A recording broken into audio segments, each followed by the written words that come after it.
Ben, moi bo día. Imos dar inicio a esta sesión plenaria. Infelizmente, de maneira, ademais, especialmente dramática. En esta ocasión imos guardar o minuto de silencio polas vítimas de violencia de xénero, mas non sin recordar previamente que levamos un mes especialmente tráxico neste ámbito. Imos guardar ese minuto de silencio nesta ocasión por dúas mulleres, unha asasinada en Madrid o pasado 24 de xuño, outra asasinada en Valencia o pasado 25 de xuño, pero se confirman os datos que nestes momentos a delegación do Goberno aínda non confirmou, mas todo parece facer ver que sí, serían 5 mulleres asasinadas por violencia de xénero neste mes de xuño e un menor asasinado por violencia vicaria, o que elevaría as vítimas no que vai de ano a 20. Así que neste día, por estas mulleres e agardando realmente que poida haber pois todo o desenvolvemento das políticas necesarias para que se reduza, para que pare este feminicidio constante, imos guardar todo o mundo un minuto de silencio.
Ben, pois agora a continuación e antes de entrar nos puntos concretos da orde do día que nos van ocupar no día de hoxe, temos dúas peticións de intervención no pleno. A primeira, ao representante da Asociación Veciñal a Xuña de Laraño, Julio Fernández Balado. Ten 5 minutos, cando queira. Bos días, señora alcaldesa, bos días a todos os presentes neste salón de plenos do Concello de Santiago. Moitas gracias ao Partido Popular por preocuparse polos problemas e carencias que ten o Centro Sociocultural de Laraño, un centro que tivo unhas obras de ampliación e mellora das instalacións no ano 2009. Dende esa data han pasado 16 anos, pero o inmoble continúa a ser moi útil en canto ao seu uso e servicios que ofrece aos veciños.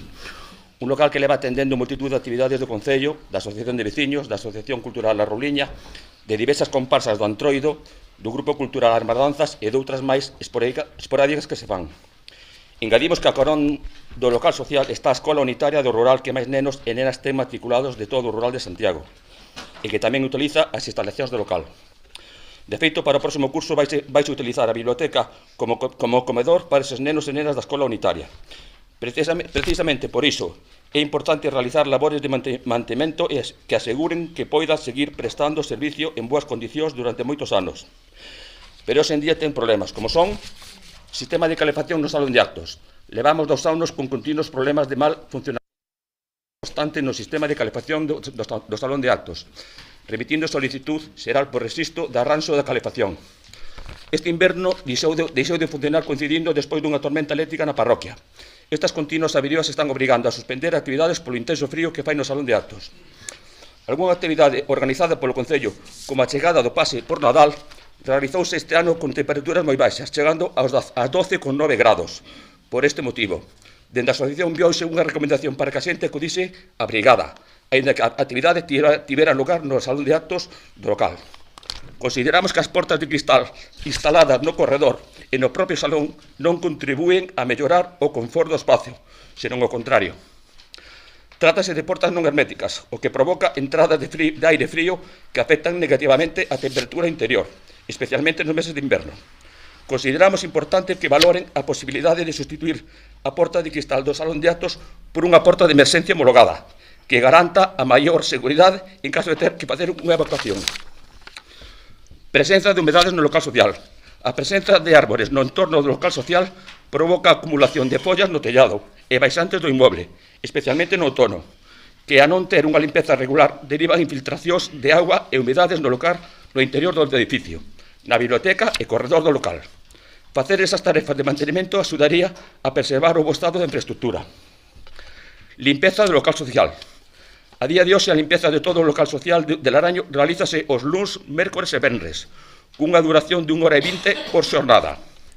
Dado que o local social utilízase e acolle actividades todos os días da semana, así como os nenos e nenas da escola unitaria de maneira ocasional, consideramos oportuno suxerir que se estudie e valore a posibilidade de ampliar tanto os días como o horario de limpeza do local social. Hoxe en día hai zonas que apenas se limpian. Mellora da iluminación exterior do local social. A iluminación exterior do local social é insuficiente actualmente. Só hai unha farola que ilumina o parque infantil e outra farola na zona da escola unitaria camuflada entre un árbore, que dificulta a súa eficacia e apenas alumbra. Ademais, existe un punto de luz na entrada principal do centro e outro na escola unitaria. Porén, solicitamos que se estudie de mellorar a iluminación da esplanada exterior, así como do camino de acceso ao local social e na parte posterior do local social, co objetivo de garantir a seguridade dos veciños, en resposta ás queixas veciñais que recibimos sobre a escuridade da zona. Compre sinalar tamén que foi retirado o ano pasado unha farola que iluminaba a esplanada exterior ao carón do local social e que se utilizaba de maneira esporádica para a realización de actos e actividades en horario nocturno. Solicitamos que se valore a súa reposición. Novo parque infantil situado ao carón do local social. Sinalar que non se completou a instalación do vallado perimetral obligatorio que establece o decreto 245/2003 de fecha 24 de outubro da Xunta de Galicia, que obriga a calquer parque infantil de titularidade pública ou privada a estar vallado conformando un cerramento efectivo e de protección perimetral ante calquer risco, garantindo un espacio seguro para os máis pequenos. Camiño interior ao acceso do local social. Presenta irregularidades e fochancas que produxeron caídas polo mal estado do camiño e da insuficiente luminosidade exterior. Sistema de alarma de acceso ao local social. Comentar que dende xañeiro, máis ou menos, coincidindo cunha tormenta, deixou de funcionar, polo que dende entón non existe algún tipo de control de acceso ao local social. Por último, dende esa tormenta do pasado mes de xaneiro, os veciños Amelia, Consuelo, Olga, María, Marisol, Carme, Chus e Daniel, veciños que participan nas clases de informática organizadas polo Concello de Santiago, non poideron retomar as sesións habituais de informática, xa que a maioría dos ordenadores están averiados e ata agora non foron reparados. Como consecuencia, e para non deixar valer a actividade, a profesora Vixo obriga de adaptar as clases de informática a sesións centradas no manexo de contidos co teléfono móvil. Finalizo. Perdón, alcaldesa, pásame de tempo. No pleno municipal celebrado o pasado mes de marzo, presentouse unha moción por parte do Partido Popular relativa a unhas obras de Pardiñas, concretamente sobre o acondicionamento e mellora dos pavimentos do núcleo de Pardiñas, Laraño, do POS 2021. Señores e señoras concelleiros do PSOE, e non escritos, tiveron oportunidade de revisar o expediente desas obras? Teñen previsto algunha postura ou actuación ao respecto? A veciñanza está á espera da súa decisión e agarda unha resposta. Moitas gracias a todos e que teñen moi bo día. Grazas, sabes, señor Fernández Valado, que esta pregunta será debatida máis tarde, casi con total seguridade pola tarde, a primeira hora da tarde, ou como moi cedo a última hora da mañá. Se non quere estar como queira, xa sabe que as sesións plenarias son públicas, se quere estar aquí pode, se non pode seguilo por streaming, como sabe. Ten a palabra agora a continuación en nome da plataforma de pensionistas de Compostela, a quen saudamos tamén polo público que quixo, polas persoas que quixeron achegarse aquí tamén a esta sesión plenaria, a este inicio, dona Manuela Fraguela, cando queira.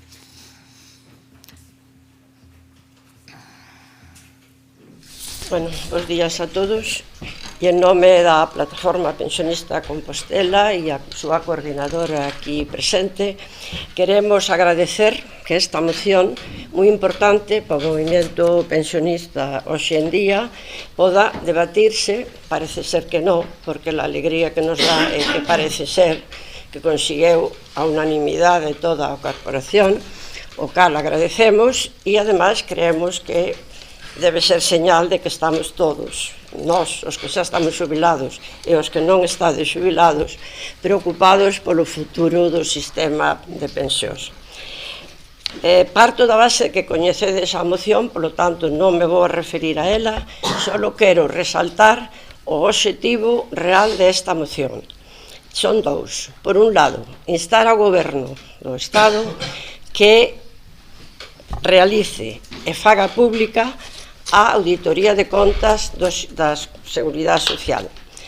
Este acordo está tomado no Congreso de Diputados xa no ano 2022 e desconocemos, non coñezo a ninguén de todas as plataformas do Estado que teña información de a que é debido que ou ben non se fixera ou ben este escondida en algún caixón. O que é certo é que non se coñece os resultados desa auditoría.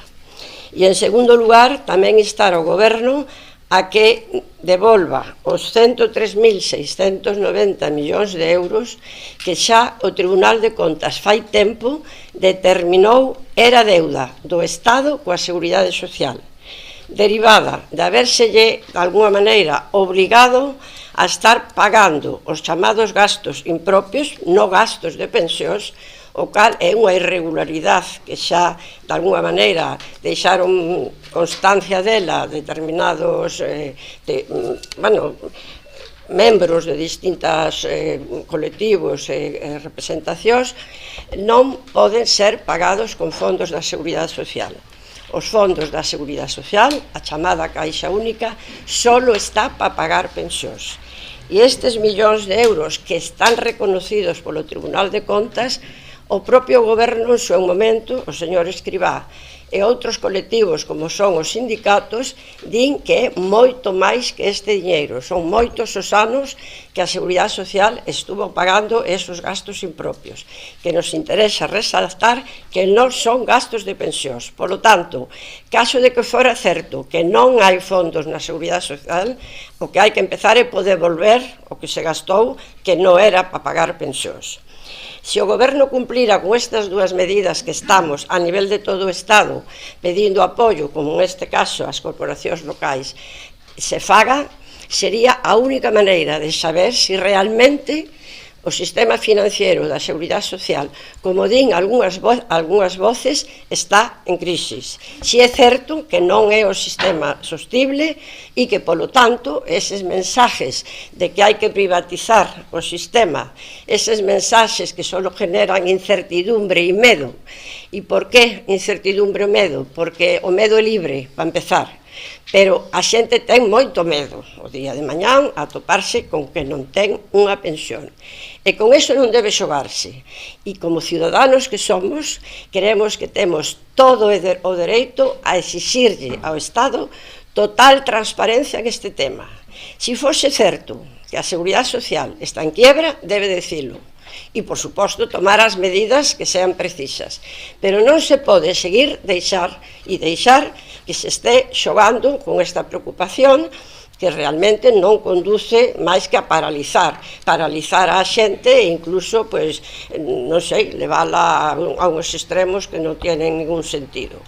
Por lo tanto, e para evitar que este diálogo, este monólogo, este mantra siga reiterándose, é polo que consideramos que é moi urxente que de unha vez por todas estas auditorías se realice e que esa deuda que xa está comprobado que é do Estado, que se devolva e a partir e con todos esos datos en riba da mesa se diga de unha vez por todas cal é realmente a situación financiera da Seguridade Social. E por eso hemos acudido, en el caso de Santiago, a este pleno, a quen realmente, e con moitísimo, de moi bo agrado, damos as gracias por haber tido en conta e en su momento pediremos á Secretaría que nos emita el certificado do acordo, puesto que se publicitan por as distintas redes de todo o Estado.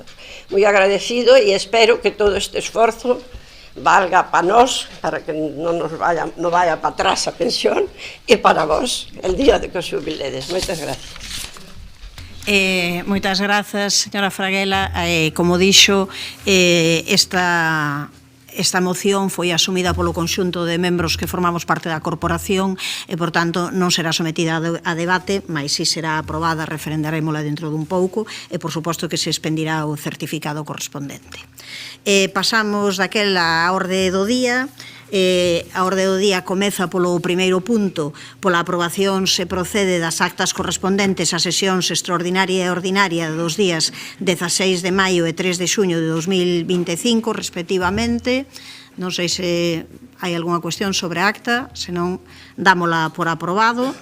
En segundo punto, temos a declaración institucional do Día do Orgullo 2025, tamén asinada polo conxunto de membros que conforman a corporación, e se lles parece, xa que deixamos aprobada xa esa declaración institucional, deixaríamos tamén aprobados nestes momentos o que é a moción conxunta tamén de concelleiros e concelleiras que conforman a corporación de apoio ao mestrado en matemáticas da Universidade de Santiago de Compostela, e a moción conxunta para instar ao Goberno do Estado a dar cumprimento á disposición adicional sexta da Lei 21/2021 de 28 de decembro e realizar unha auditoría independente de contas da Seguridade Social.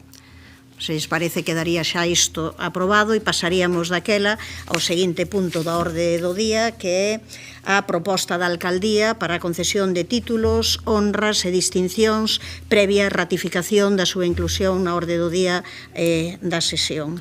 Entendemos que ratificamos, non? Sí. Tío. Aí trátase dun erro se me que cometemos parecía. na Secretaría, non é necesaria a ratificación porque xa foi determinada na sesión ordinaria de presidencia deste luns. Xa me parecía, mais... Pidolles desculpas. Vale, pois pasamos daquela a tratar este tema. O que traemos ao pleno neste caso é unha proposta de recoñecemento público que foi debatida xa en 3 sesións do Consello Asesor de Condecoracións, en que se analizaron polo miúdo os méritos que concorren nas 3 persoas que entendemos que cumpren coas condicións suficientes para ter unha placa honorífica ou para denominar un espazo co seu nome. Esas 3 persoas, como ben saben, todos os concelleiros, todas as concelleiras, son o irmán Mariano, por un lado, natural de Palencia, pero ligado desde durante décadas, non, a docencia no Colexio a Inmaculada, ademais unha persoa por cusas aulas pasaron pois centos de estudantes do noso concello ou de concellos da nosa contorna, con unha moi boa valoración pois desa docencia e da súa implicación tamén en resolver problemas veciñais e persoais de cantidade de persoas, unha petición que ven avalada por antigos alumnos do centro educativo. En segundo lugar, a petición tamén deste recoñecemento para Manuel Balado, o que foi o último alcalde do Concello de Enfesta antes da súa anexión co Concello de Santiago, unha petición que tamén, neste caso, está avalada por veciños e veciñas da Sabugueira, da contorna dun lugar onde xa esa veciñanza realizou un acto propio de homenaxe en abril de 2023, mais que entende que o recoñecemento ten que ser oficial, lóxicamente, recoñecido por parte do conxunto de membros da corporación. E, en último lugar, a proposta de Ramón Reboiras, nado en Dodro, máis con vinculación con Santiago de Compostela, a través da súa relación tanto coa colaboración coa Asociación Cultural O Galo, como co movimento estudantil, coa loita sindical antifranquista, unha figura, a de Moncho Reboiras, que foi reparada e recoñecida como vítima do franquismo polo Estado en virtude da Lei de Memoria Histórica, é unha petición que coincide, pois neste caso, co aniversario número 50 do seu asasinato, e que ven avalada pola Fundación Galiza Sempre, a Fundación Moncho Reboiras e a Fundación Terra e Tempo, as 3 con sede no noso Concello. Unha figura, ademais, sobre a que a Compañía de Radio e Televisión Galega vai emitir o próximo 12 de agosto un documental na súa honra. Eu creo que nestas xuntanzas que tivemos ficaron claros os motivos, os méritos que levaron a realizarmos esta proposta, que no marco da habitual unanimidade nestas cuestións propoñemos referendar no pleno de hoxe, despois de darmos un tempo, creo que máis que suficiente, para estudar as propostas, tal e como é certo que se nos solicitou antes xusto do pleno municipal anterior, do mes de maio, en que xa estaba todo expediente preparado. Así que solicito, pois, neste caso, ao conxunto de concelleros e concelleiras o posicionamento a este respecto para poder aprobalo. Comezamos, se queren, por dona señora Rosón, cando queira. Bueno, moi bo día a todos, compañeiros e compañeiras de corporación, tamén a Xulio Fernández Balado, presidente da Asociación Asunlla de Laraño, e a Manuela Fraguela, presidenta da Plataforma de Pensionistas de Compostela. Moi brevemente, o que sí me gustaría decir é que este asunto xa tería que estar aprobado no pasado pleno, tería que estarlo, pero o Partido Popular e o Partido Socialista puxéronse de acordo para retirar este asunto da orde do día do pleno do mes pasado. Por elegancia non vou entrar nos motivos que usaron para retirar este punto da orde do día. O que sí quero decir é que con decisións como estas, nas que se levan ao pleno unha proposta da Comisión de Condecoracións, despois a retiran e agora volven a traelo, o que conseguen é devaluar claramente o que se fai nas comisións. Cando un vai a unha comisión, ten que ler os papeles e ten que saber o que ali se acorda. Porque o que despois non vale querer dar marcha atrás porque faltou claramente atención. Non vale, e pareceme unha falta de respecto. Dicía no último pleno o meu compañeiro Gonzalo, se este vai a ser o camiño, mal vamos.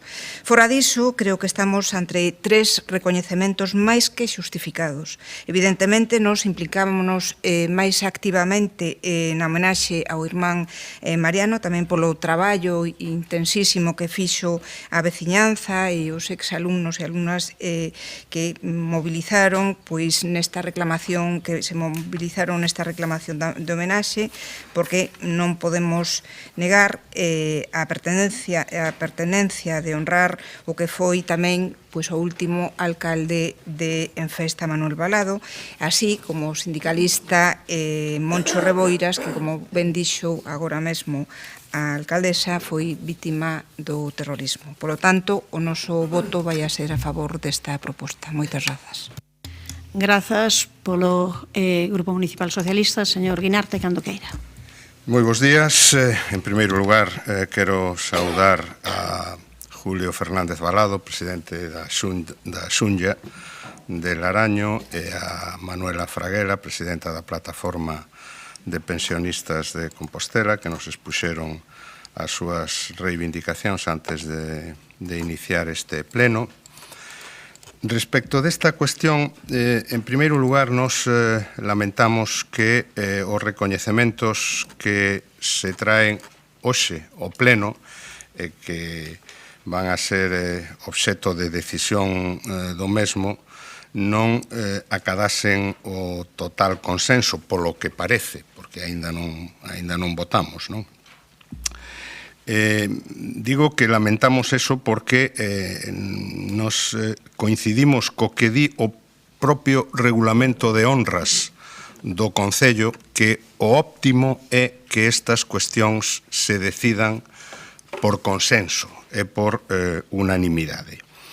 Nese sentido, nos coincidimos coa alcaldesa, que é quen dirixe este pleno e que, por tanto, ten a facultade de retirar puntos da orde do día, que paga a pena facer un esforzo por traballar para a procura dese consenso e que ese tempo non é tempo perdido. Dos 3 supostos das 3 persoas que se presentan, resulta evidente que o irmán Mariano, mestre na Inmaculada, na coñecida como Salle de Abaixo, por os composteláns, e o derradeiro alcalde de Enfesta, Manuel Balado, pois non plantean, parece, ningún tipo de controversia. Si plantea Ramón Reboiras ou Moncho Reboiras, non? Nos imos votar a favor da proposta no seu conxunto e, por tanto, a favor do recoñecemento de cada unha das 3 persoas que se presentan. Ímolo facer non tanto para tratar de recoñecer a posición ideolóxica, no caso de Moncho Reboiras ou a súa traxectoria, senón para dar cumprimento o que prevé a Lei de Memoria Democrática. A Lei de Memoria Democrática di no seu artigo 3 que son víctimas da guerra civil ou víctimas da dictadura, entre outras, as persoas falecidas como consecuencia da guerra ou da dictadura. Incluso, no caso de Moncho Reboiras, pois podería, en fin, estar incurso como víctima, por tanto, habería outras causas engadidas de victimización no seu caso, por exemplo, pois a que fala de resistencia ao réximen franquista ou persecución pola defensa da lingua propia das comunidades autónomas. Por tanto, non é desde a nosa perspectiva a súa ideoloxía, o seu posicionamento político, o que estamos recoñecendo, senón a súa condición de víctima, que por outra parte, como é sabido, é unha condición involuntaria. As víctimas non son víctimas porque queiran ser víctimas. E é indudable que Moncho Reboiras foi a última persona víctima, na máis grave das victimizacións, foi asesinado polo franquismo no ano 75 en Galicia, a última víctima desa entidade en Galicia, non? Por tanto, como tamén xa dixo a alcaldesa na súa presentación, obviamente obtivo unha declaración de reparación e recoñecemento persoal, pero nos parece que tampouco está de máis que o Concello de Santiago lle faga neste 50 aniversario un recoñecemento. Teño que decir que para os que éramos xa estudiantes e tiñamos, en fin, algunha conciencia política no finales dos 70, Moncho Reboiras estaba moi presente nas rúas de Compostela, iso non se pode negar.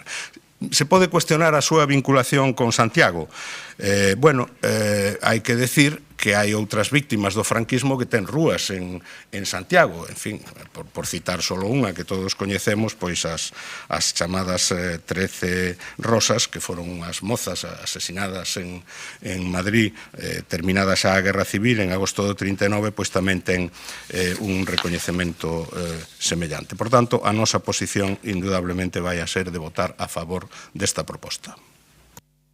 Grazas, señor Guinarte. Polo Partido Popular, señor Constenla, entendo. Sí, cando queira. Muchas gracias, buenos días. Bueno, pues desafortunadamente la fecha de hoy pues la vamos a tener que enmarcar en el capítulo de los despropósitos, porque efectivamente es la primera vez que vamos a votar y en su caso reflexionar sobre algo referente al capítulo de honras y distinciones. Algo que me atrevería a decir que es una novedad en la historia de este Concello. En la Comisión de Honras y Distinciones nada se votaba porque nada se sometía a la consideración del voto mayoritario si no había unanimidad. Por tanto, de un modo u otro, todos aceptábamos esa regla de juego porque entendíamos que, bueno, que el acuerdo plenario pues, era una cuestión de trámite porque se había trabajado previamente antes, ¿no? El espacio público, miren, es un lugar de encuentro, de convivencia, de recuerdo y de reconocimientos compartidos. Por el contrario, no debe ser un espacio de lucha política partidista, debe basarse en el consenso con mayúsculas y, desde luego, priorizando los ejemplos y modelos de vida más cercanos sobre otros, sin que estos, desde luego, tengan ningún menoscabo por esa prioridad de los otros, ¿no? Cuando algo se rompe es complicado reconstruirlo y hoy lo que se está rompiendo, como decía antes, es el consenso institucional. En la Comisión de Honras y Condecoraciones, la señora alcaldesa desgranaba, a mi modo, de manera poco afortunada, los méritos que adornaban a la figura de Ramón Reboiras, para todos Moncho Reboiras. Ella decía, y es literal, pues era una persona joven, pues igual que nuestros vecinos Juan Antonio Arce, Rafael Frade, Benigno Lorenzo, José Maroño, José Montes, Manuel Ortoño, José Remesar, Maximino Rial o Ángel Varela, 9 menores de 30 años fusilados en la tapia de Boisaca. Que decía la alcaldesa que era de familia de campesinos y trabajadores, pues igual que Isidro y Andrés Filloy, Ramón Garea, Caitán Vázquez y Ramón Rapela, 5 vecinos de Santiago que fueron paseados el 20 de agosto del 36 y enterrados en una fosa común en el Amenal. Continuaba la alcaldesa afirmando que murió por disparos de la policía del régimen, pues igual que Amador Rey y Daniel Niebla, obreros de Bafán, en una manifestación obrera en Ferrol en el 72, en la que reclamaban un nuevo convenio colectivo y, al igual que Moncho Reboiras, no tenían ninguna relación con nuestra ciudad. Decía la alcaldesa también que conmemoramos su 50 aniversario. Pues es verdad, igual que José Humberto Baena y José Luis Sánchez Bravo, dos vigueses que, igual que Moncho Reboiras, consideraban que la única forma de derrocar a la dictadura era a través de la resistencia activa. Y digo activa entre comillas y de manera simbólica, y que tampoco tenían, como digo, ninguna relación con nuestra ciudad. Y por último, decía la señora alcaldesa que su candidatura venía avalada por 3 fundaciones con sede en la ciudad. Bueno, pues sobre este particular, pues es verdad, y cada cual pues propone a quien entiende que es mejor. En la Comisión de Honras y Distinciones le dijimos con total honestidad, señora alcaldesa, que considerábamos necesario que se acreditase más la figura de Moncho Reboiras, en especial en lo referente a su vinculación con nuestra ciudad. Pero usted, señora San Martín, prefirió someterlo a votación y traerlo aquí, no siendo suficientemente consciente de lo que estaba haciendo, a mi juicio, ¿no? Nada más y nada menos que echarse al monte y romper todos los crímenes institucionales, pero en fin, allá usted. Mire, si lo que se quería era reconocer a don Moncho Reboiras en su papel de víctima del franquismo, bien se podía haber convocado a la Comisión de Memoria Histórica de este concello, que por cierto duerme como tantas otras el sueño de los justos, y haber podido pues plantear un homenaje conjunto a estas víctimas que antes le mencionaba, y otras muchas como Francisco Javier, Elola y Díaz Varela, el que fuera magistrado del Tribunal Supremo y diputado por Lugo en las elecciones a Cortes Constituyentes durante la Segunda República, que fue magistrado, que estudió Derecho en la Facultad de Derecho de Santiago y que fue fusilado en el 39, o a don Enrique Rajoy Leluc, ese político compostelano conservador, católico, absolutamente clave en el Estatuto del 36, que trabajó conjuntamente con Alexandre Bóveda, que por oponerse al golpe de Estado del 36 fue represaliado, privado de su cátedra universitaria, cesado como decano en el Colegio de Abogados y desde luego sobrevivió gracias a la generosidad de sus amigos, ¿no? O bien su sobrina María Brey Mariño, que igualmente fue represaliada por el régimen por el terrible delito de querer llevar los libros a muchas partes de España. Pero claro, ambos son el abuelo y la tía del que fuera presidente del gobierno, Mariano Rajoy, y quizás por eso, pues menos víctimas.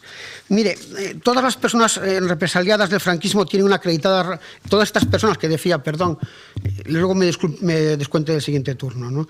Todas estas personas represaliadas del franquismo tienen una acreditada relación con nuestra ciudad y son más que merecedoras de nuestro reconocimiento público.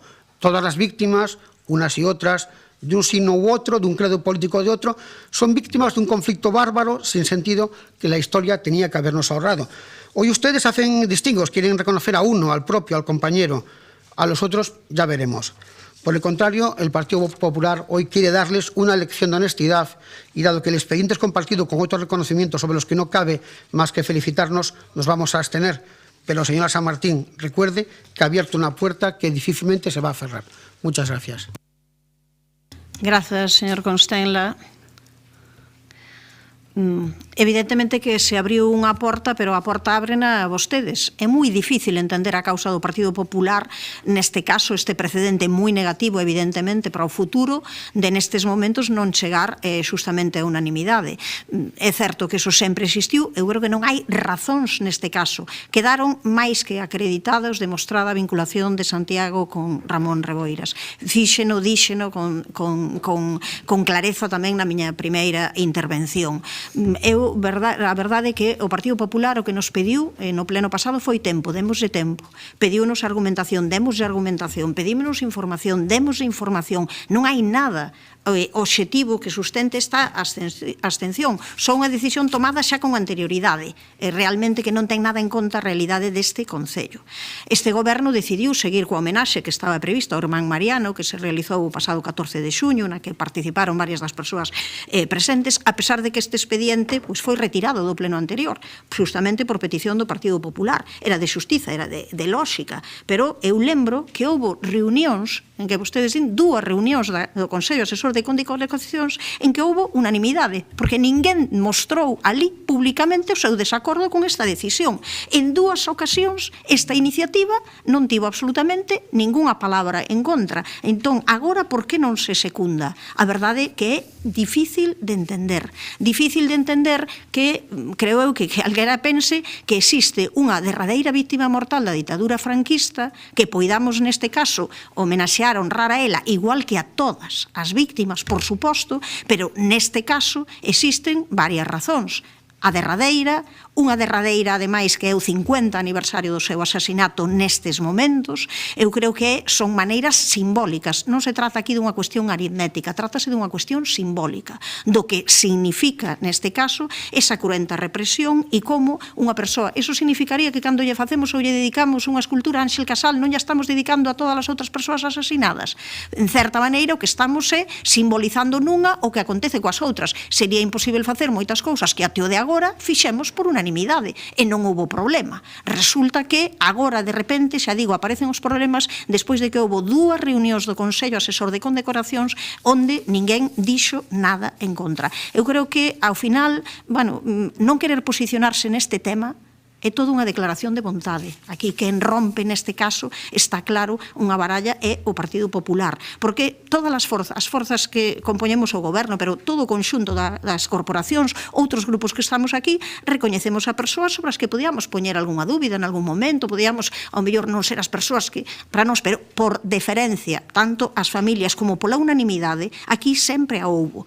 Eu creo que é lexítima a súa posición, por suposto, de agora non apoiar, por suposto que é lexítima, pero a partir de agora, evidentemente, todos os grupos, todas as concelleiros e concelleiras tomaremos nota, e é desafortunado iso. Señora Rosón, non intervén, señor Guinarte, tampouco, señor Constenla.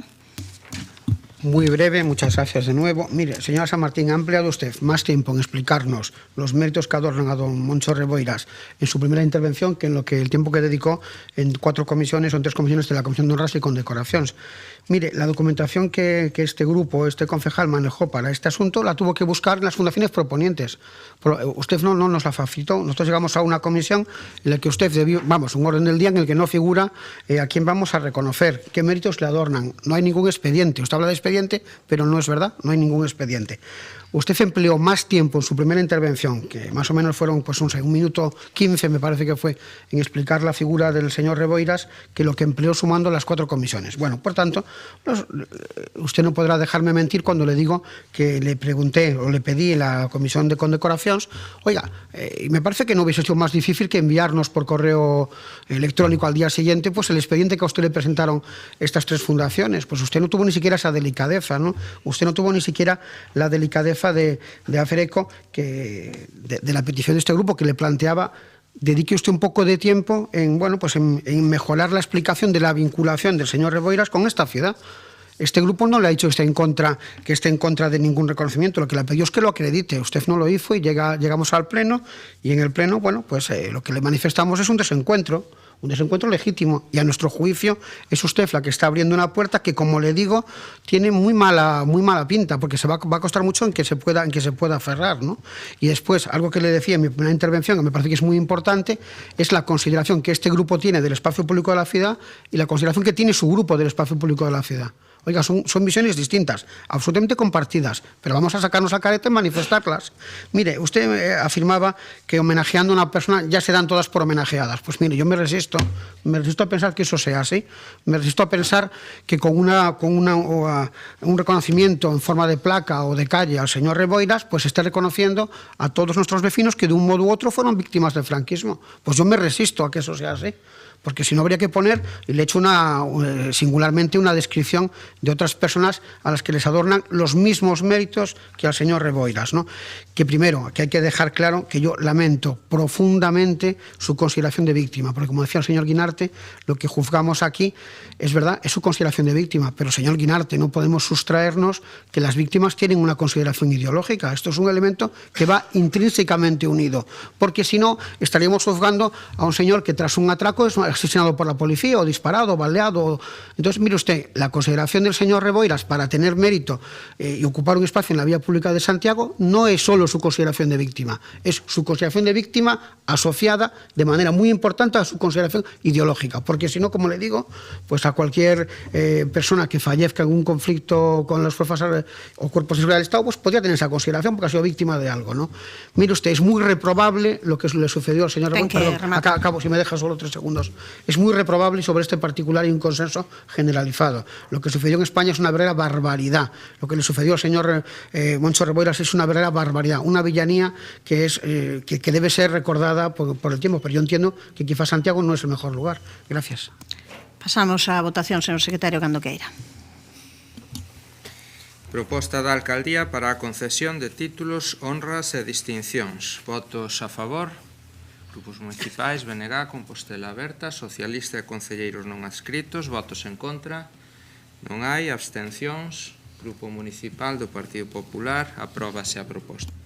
Pasamos ao seguinte punto de orde do día, de xestión de persoal, autorizar a compatibilidade solicitada por funcionario para desempeño de posto de profesor, un punto que na Xunta de Portavoces acordamos que non fose sometido a debate, senón xa directamente a aprobación. Cando queira, señor secretario. Autorizar a compatibilidade solicitada por un funcionario para o desempeño dun posto de profesor. Votos a favor. Unanimidade, apróbase. O seguinte punto trátase da aprobación de expediente de crédito extraordinario 2025 CREX 02 de importe de 1.318.282 euros con 76 céntimos, financiado con remanentes líquidos de tesourería para atender unha parte do saldo de OPAs de 2024. Presenta a proposta o señor César cando queira. Obrigado, señora alcaldesa. Bon día a todos e a todas. Saudar o público presente a que nos segue por medios digitais e tamén a Julio Fernández Balado e a Manuela Fraguela e así como os integrantes da coordenadora da plataforma de pensionistas de Compostela que estiveron presentes nesta sala. Ben, este expediente que traemos é para dotar crédito a OPAs, a parte de OPAs que van ser financiadas con remanente líquidos de tesourería para gastos xerais. Deste expediente, que é por un importe de 1.318.282,76 euros, fan parte 165 facturas. 53 destas facturas teñen un importe inferior a 100 euros, o que supón case terceira parte do total das facturas do expediente. Case 2/3 das facturas do expediente teñen un importe inferior a 1.000 euros, e máis de 76% do total das facturas teñen importes inferiores a 5.000 euros. Por lo tanto, estamos dotando crédito para pagar, na súa grande maioría, facturas de pequena cuantía, moitas delas correspondentes a prestacións facturadas por asociacións, entidades da economía social, traballadores autónomos e microempresas locais, que precisan cobrar estas cuantías sen máis demoras. Por exemplo, podemos nomear algunhas destas entidades: Cruz Vermella, Asociación de Persoas Xordas de Santiago, Escola de Tempo Libre e Animación Sociocultural Don Bosco, Escola de Tempo Libre e Animación Sociocultural Garatuxa ou Grupo de Danzas Brincadeira. Evidentemente, estes saldos constitúen unha eiva desta administración que se ven repetindo desde hai anos e que somos conscientes que debemos reducir a súa mínima expresión. Nisto levamos tempo traballando, tentando mellorar a xestión municipal no ámbito da tramitación do gasto.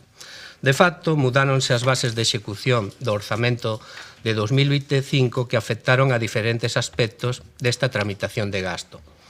Simplificando trámites, eliminando pasos innecesarios nos procedementos contables e de tramitación por parte dos centros xestores.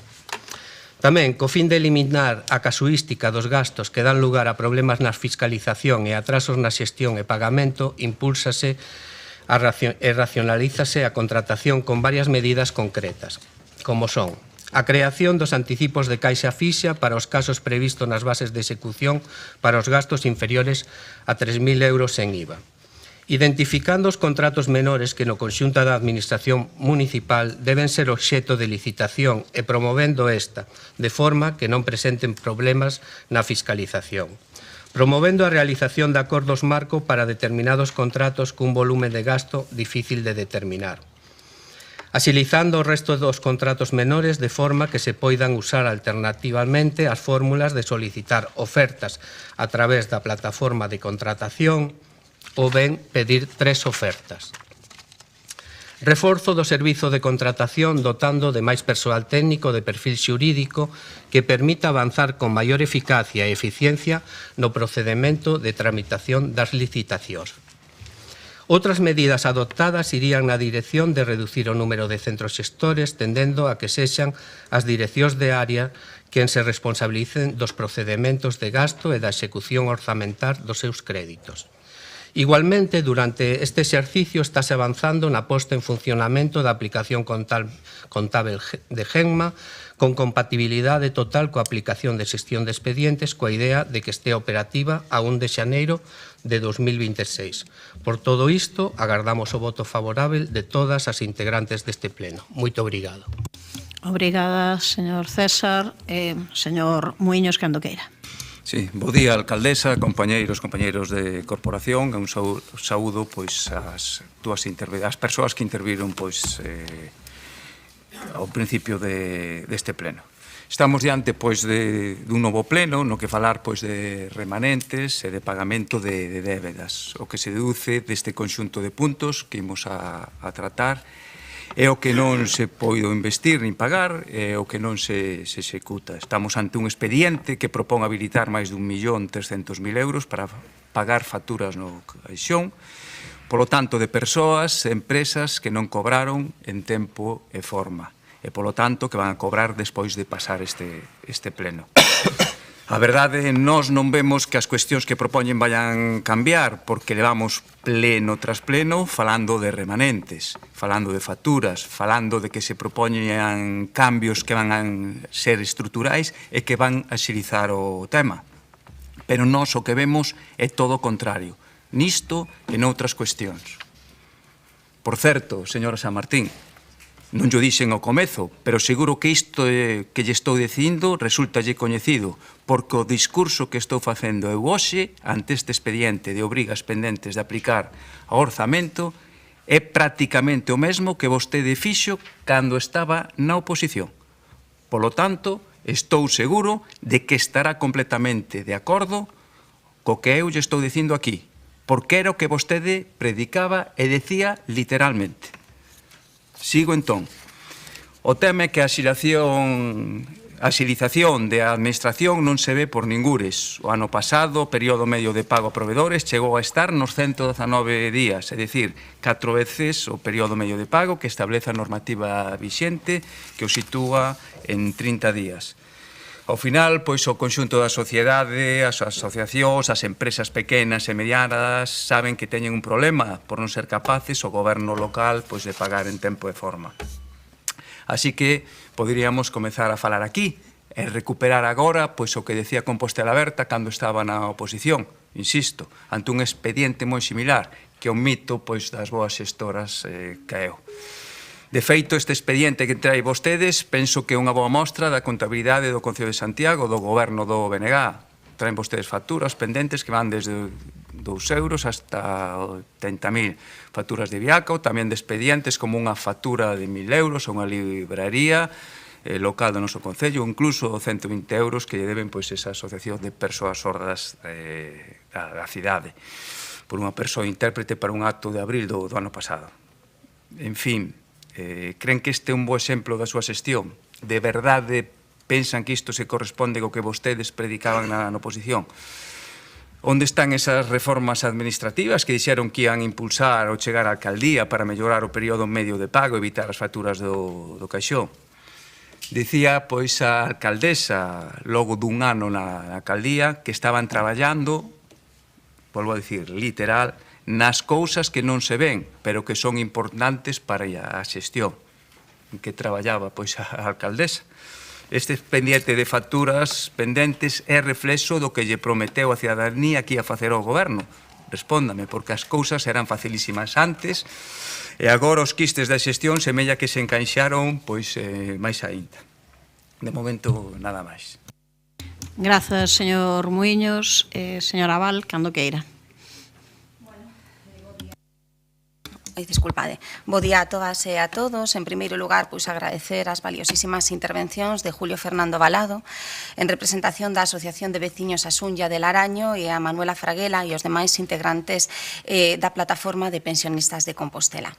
Neste expediente ponse de manifesto unha vez máis a deficiente xestión do Goberno municipal, pese aos supostos cambios introducidos dende o inicio do mandato e pese a ter máis direccións de área que nunca, nada máis e nada menos de direccións de áreas, esas direccións que as concelleiras e concelleiros do Bloque Nacionalista Galego tanto criticaron.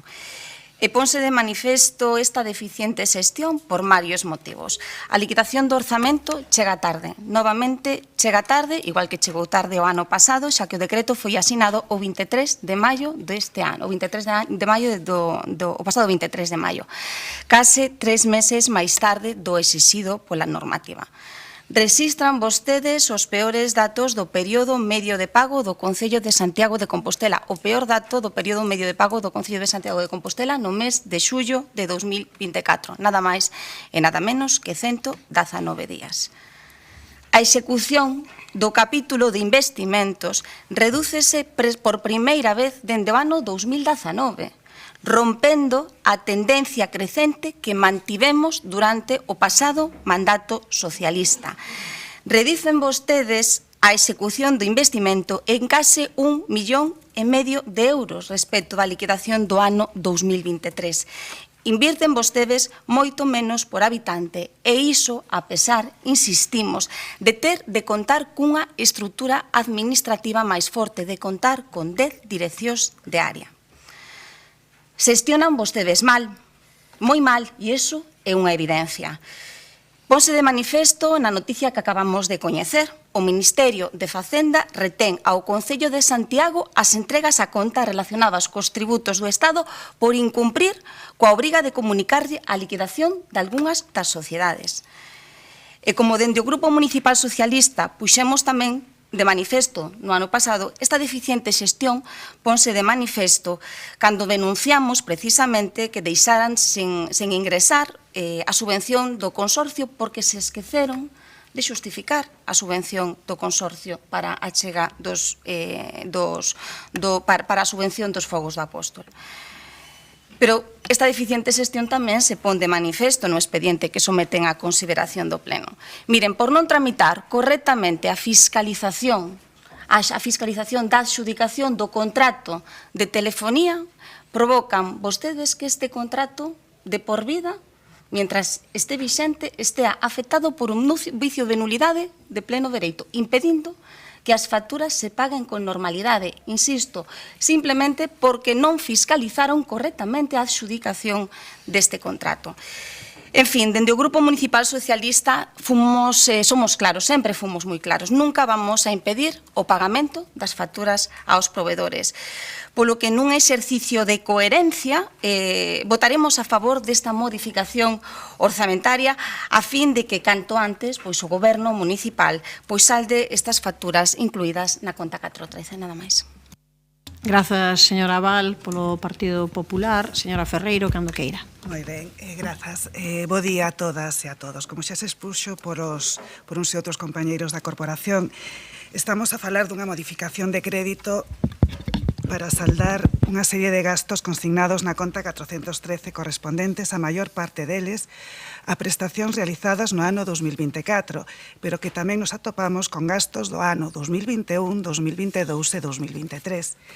Outra vez máis estamos ante unha cantidade importante de facturas, decía o concelleiro, 165 facturas, que se caracterizan por tratarse de gastos nulos ao ser adquiridos nun casos sin a consignación adecuada e suficiente ou noutros sin seguir o procedemento legalmente establecido, poñendo de manifesto incumprimentos en materia orzamentaria e de contratación, incumprimentos nos que este Concello segue a incorrer continuamente. Vou facer un breve repaso das facturas que soportan este crédito extraordinario, as cales pertencen a distintos centros xestores. Centro Xestor 11, recollida, eliminación e tratamento de residuos, 3 facturas de Viacua por importe de 115.954 euros, pero con data de rexistro do ano 2021. Estamos no ano 2025. Centro Xestor 44, informática, 138.472,74 euros, que se corresponden con 46 facturas, destacando, como comentaba a compañeira do Grupo Socialista, a débeda CAUTE Telefónica de España, SAU Telefónica Móviles, España. Centro Xestor Parques e Xardíns, 5 facturas con un importe de 33.942 euros con 62 céntimos. Centros Xestores de Administración Xeral e de Parque Móvil, un total de 29 facturas con máis de 159.000 euros, sendo recorrentes os proveedores de Viacqua e Naturgy, aínda que destaca o gasto de case 60.000 euros en cartas certificadas a correos. Centros Xestores de Servicios Sociais, Socioculturais e Asociacións Veciñais, un importe de 29.805 euros, 39 facturas, como ben dicía tamén o compañeiro do grupo de goberno, que se corresponden con pequenos importes, Viacqua, Naturgy, consumos de gas e augas. Centros xestores de educación, de festas e deportes. Aquí destaca entre todas a factura correspondente ao canon pola prestación de servicio de conserxería, limpeza e control das instalacións dos centros públicos, cun importe de 86.017 euros con 12 céntimos. Recórdolles que este é un contrato que está en precario, que é un dos contratos máis importantes e que aínda non sabemos nada desta licitación. Centros xestores, mobilidade, seguridade cidadá e protección civil cun importe de 690.775 euros con 47 céntimos. Resalto o gasto de case 300.000 euros en 6 facturas correspondentes ao servicio de liquidación de multas dos meses de maio, xuño, setembro, outubro, novembro e decembro prestado pola entidade Servicios de Colaboración Integral. Outro contrato en precario, prestándose mediante encargo de continuidade dende o 18 de decembro de 2023, mentras esperamos a decisión de municipalizar o servicio ou de licitar. Outro gran exemplo do va facer deste goberno, que tras ano e medio aínda non se sabe o que van facer, cando a señora alcaldesa sinalaba que esta prórroga era unha medida temporal. Centros xestores de emprego e de promoción turística. Tamén 7 facturas de pequeno importe correspondentes aos anos 2022 e 2023. E, por último, do Centro Xestor de Protocolo e Relacións Institucionais, con un importe pequeno de 1.938 euros con 43 céntimos e 5 facturas, tamén algunha correspondente ao ano 2022. En todos os informes dos centros xestores deste expediente se indica que o retraso na aprobación e pago dos xustificantes de gasto anteriores prexudica os provedores e o aumento o período medio de pago do Concello. Efectivamente, isto é así, pero dende logo a responsabilidade desta situación é deste goberno, que aínda ten facturas pendentes dos anos 2021 e seguintes, como comentei anteriormente. Repito, é a súa responsabilidade procurar que os gastos se realicen correctamente. Ese é o seu traballo, facer as cousas ben. Ao fío deste dato, aproveito para comentar que este ano xa estamos superando o período medio de pago co dato de 71,82 días frente ao mesmo período do ano pasado, que estaba en 67,85 días, e con respecto ao mes de marzo deste ano, que estaba en 53,23 días. Eso a pesar destas reformas que están introducindo. Estamos no mes de xullo, tempo tiveron para facer as cousas ben, como liquidar o orzamento en prazo do ano 2024 e non demorar así os pagos, e outro exemplo máis de que sempre van tarde, como tamén apuntaba a compañeira do Grupo Socialista, a noticia de que hoxe hai empresa que o Ministerio de Facenda retuvo os fondos do Estado como consecuencia do retraso na liquidación do orzamento de 2023 da algunha das sociedades dependentes deste Concello. Rematou, non? Sí. Serían 15 segundos menos despois. Imos logo coa réplica, señor César. Obrigado, señora alcaldesa. A verdade é que admira escoitar o señor Muiños e a señora Val, porque parece que na súa xestión, cando foron goberno, pois a xestión económica deste Concello iba como un reloxo suízo, o grau de execución do orzamento era do 100%, etcétera, etcétera. Tamén admira que o Partido Popular e o Partido Socialista pois mesturen cuestións políticas con cuestións técnicas e nos achaquen culpas que pouco teñen que ver de políticas. Pero, bon, alá vostedes, señora Val e señora Ferreiro. Canto ás facturas de telefonía, señora Val, refírense ao contrato antigo, non ao contrato novo, vale? As que aparecen neste expediente. Algúns destes contratos que aparecen aí facturas, como son, como digo, de telefonía e fotocopiadoras, están regularizados nestes momentos. Outros, nos que se está traballando para a súa licitación, como é o caso de suministración de enerxía eléctrica e mantemento e adquisición de neumáticos, pois tamén esperemos que desaparezan deste expediente en próximos anos. Outros gastos teñen que ver coa clarificación que non tiñan que presentarse ben dentro ou fora da factura, como son os gastos de aluguer de locais, que teñen que ver cos gastos da auga, da luz e demais gastos de alugueres. Máis de metade do importe de crédito extraordinario refírense a gastos dun centro xestor que non pudo tramitar as facturas por falta de persoal. Por tanto, estamos continuando tomando medidas para reducir a mínima expresión estes gastos neste expediente e proba disto é que a respecto do ano anterior reduciuse en €500.000 as facturas que fan parte deste expediente. Moito obrigado. Señor Muiños, cando queira. Sí. O señor César, pois, creo que non se dá conta de que todo o que dixen eu aquí, neste pleno, axústase perfectamente o que predicaba a señora San Martín cando estaba na oposición. A absoluta maioría das frases son literais, xa o dixen antes. Tamén Compostela Aberta. Mire, eu creo que a xente está xa farta de escoitar que van chegar solucións, e nunca chegan. E ao final estamos sempre nas mesmas. Período medio de pago a proveedores exagerado, remanente dos que logo se bota a peito dicindo que con eses remanentes podemos facer cousas que non se fixeron antes, e sempre pois a mesma roda. E facturas pendientes no caixón por un importe de máis de €1.000.000 de euros. Por certo, isto tamén o dicía o señor San Martín na oposición. Isto mismo, literal, isto mismo. E creo que ten razón. Supoño que non se vai a desacreditar ela mesma agora. Polo tanto, conclúo xa. Servíndome dunha afirmación que fixo a voceira de Compostela Aberta nun dos últimos plenos no pasado mandato. Como nós somos responsables e os provedores de Santiago non teñen culpa ningunha da súa mala xestión, o noso voto vai ser de abstención para facilitar a aprobación deste expediente. Grazas, señor Muiños. Ten a palabra a señora Abal, cando queira. A ver, moi breve. Nos creo que nunca negamos a maior, o sea, evidentemente tivemos dificultades de xestión, pero certo é que sempre fomos mellorando.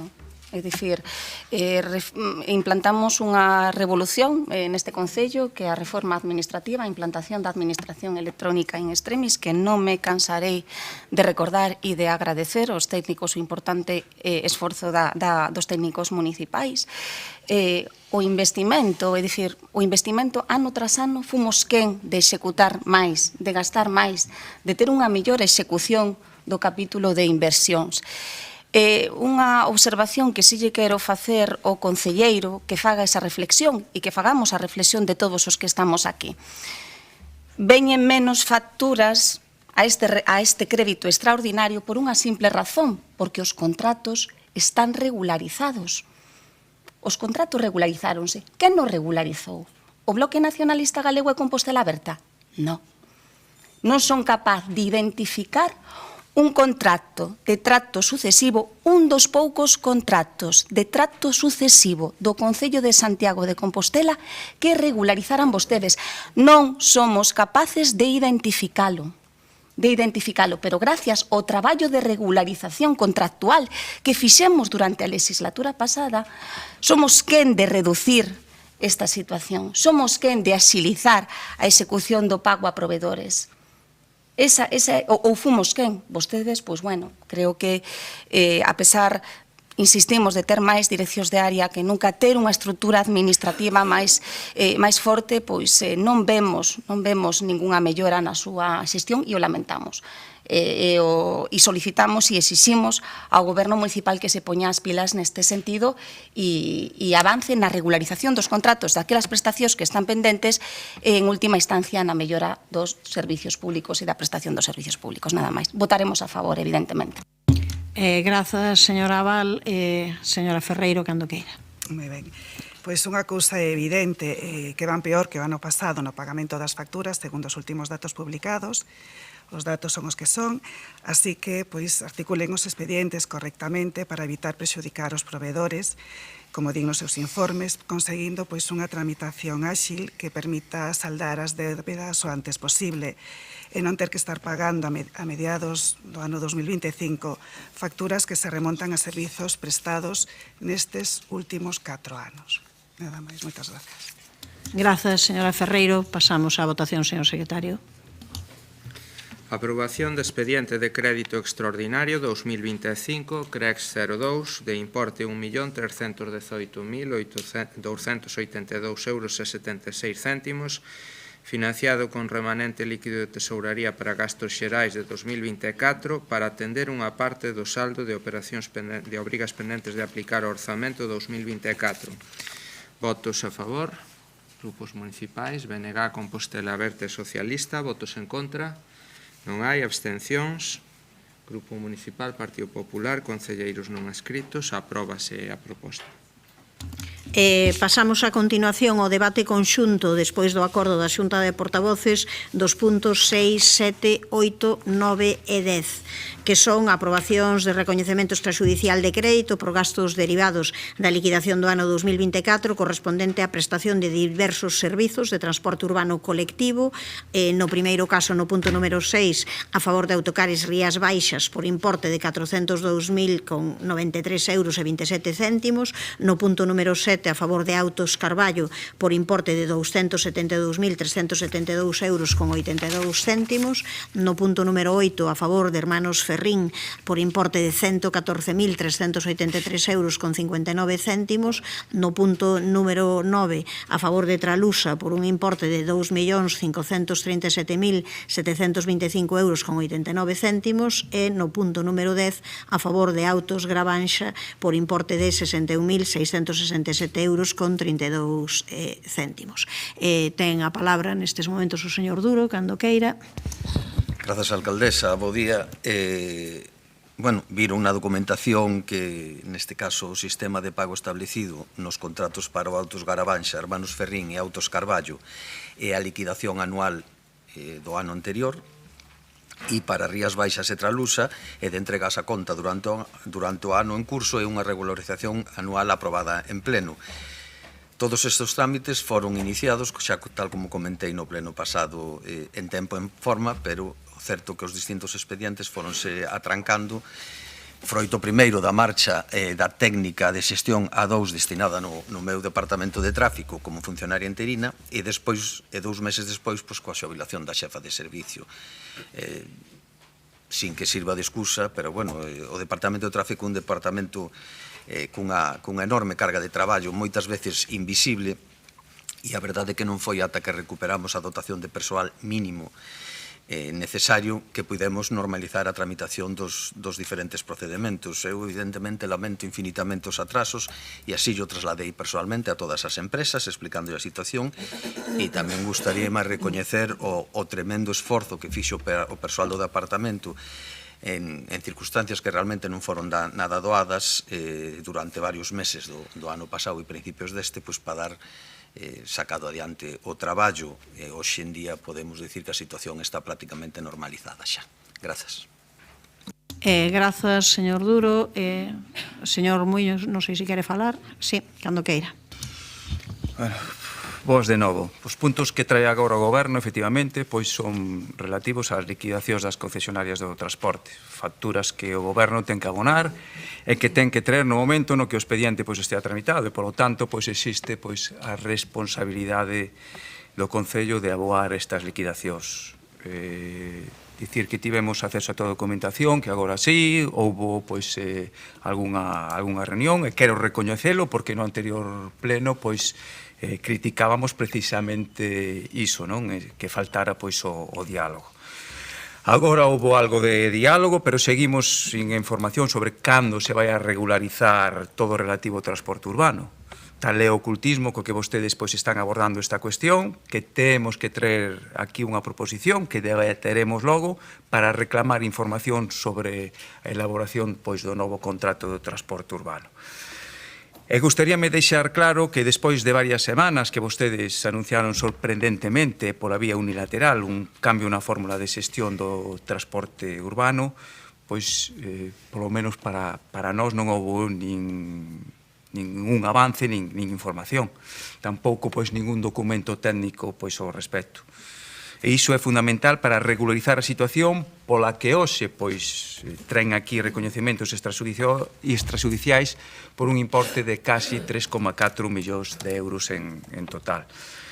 Por lo tanto, estamos ante novos expedientes de recoñecemento de débeda do ano 2024 con cuantías cuantiosas relativas ao transporte de viaxeiros. Débedas, señoras e señores do Goberno, a empresas que pagan os seus impostos e que sosteñen empregos na cidade. Ou se traen a pleno outra suma de expedientes de débedas millonarias, 3,4 millóns de euros. Neste caso, débedas dos gastos do servicio do transporte público, que supoñen case a metade do precio do transporte público anual. Aquí teñen vostedes pois unha débeda bastante máis elevada da que podería haber a final de ano, que é froito de meses acumulados de impago, e non dunha factura concreta que se registrou tardíamente en decembro e non se podía ou non se pudo pagar.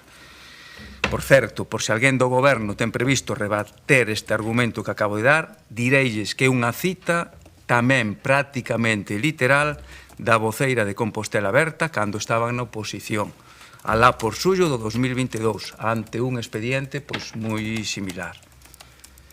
Sigo. Como digo, estamos ante outro servicio máis que as facturas se pagan a través de recoñecementos extrajudiciais porque están sen contrato. É dicir, empregan un mecanismo que debera ser unha excepción, pero que é a norma deste goberno municipal.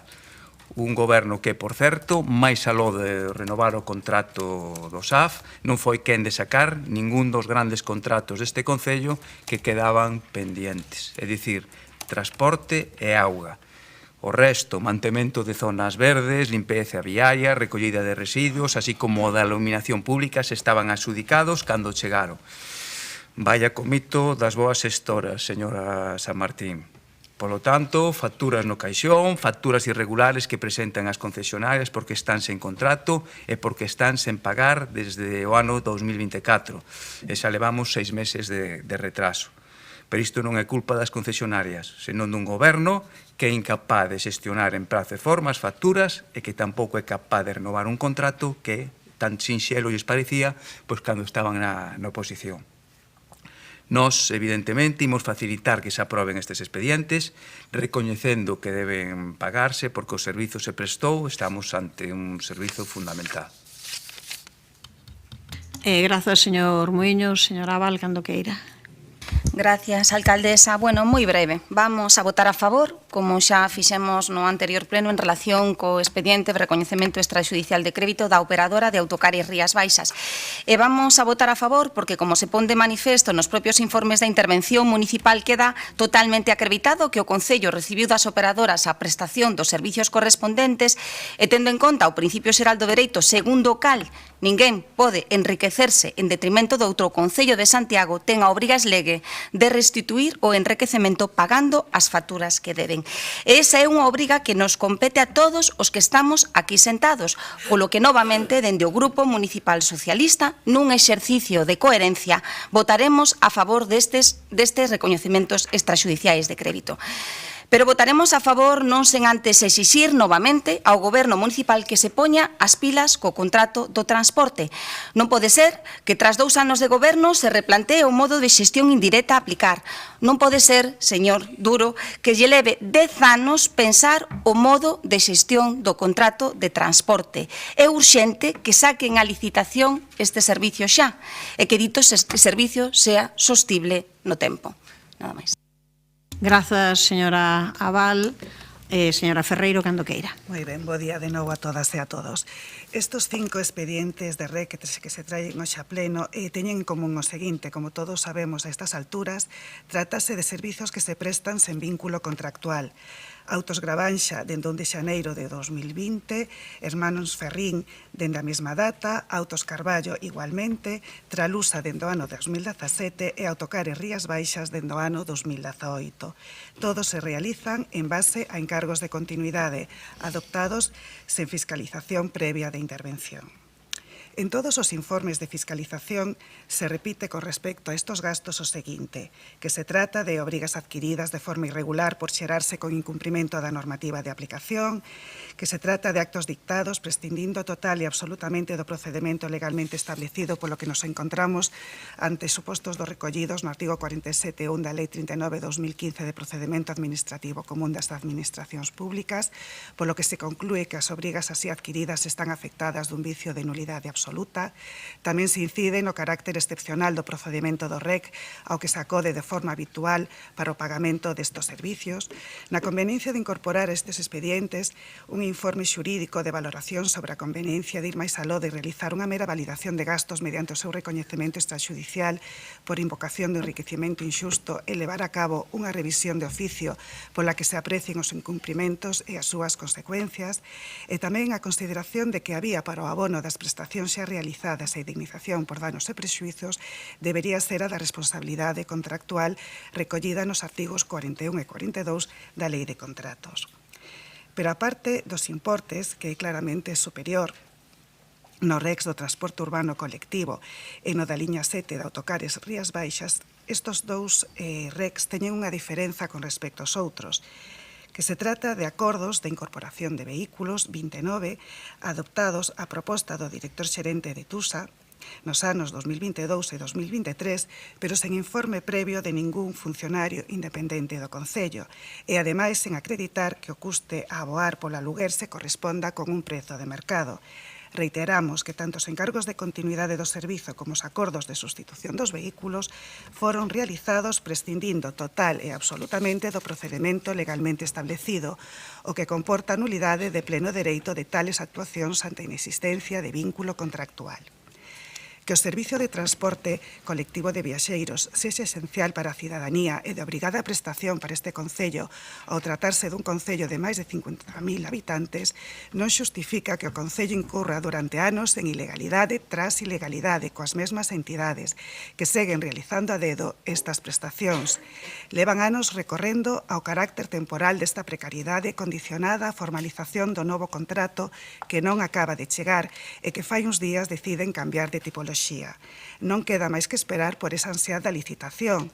Recórdolles que en todos os informes que se ven neste expediente se di a previsión é poder lanzar a licitación antes da época estival, pois xa estamos en tempo de desconto. Estaremos atentos á publicación da súa licitación antes de irmos de vacacións. E, por último, como se apuntou en algún outro pleno e se contempla nos informes elaborados polo interventor no REC, vou a ler o seguinte que me parece moi relevante. Debe indicarse que este recoñecemento ou validación implícita de gastos por apelación ao enriquecimento inxusto que consiste este procedemento excepcional do recoñecemento extrajudicial de crédito ten como finalidade exclusivamente o pago das obrigas así contraídas, pero de ningún xeito de puras eventuais responsabilidades que puidesen deducirse das actuacións e feitos que orixinaron aqueles. Responsabilidades, no seu caso, de carácter patrimonial e disciplinario, derivadas da infracción da normativa contractual do sector público, en virtude do disposto pola disposición adicional 28ª da Lei 9/2017 de contratos. Aí o deixo quedar, alá cada un ca súa responsabilidade con toda esta cadea de irregularidades. Nada máis, moitas grazas. Obrigada, señora Ferreiro. Tempo para a réplica para o señor Duro.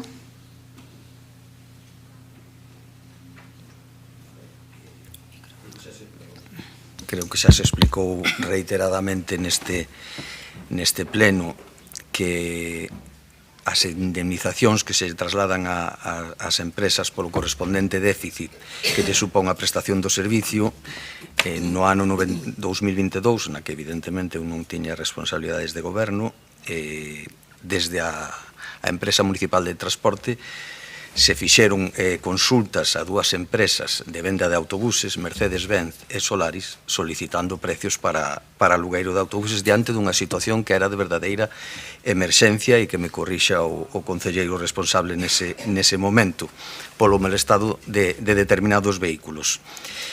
Ambas empresas indicaron que non dispuñan de vehículos de transporte urbano para aluguer e que a única opción que tiñan era renting a 2 anos para vehículos novos. Ese renting non estaría disposto nin a medio prazo, porque tiñan que adquirir ou construir os autobuses, e mesmo a empresa Solaris sinala que o renting para un vehículo diésel de 12 metros ascende a 12.500 euros mes. Evidentemente, se adoptou a decisión naquel momento e se retirou a mesma adopción cos mesmos datos que tiñamos na masa e diante dunha situación de verdadeira urxencia de optar polo precio máis barato, que son neste caso os autobuses que temos. Non podo dar moitas máis explicaciones das que hai. Evidentemente, está pendente de sair o contrato dos autobuses, aí estamos traballando e confiamos en telo en breve, e a partir de aí iremos regularizando toda esta situación. Gracias. Grazas, señor Duro. Señor Muiños. Sí, confirmar o que dixo pois agora o compañeiro pois Xan Duro, non, que foi o que aconteceu pois cando tiña responsabilidade pois nesa área. Mire, para deixar claro pois xa pois o noso posicionamento, non? Porque xa no pleno do mes pasado pois o BNG foi moi rápido en acusarnos de responsabilidade. Miren, nós respondemos polo que nós votamos. E nós imos facilitar a aprobación coa nosa abstención. Nós non vamos a responder polo que voten pois o resto de formacións políticas. Pero direille máis, con que peso moral pois pode vir aquí pois a señora San Martín a falar de responsabilidade cando ela durante 4 anos de oposición e baixo esa excusa de que o seu voto non era determinante, votou neste pleno o que lle dou realmente pois a real gana, non? Unha señora pois que se abstivo en case todos os expedientes económicos e que se puxo de perfil en a maioría dos grandes asuntos da cidade, como foi peleteiro, vivendas turísticas ou contrato de auga. Esa é a responsabilidade que vostede predica. Nós, si, como persoas responsables, abstémonos para facilitar a aprobación deste expediente e xa facemos abondo, visto pois o informe de intervención e visto que 2 anos despois aínda non sabemos se realmente pois hai uns pregos redactados para o contrato do transporte urbano pois que regularice pois esta situación. Entonces, pois que cada un pois responda polo seu, sobre todo quen goberna, eso non é debatible. Grazas. Grazas, señor Muiño. Señora Abal non intervén. Señor Berea, cando queira. Moitas gracias, presidenta. Unha emerxencia non dura 3 anos. Na Xunta de Goberno de 7 de setembro de 2023, vostedes cometeron unha gravísima irregularidade. Unha gravísima irregularidade que, ademais, ten un agravante que non tiña o Partido Socialista e que vostedes sabían que estaban cometendo unha gravísima irregularidade. Por qué? Porque xa o dixo por escrito o interventor. De que estamos falando? Que pasou ese 7 de setembro de 2023? Vostedes, cun total desprezo, cun desprezo absoluto ao procedimento administrativo, cun desprezo absoluto ás normas de contratación, cun desprezo absoluto aos informes independentes e cun desprezo absoluto á leal vixiancia de caudais públicos, decidiron adxudicar a dedo 12 autobuses por unha cantidade millonaria e por tempo ilimitado. Na sesión plenaria de 30 de novembro de 2023, xa advertimos, están aí as actas, xa advertimos que non íamos ser cómplices desta ilegalidade e que para sacar adiante estas facturas completamente ilegais non contaran con nós por unha motivación estrictamente xurídica. Estamos ante un reconocemento extrajudicial de crédito con gravísimas advertencias de ilegalidade, onde os interventores apuntan que é imposible saber se o prezo que se lle paga a empresa sexa o prezo que lle corresponde. Son conscientes da barbaridade que aprobaron nesa Xunta de Goberno de setembro de 2023? Sen informes, sen ningún procedimento, adxudicaron a dedo 12 autobuses. E cando chegan estas facturas de 2,5, de case 3 millóns de euros, pois os interventores que lles están dicindo? Oiga, coidado, que como fixeron unha barbaridade o 7 de setembro de 2023, non sabemos se hai que pagar 2,5, 3, 2,7, 2,8 ou 3,2. Como comprenderán e como xa advertimos, nós non imos a ser cómplices. Se eu como alcalde non aprobaría nunca un expediente de pago nestas condicións, nin comprometería os meus concelleiros nunha sesión de xunta de goberno como están agora comprometidos, lóxicamente non o imos a facer agora. Eu supoño que os concelleiros, os outros 6, saberán, digo, quitando a Xanduro e a Gorriti San Martín, que se fixo unha adxudicación sen informe de interventor, unha adxudicación millonaria, unha adxudicación por tempo ilimitado e que hai responsabilidade patrimonial do que poida ocorrer aí, porque lóxicamente estamos valorando remitir toda esta documentación aos órganos competentes en materia de anticorrupción e responsabilidade contable. Alá vostedes. Señora San Martín, pode vostede contar cos votos, supoño, dos que a fixeron alcaldesa, pero non vai a contar cos nosos votos para aprobar as súas trapalladas. Grazas, señor Berea. Evidentemente, nós sabemos perfectamente cal é a situación do transporte, unha situación que ven de anos atrás, da falta de regularización dun contrato e dun contrato complexo, dun contrato con dificultades, e no seu momento tomáronse decisións por parte do goberno anterior de intentar verse nunha disyuntiva que non é unha disyuntiva doada para ninguén, unha de dúas, ou deixas a cidade sen autobuses e sen transporte colectivo, ou acodes a unha fórmula que se buscou para este aluguer de autobuses. Sabemos que non é a situación ideal. Penso que iso que somos conscientes absolutamente todo o mundo, mas era a fórmula posible para non deixar, nese caso, cun contrato complicado diante, sin deixar a cidade sin liñas de autobuses. Non sei se esa sería a decisión que tomarían outras persoas, outros grupos aquí no pleno, se ven diante desa disyuntiva. En todo caso, nós agora o que temos en riba da mesa creo que é bastante claro. Hai unhas empresas que acreditaron que fixeron uns traballos que teñen traballadores e traballadoras, teñen familias e son unhas empresas que, pois, lóxicamente, hai que pagarles, porque o resto significaría, como xa foi dito aquí, pois un enriquecemento indebido. Fixeron un servizo, o que se somete a consideración agora do conxunto do pleno é, pois, que ese servizo se pague. Pasamos a votación, non sei se lles vale que votación por puntos. Pedimos votación. O sea, punto a punto, de acordo. Pois imos votando punto a punto cando queira, señor secretario. Aprobación do recoñecemento extraxudicial de crédito por gastos derivados da liquidación do ano 2024 correspondente á prestación do Servizo de Transporte Urbano Colectivo de Viaxeiros da liña 7 entre San Roque e Aríns e aprobación de indemnización sustitutiva a favor de Autocares Rías Baixas SL por importe de 402.093 euros e 27 céntimos. Votos a favor, grupos municipais, BNG, Compostela Aberta e Socialista, votos en contra, Grupo Municipal, Partido Popular, abstencións, concelleiros non adscritos, rexéitase a proposta. Aprobación do recoñecemento extraxudicial de crédito por gastos derivados da liquidación do ano 2024 correspondente á prestación do Servizo de Transporte Urbano Colectivo de Viaxeiros da liña entre o centro da cidade e a Peregrina e aprobación de indemnización sustitutiva a favor de Autos Carballo SLU por importe de 272.372 euros e 82 céntimos. Votos a favor, grupos municipais, BNG, Compostela Aberta e Socialista. Votos en contra. Non hai, abstencións, grupos municipais, Partido Popular e concelleiros non adscritos. Apróbase a proposta.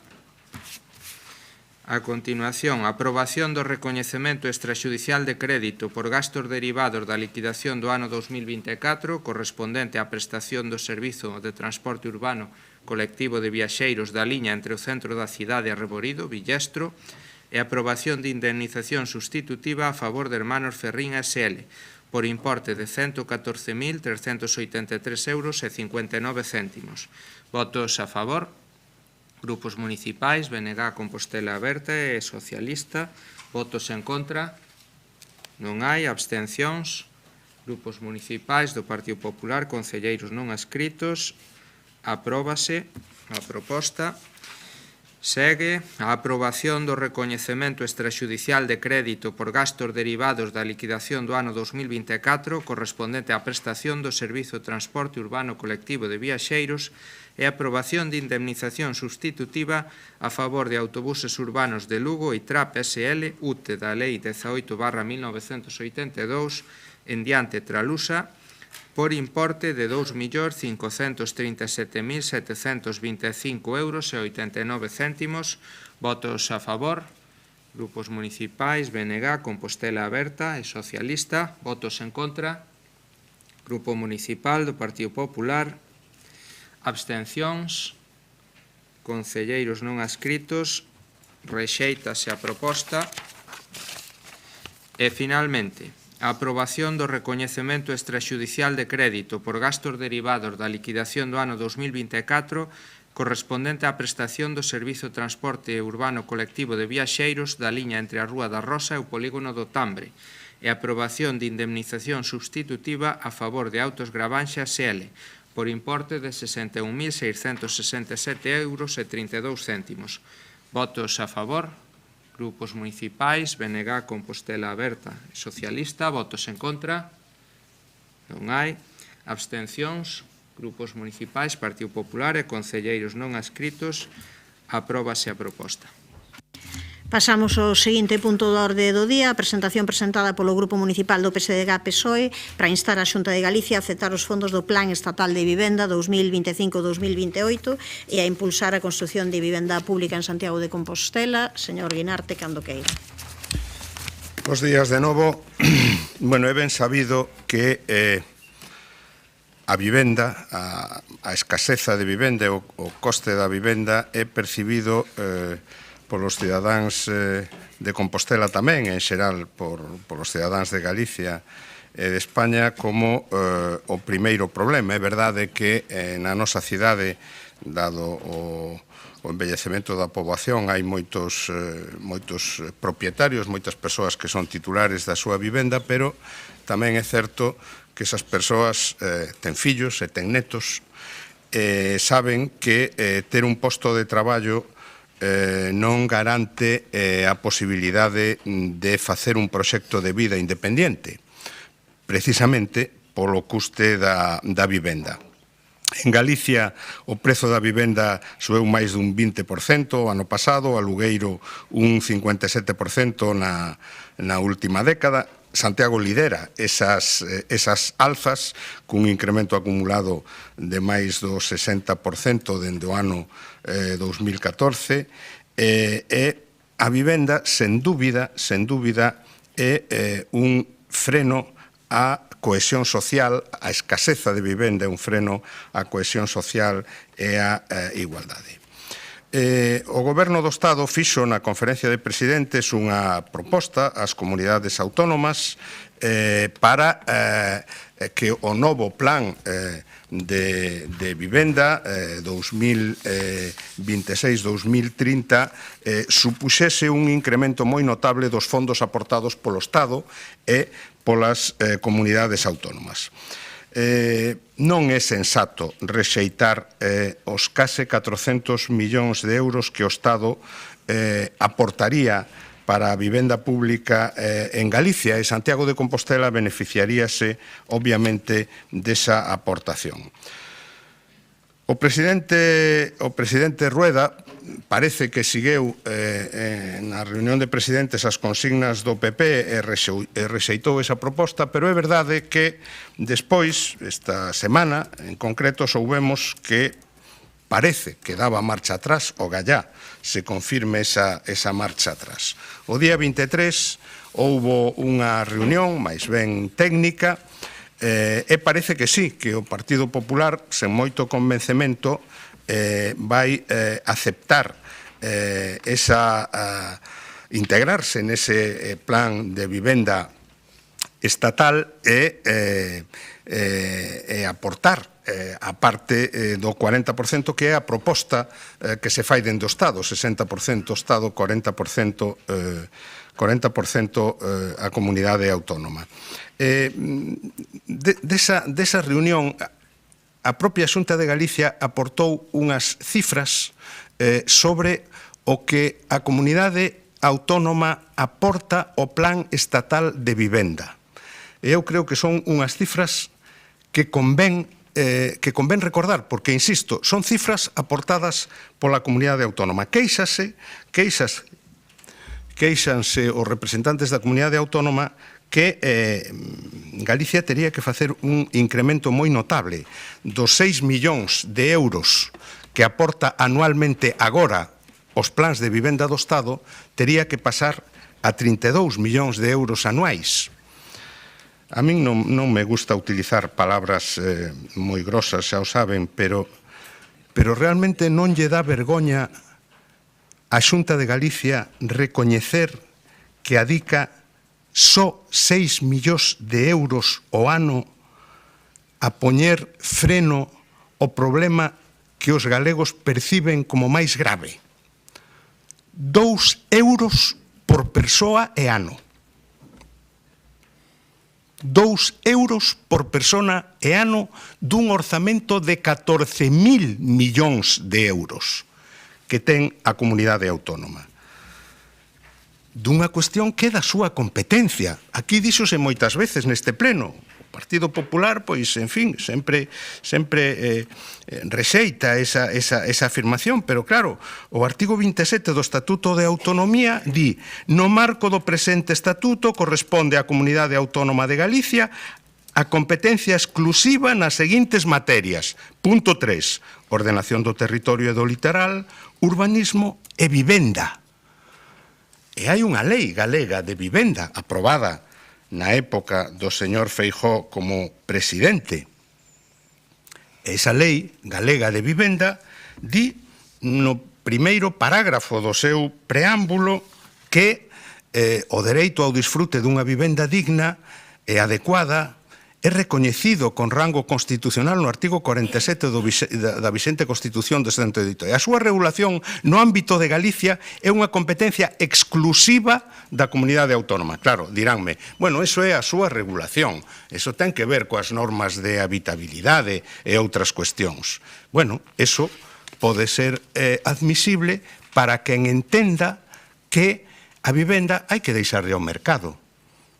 Os poderes públicos o que ten que facer é regular algunhas cuestións de tamaños, de luces e de outras cousas. Non.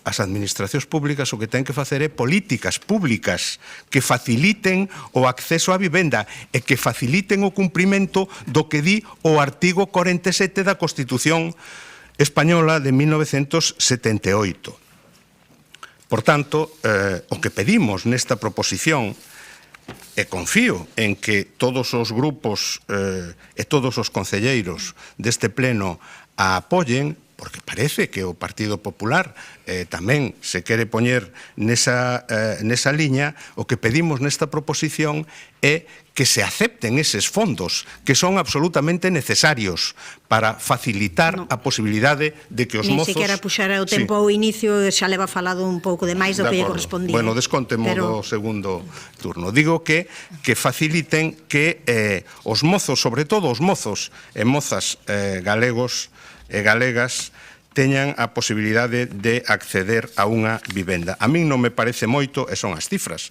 que dá a propia Xunta de Galicia, que o goberno galego pase a aportar 32 millóns de euros anuais a promoción de vivenda pública no plan de vivenda estatal. 32 millóns de euros anuais.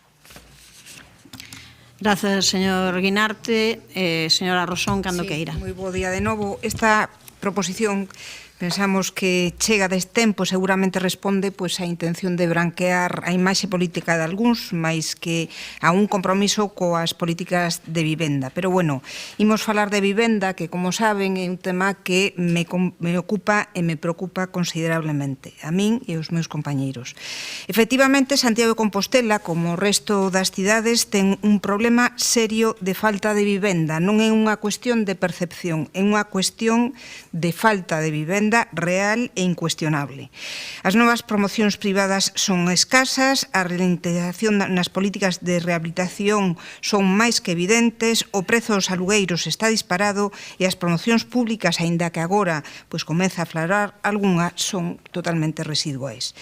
Claro, en 16 anos de sucesivos gobernos do Partido Popular na Xunta de Galicia, é dicir, a administración que ten todas as competencias e os cartos para facer política de vivenda, só se construíron 24 vivendas no Castiñeiriño.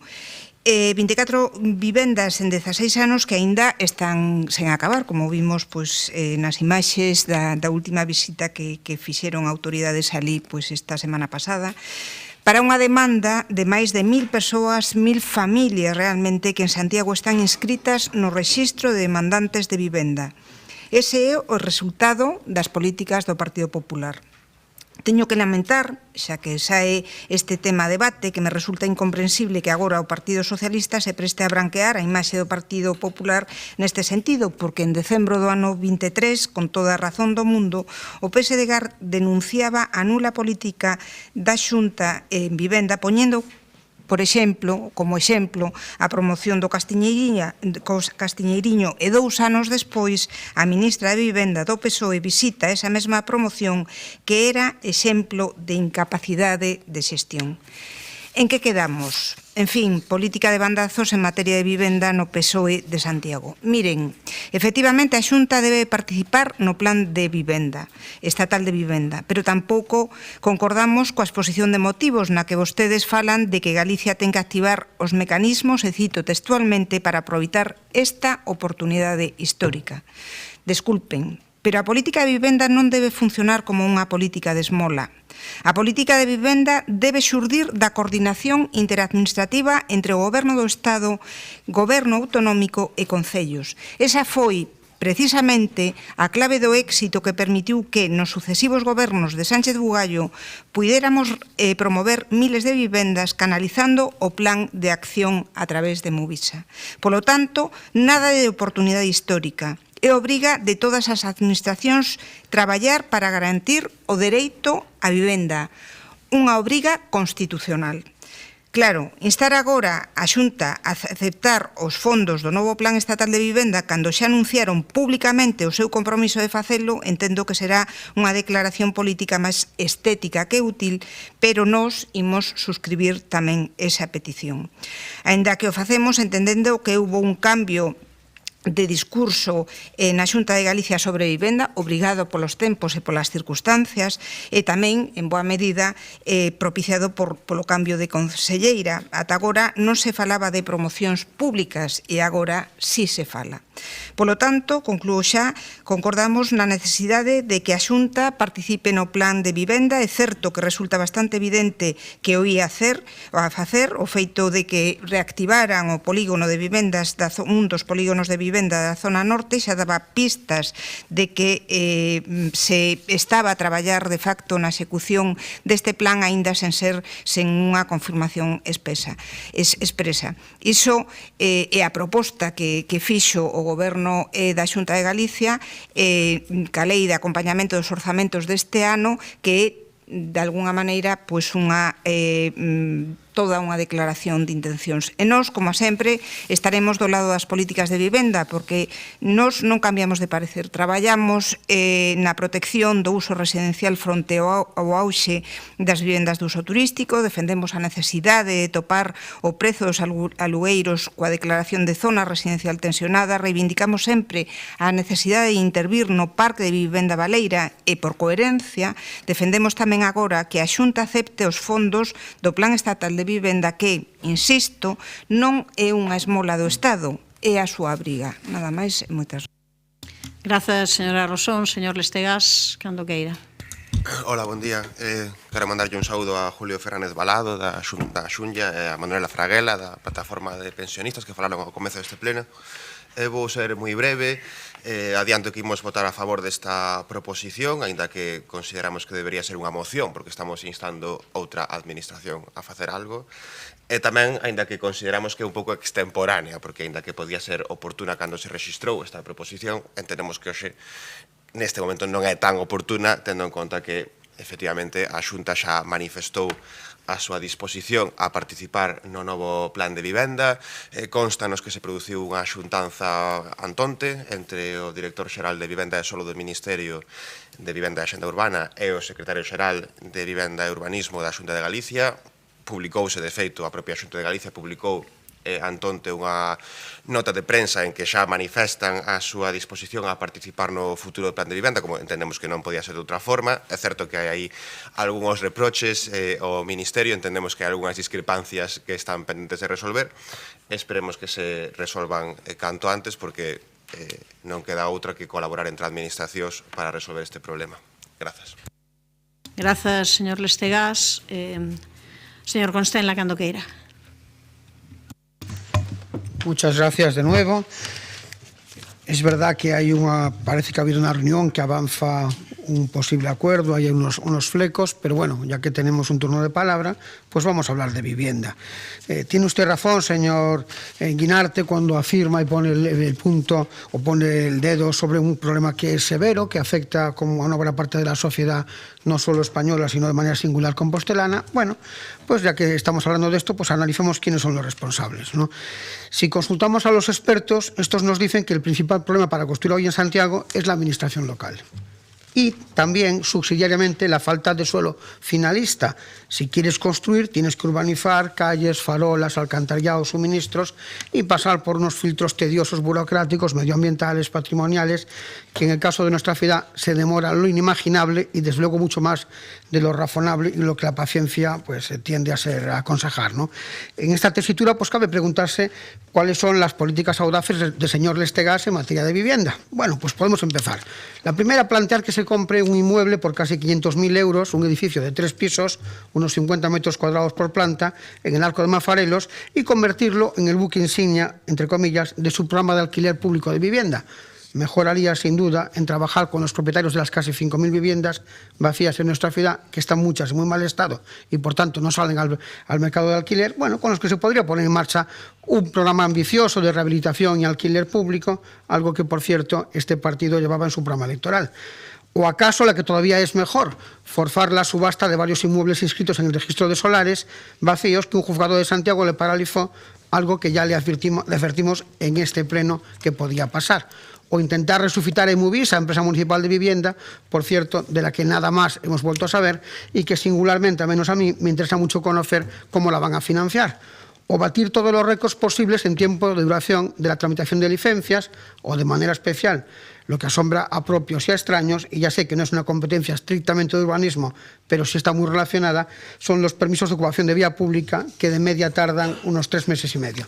Pero bueno, a pesar de todo, ustedes sigan sacando pecho, porque claro, todo siempre es culpa del Partido Popular y del Gobierno gallego. En la moción que debatimos se afirma, señor Guinarte, alegremente que la Xunta ha renunciado a desarrollar una política ambiciosa en materia de vivienda, y tengo que decirle que no es lo que dicen los datos, ¿no? El Gobierno autonómico tiene el firme compromiso de duplicar el parque de vivienda pública para que pase de 4.000 a 8.000 viviendas a lo largo de esta legislatura, y en lo que llevamos de año se han hecho los deberes y se ha puesto en marcha la construcción de unas 2.200. Para alcanzar ese objetivo se ha habilitado, desde luego, el que es el mayor presupuesto de la historia en materia de vivienda, 240 millones de euros. Se está desarrollando suelo a través de proyectos de interés autonómico para construir 25.000 nuevas viviendas, y se colabora con ayuntamientos en la cesión del suelo para incrementar la capacidad de construir inmuebles o para que desarrollen los propios concellos esos proyectos. Lamentablemente, esto no es lo que se puede decir del Gobierno de España, que no solo no cumple con sus compromisos de campaña. Hay que recordar aquello que decía su presidente Sánchez, de que van a construir 183.000 viviendas públicas en Galicia, de las que en España, pero en Galicia no hemos visto ninguna. O aprobando una ley de vivienda recurrida por la Xunta que, tras 2 años de vigencia, se ha mostrado absolutamente ineficaz, y no me extiendo porque es absolutamente lesiva y contraproducente para el propio mercado de vivienda. Pero miren, sin ánimo de caer en soberbia política, este partido les va a ofrecer algunas líneas maestras para mejorar, señor Lestegás, su política exigua de vivienda. Mire, desarrolle suelo, agilice la normativa urbanística para facilitar la construcción, rehabilitación de viviendas, reduciendo los tiempos y costos. Movilice las viviendas vacías. Hay que ofrecer incentivos fiscales a los propietarios para que construyan o rehabiliten viviendas para alquilar a precios asequibles. Hay que potenciar la vivienda pública, estamos de acuerdo. Todas las administraciones deben colaborar a este objetivo absolutamente soberano. Hay que poner en marcha programas de garantía pública para proteger a inquilinos y propietarios. Hay que potenciar la información y asesoramiento, creando puntos de información para la población sobre sus derechos y recursos disponibles en materia de vivienda. Hay que fomentar la colaboración entre el sector público y privado en el desarrollo de nuevos proyectos residenciales. Hay que incentivar la rehabilitación de viviendas vacías para destinarlas a alquiler a precios asequibles. Desde luego, Santiago, como el conjunto del país, necesita resolver el problema de vivienda y contar con un parque amplio a precio razonable, en especial para que los jóvenes puedan incardinarse en nuestra ciudad. Y sin duda, para poder conseguirlo, pues es necesario el concierto de todas las administraciones, incluidas la municipal. Además de algunas imprecisiones en su texto resolutivo, señor Guinarte, pues lo que me sorprende es que la moción, como digo, en su parte resolutiva, bueno, pues se redacta en términos de incentivar a la Xunta que acepte la propuesta de negociación del Gobierno central, cuando quizás lo razonable hubiese sido plantearla en términos de que ambas administraciones negocien, trabajen juntas en la consecución, como digo, de un objetivo compartido, que es buscar que Santiago, que Galicia, que España, en el caso del Gobierno de España, tenga un mejor y mayor parque de vivienda pública. Muchas gracias. Gracias, señor Constenla. Ten 2 minutos, señor Guinarte, cando queira. Sí, non os vou consumir, moitas grazas. Vamos a ver, eu non sei se na miña intervención pareceu que blanqueaba moito o Partido Popular, seguramente pode topar mellores branqueadores que a min, pero bueno, en todo caso, si é evidente que a vivenda é unha competencia da comunidade autónoma, eu creo que é a comunidade autónoma a quen corresponde facer as contribucións principais en políticas de vivenda. Esta, en fin, eu diría cicatería en sumarse ao plan estatal de vivenda, que efectivamente supón un incremento da aportación da comunidade autónoma, pois non deixa a comunidade autónoma en bon lugar. Non é unha boa noticia en caso de que non se producira, será boa noticia, hai que recoñecelo, en caso de que se produza para os cidadáns de Galicia e en particular para os cidadáns de Compostela. Obviamente, cando se presentou esta proposición, a Xunta de Galicia e o presidente da Xunta de Galicia non manifestara o seu cambio de posición ao respecto, estaba na posición que manifestou cando terminou a conferencia de presidentes, pero tamén hai que decir que, en fin, a información que se recolle na prensa respecto a este cambio de posición non abre absolutamente as portas ao optimismo, porque hai moitas reticencias que eu confío, como decía o señor Lestegas, que non impidan esa, en fin, que a Xunta se sume finalmente a este proxecto, nada máis. Grazas, señora Rosón. Brevemente. Bueno, bastante revelador que o señor Constenla, que en base non sei moi ben a que informe responsabiliza aos concellos das políticas de vivenda, na mesma fai referencia a Emovisa e a súa nova posta en marcha. Eu quero recordarlle, xa o fixen unhas cantas veces aquí neste pleno, que quen se cargou a Emovisa foi precisamente o Partido Popular de Conde Roa a principios do ano 2012. E quero recordar tamén que as poucas ou as escasas vivendas que se foron construindo dende a crise ata agora se fixeron en solos que pertencían, que se xestionaron en solos que se transformaron por a empresa municipal de vivenda Solo.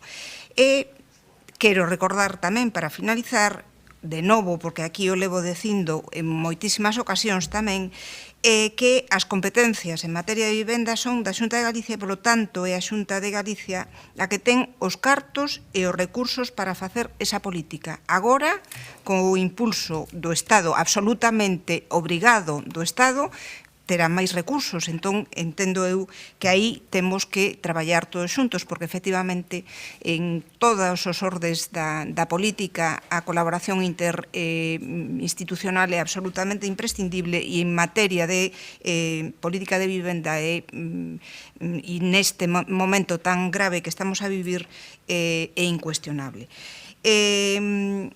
Dende logo, a min houbérame gustado moitísimo intervir pois no Parque de Vivendas Baleiras, pero a Xunta, a día de hoxe, despois de reclamalo pois a través de acordos plenarios deste pleno, pois non fixo nada polo momento. Ese o seu compromiso e do Partido Popular ata agora, que deixa pois, os fondos de vivendas en executar, ata agora foi así, e o resultado final desas políticas nestes últimos 16 anos son esas 24 vivendas no Castiñeiriño, no Sub 13, un polígono que foi executado no seu momento polo IGUS, coa colaboración do Concello, e é o resultado final desas políticas de goberno. Eu realmente confío e gustaríame que realmente fora así, estou convencida que dende o goberno municipal se está facendo un esforzo por coordinarse ca comunidade autónoma neste futuro desenvolvemento de AMIO, porque realmente a nosa cidade necesita ter oferta de vivenda para todos e todas. Nada máis e moitas gracias. Grazas, señora Rosón. Señor Lestegas. Agradezolle a consta en las súas receitas. Lamento comunicarlle que o mercado da vivenda non funciona como o mercado dos aguacates, por exemplo. Por moitas razóns que non podería explicar en 2,48 minutos, en ningún período da historia de España se construiu tanto como no período comprendido entre 1995 e 2007, e algo tivo que ver o Partido Popular niso, concretamente José María Aznar, e en ningún período da historia de España aumentou tanto o prezo da vivenda como no período comprendido entre o 95 e 2007. É algo tivo que ver aí o Partido Popular e sobre todo José María Aznar. Que pasa? Que nesa época, lembrolle que se celebraba que aumentase o prezo da vivenda. Considerábase un factor económico positivo, unha mostra de dinamismo económico. O sea que algo milloramos cando agora xa se entende que o encarecimento da vivenda non é positivo, que é negativo. Iso cambiou hai moi pouco. Ademais de descoñecer como funciona o mercado da vivenda, Constenla descoñece o planeamento urbanístico de Santiago de Compostela cando di que non hai solo disponible. É mentira. Non é certo que non haxa solo disponible. Hai moitísimo solo disponible, de acordo co planeamento urbanístico compostelán. Nós temos unha diagnose clara que identifica cales son as problemáticas estruturais do mercado residencial en Santiago de Compostela e ten que ver fundamentalmente por unha banda coa infrautilización do parque residencial, 57.000 vivendas para unha poboación real que non chega aos 120.000 habitantes, unha ratio de 2 persoas por vivenda, pero unha cuarta parte dese parque residencial utilizado durante menos de 3 meses ao ano, 23,2%. É un 10,9% de vivenda baleira, que é a porcentaxe máis baixa das 7 cidades, pero que, aínda así, é un desafío e que tamén é unha oportunidade para ampliar a oferta de vivenda, sin nin sequera ter que urbanizar e edificar, sin nin sequera ter que facer eso e, por tanto, a posibilidade de ampliar a oferta a curto prazo mobilizando esa vivenda. En esas estamos, con moitas ferramentas que tampouco podería resumir nun minuto, pero que xa se expliquei en numerosas ocasións. Efectivamente, o rexistro de soares é unha delas. É a outra liña de actuación importante ampliar o parque de vivenda protegida. Por que non temos vivenda protegida suficiente en Santiago? Non porque non se construíse vivenda protegida, construíuse moitísima vivenda protegida durante moitas décadas. O problema é que tanto o Partido Socialista como o Partido Popular durante décadas mantiveron un modelo de protección limitada no tempo, é dicir que pasados unhos anos, esa vivenda protegida que se construiu con esforzo e recursos públicos pasou a ser vivenda libre. Por exemplo, o caso de Fontiñas, que se comercializa xa como vivenda libre. Iso modificou agora a Xunta, pero só parcialmente, só para as vivendas que promova o propio IGUS e só para as vivendas que se edifiquen sobre solo desenvolvido por un promotor público. No resto das vivendas mantén esa cualificación temporal de 30 anos ou de 15 anos que non se estiran a alugueiro. Esa decisión do Partido Socialista e do Partido Popular durante décadas de facer vivenda protegida con cualificación temporal é o pecado original, poderíamos decir, do mercado residencial. Nada tivo que ver o Concello de Santiago e nada tivo que ver ese concelleiro. Grazas. Ten 15 segundos menos, señor Constenla, cando queira. Gracias. Mire, señor Lestegas, usted necesitaría no 3 minutos, ni 30 minutos, ni 300, porque el tiempo le sobraría para poder explicarse, ¿no? Porque además, a mí me hace mucha gracia cuando usted dice que en Santiago no hay problemas de suelo. Quizás no los hay. Pero entonces, ¿por qué los promotores que quieren ganar dinero legítimamente con sus empresas se quejan manifiestamente de que no disponen de suelo finalista? Bueno, yo no quiero extenderme por ahí. Señora Rosón, tengo que pedirle perdón por no haberme referido a su gestión, pero quería ahorrarle el mal trago de escuchar que usted es la peor concejala de urbanismo de la historia de la ciudad. Entonces, quería ahorrarle ese comentario y, bueno, por tanto, le pido perdón no haber hablado de su gestión, ¿no? Señor Guinarte, me sorprende mucho que usted se sujete o priorice en su intervención el argumentario de su partido frente a los intereses de este país. Bueno, pues me parece que no es muy elegante por su parte y desde luego demuestra la desorientación que tienen en la actualidad, ¿no? Mire, por referirme por acabar, señor Lestegas, usted tiene unas responsabilidades de gestión que no puede obviar, ¿no? Usted tiene que colaborar con otras administraciones, como bien decía en su intervención, tiene que ser un elemento facilitador, es el que mejor conoce, bueno, es el que mejor debería conocer cómo funciona el mercado de la vivienda. En este caso, pues hablamos de vivienda en la ciudad, es aquella administración que debería tutelar, que debería capitanear, que debería liderar pues un proceso, y no es así.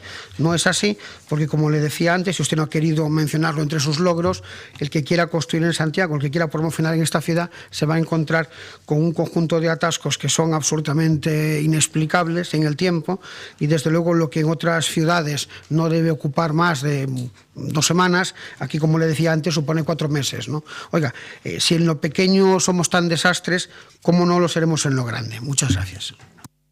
Grazas. Pasamos á votación, señor secretario. Proposición presentada polo Grupo Municipal do PSDG-PSOE para instar a Xunta de Galicia a aceptar os fondos do Plan Estatal de Vivenda 2025-2028 e impulsar a construción de vivenda pública en Santiago de Compostela. Votos a favor? Grupos municipais, Socialista, Compostela Aberta, BNG, concelleiros non adscritos, votos en contra, non hai abstencións. Grupo Municipal, Partido Popular, apróbase a proposición. Pasamos daquela a seguinte proposición do Grupo Municipal Socialista para impulsar a reserva de contratos reservados a centros especiais de emprego de iniciativa social e empresas de inserción. Señora Abal, cando queira. Gracias, alcaldesa. Bueno, de conformidade co disposto na disposición adicional cuarta da Lei de Contratos do Sector Público, a reserva de contratos a centros especiais de emprego de iniciativa social e a empresas de inserción é unha obriga para todas as administracións públicas, debendo o órgano competente no ámbito das entidades locais, no noso caso, a Xunta de Goberno local, fixar as porcentaxes mínimas de reserva do dereito para participar nos procedementos de adxudicación de determinados contratos ou de determinados lotes dos mesmos. No ámbito do Concello de Santiago de Compostela, mediante acordo da Xunta de Goberno local do 7 de abril de 2017, a porcentaxe mínima fixouse no 5%. Falamos dunha medida legal, pero sobre todo dunha decisión ética e social, porque a realidade é clara. As persoas con discapacidade enfróntanse a importantes barreiras para acceder ao mercado laboral. A súa taxa de desemprego é moito máis alta que a media e iso tradúcese en exclusión, en dependencia e nunha perda de talento que como sociedade non nos podemos permitir. Os centros especiais de emprego de iniciativa social e as empresas de inserción son ferramentas de inclusión que demostran cada día que a discapacidade non é incompatible coa profesionalidade nin coa excelencia. Reservar contratos públicos para estas entidades é cumprir coa legalidade vixente, pero tamén é exercer unha responsabilidade institucional clara, usar a contratación pública como motor de inclusión e de política e de igualdade de oportunidades. Precisamente, como poñemos de manifesto na parte expositiva da proposición, un dos obxectivos de desenvolvemento sostibles impulsados pola Organización das Nacións Unidas na Xenda 2030 é o que fixa como meta potenciar e promover a inclusión social, económica e política de todas as persoas independentemente, entre outros aspectos, da súa discapacidade. Por iso, insistimos o cumprimento da disposición adicional cuarta da Lei de Contratos e do acordo do Concello de Santiago de Compostela do ano 2017 non só é unha obriga legal, é unha excelente oportunidade para que o Concello de Santiago aposte decididamente pola inclusión e pola igualdade de oportunidades. Fronte a isto, o certo é que no que vai de legislatura o Goberno bipartito do Bloque Nacionalista Galego e de Compostela Aberta non licitou mediante algún dos procedimentos previstos no artigo 131.2 da Lei de Contratos, isto é, procedimentos que non son contratos menores, contrato algún reservado aos centros especiales de emprego de iniciativa social e a empresas de inserción, o que pon de manifesto a falta de compromiso do Goberno municipal coas políticas activas de emprego dirixidas a persoas con discapacidade e en risco de exclusión social. É urxente que o Goberno do Bloque Nacionalista Galego e de Compostela Aberta dé cumprimento ao disposto na normativa de contratación pública e no acordo da Xunta de Goberno local do ano 2017. Pero, ademais, é importante ser máis ambiciosos na determinación dos obxectivos a acadar, incorporando a reserva de xeito estratégico na planificación anual da contratación do Concello. Por todos estes motivos, pois, dende o Grupo Municipal Socialista, propoñemos ao Pleno da Corporación Municipal a adopción dos seguintes acordos. Instar ao Goberno Municipal a que dé a cumprimento de xeito inmediato durante o ano 2025 ao acordo da Xunta de Goberno Local do ano 2017 que establece que cando menos o 5% dos contratos a licitar mediante algún dos procedementos previstos no artigo 131.2 da Lei de Contratos se reserve a centros especiais de emprego de iniciativa social e a centros de inserción. Instar, e isto é moi importante, a que de xeito inmediato o Goberno municipal licite o servicio de roza e limpeza das parcelas municipais no ámbito urbano do termo municipal de Santiago de Compostela e o faga, como fixemos nós durante a anterior legislatura, reservado a centros especiais de emprego de iniciativa social e a empresas de inserción. Instar tamén ao Goberno municipal a que na planificación anual da contratación pública se detalle a relación de contratos reservados a centros especiais de emprego. Durante este ano todavía non coñecemos a planificación contratual que ten prevista o Goberno municipal, pero esperamos que, se a vai a sacar, que esperemos que así sea, pois incorpore nesta planificación unha reserva específica a centros especiais de emprego, dando cumprimento ao acordo da Xunta de Goberno Local do ano 2017 e, por último, instar ao Goberno municipal a ir máis alá e a incrementar de xeito paulatino a porcentaxe de contratos reservados nos termos dispostos da disposición adicional cuarta da Lei de Contratos do Sector Público. Nada máis. Grazas, señora Abal. Por os concelleiros, concelleiras non escritos, alguén quere falar? Señora Álvarez, cando queira. Hola, bo día a todos. Grazas, alcaldesa. Pois comentar que sí, que as cláusulas sociais nos contratos públicos pois son unha ferramenta poderosa para garantir que esas empresas adxudicatarias integren criterios de accesibilidade, emprego inclusivo e respecto aos dereitos das persoas que teñen diversidade funcional. Esta cuestión xa foi debatida no pasado novembro do ano pasado a raíz dunha moción que eu mesmo defendera neste pleno, no que se acordaba nun dos puntos que o Concello seguira garantindo a aplicación de cláusulas sociais ás empresas que contratan coa Administración. Sobre os contratos reservados, a alcaldesa asegurou en marzo do ano pasado, nunha xornada organizada por Cegalsa, que o Concello destinaba nesa altura uns 5,4 millóns de euros para contratacións reservadas. Sen poñer en dúbida este dato, pois sí que é certo que resulta complicado e tedioso revisar a transparencia desta parte da acción do Goberno, e máis todavía pois para parte da oposición cos recursos que temos. Apoiamos, por tanto, esta medida calquera que supoña avanzar en igualdade de oportunidades, en supresión de barreiras, querendo tamén que hoxe é unha boa oportunidade para renovar ese compromiso do Goberno local con esta cuestión como xa fixemos no pasado novembre. Moitas grazas. Grazas, señora Álvarez. Ten a palabra o señor César, cando queira. Bo día. Obrigado de novo, señora alcaldesa. Non podo máis que manifestar o total acordo deste Goberno co que a concelleira Marta Abal explica na exposición de motivos da súa proposición. Efectivamente, é unha obrigación legal e ética xerar oportunidades e procurar a inserción de persoas que poidan sufrir calquera discriminación. E as que a concelleira cita expresamente como mandato da ONU a idade, o sexo, a discapacidade, a raza, a etnia, a orixe, a religión e a condición económica, engadiría algunha outra, e moi especialmente a razón de lingua, que é unha das que permanece aínda agochadas. O Concello de Santiago marcou un fito, o primeiro, cando alá no principio deste século, compañeiras da miña organización ao frente da Concellaría de Medio Ambiente reservaron o contrato de mantemento de Brandia a centros especiais de emprego. Este compromiso avanzou en 2017, estableceuse en 5% o límite mínimo do volumen de contratación administrativa que debe reservarse.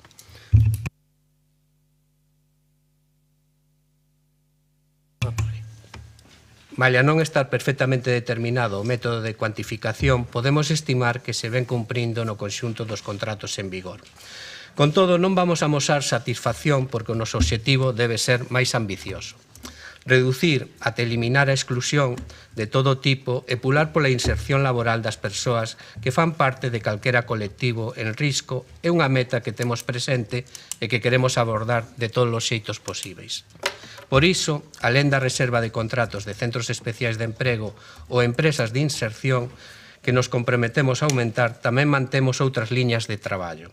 É o caso dos programas do Departamento de Emprego, que cada ano incorporan ao persoal temporal municipal un número importante de persoas con dificultades para a inserción laboral.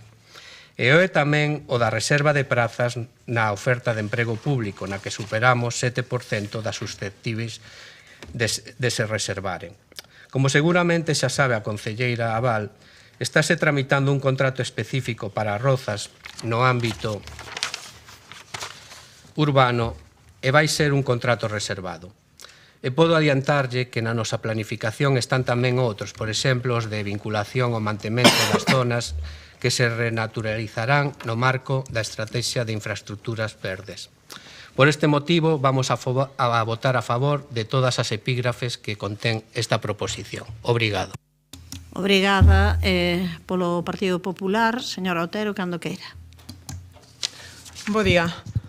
Por suposto que dende o Partido Popular imos votar, como non pode ser de outro xeito, a favor desta proposición, porque estamos convencidos da necesidade de avanzar na inclusión sociolaboral das persoas con discapacidade, e non só por cumplir coa legislación vixente. Recordemos, tal e como comentaba a compañeira Marta Abal, a Lei 9/2017 de 8 de novembro de contratos do sector público, que recolle esa obriga das administracións públicas de reservar contratos a centros especiais de emprego, iniciativa social e empresas de inserción, e tamén o acordo do ano 2017 dun 5% de porcentaxe mínima para este Concello. Porcentaxe que, teño que comentar, pasados 8 anos igual non estaría de máis revisar, por certo, cumprindo ademais así con un anuncio feito en marzo do ano pasado pola propia alcaldesa, no que se comprometía a incrementar esa porcentaxe ata o 10%. Senón tamén porque nós, en verdade, cremos na aportación de esa inclusión para o conxunto da sociedade e do beneficio que esta supón ao aproveitar así, a través dela, a formación, o talento e as capacidades de cada unha destas persoas. Ademais, temos que lembrar tamén que, tal e como recollen a propia Constitución Española ou a Declaración Universal dos Dereitos Humanos, o traballo é un dereito fundamental e é un medio para potenciar e impulsar o desenvolvemento humano. E avanzar na inclusión sociolaboral deste colectivo é, como xa se ven comentando neste pleno, unha cuestión de responsabilidade que, polo visto, non están exercendo, xa que en máis de 2 anos de mandato non licitaron ningún contrato reservado aos centros especiais de emprego, de iniciativa social, nin a empresas de inserción. E a pesar das disculpas que ven de comentar o señor César, eu teño a obriga de preguntar cal é o seu compromiso, cal é o compromiso real deste goberno coa inclusión sociolaboral das persoas con discapacidade e de outros colectivos con dificultades para acceder ao mercado de traballo. Como digo, dende o Partido Popular apoiaremos esta proposición do Partido Socialista, pero facemos un chamamento ao goberno. Cumpran coa obriga legal establecida, sexan responsables e, por que non, tamén ambiciosos, revisen esa porcentaxe e aposten pola transversalidade na inserción sociolaboral, favorecendo que esta estea presente en todos os sectores e niveles profesionais, tendo en conta os perfis e capacidades de todas as persoas traballadoras. Grazas, señora Otero. Tempo para a réplica, señora Abal.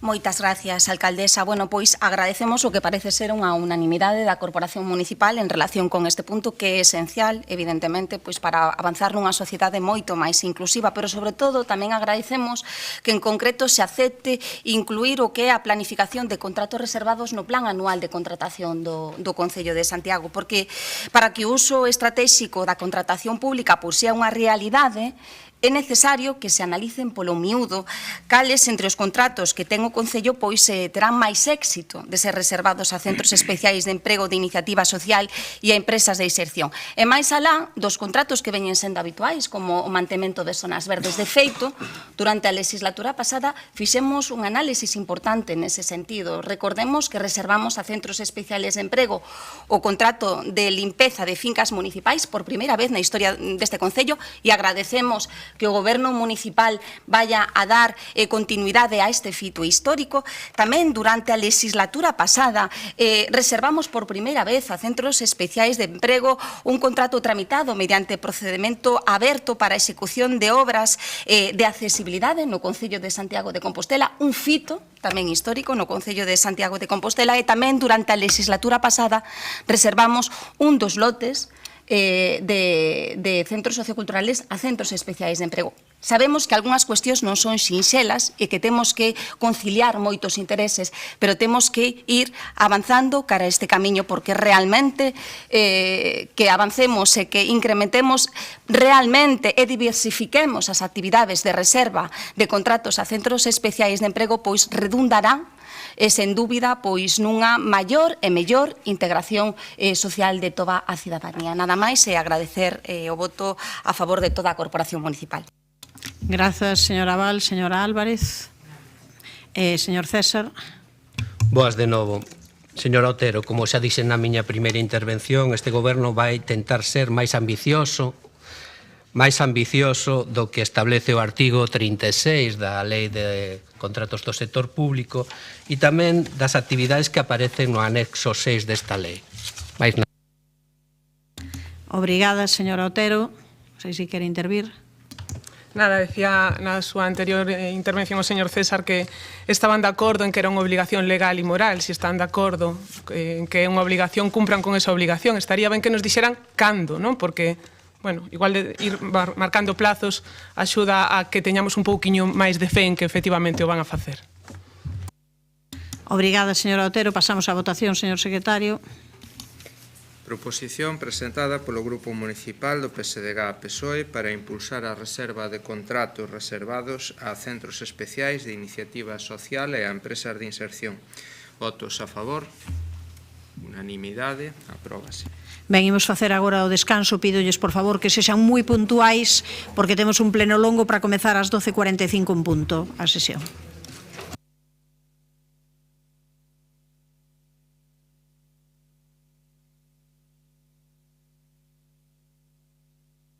Establece como atribución do Pleno da Corporación a aprobación das formas de xestión dos servicios públicos.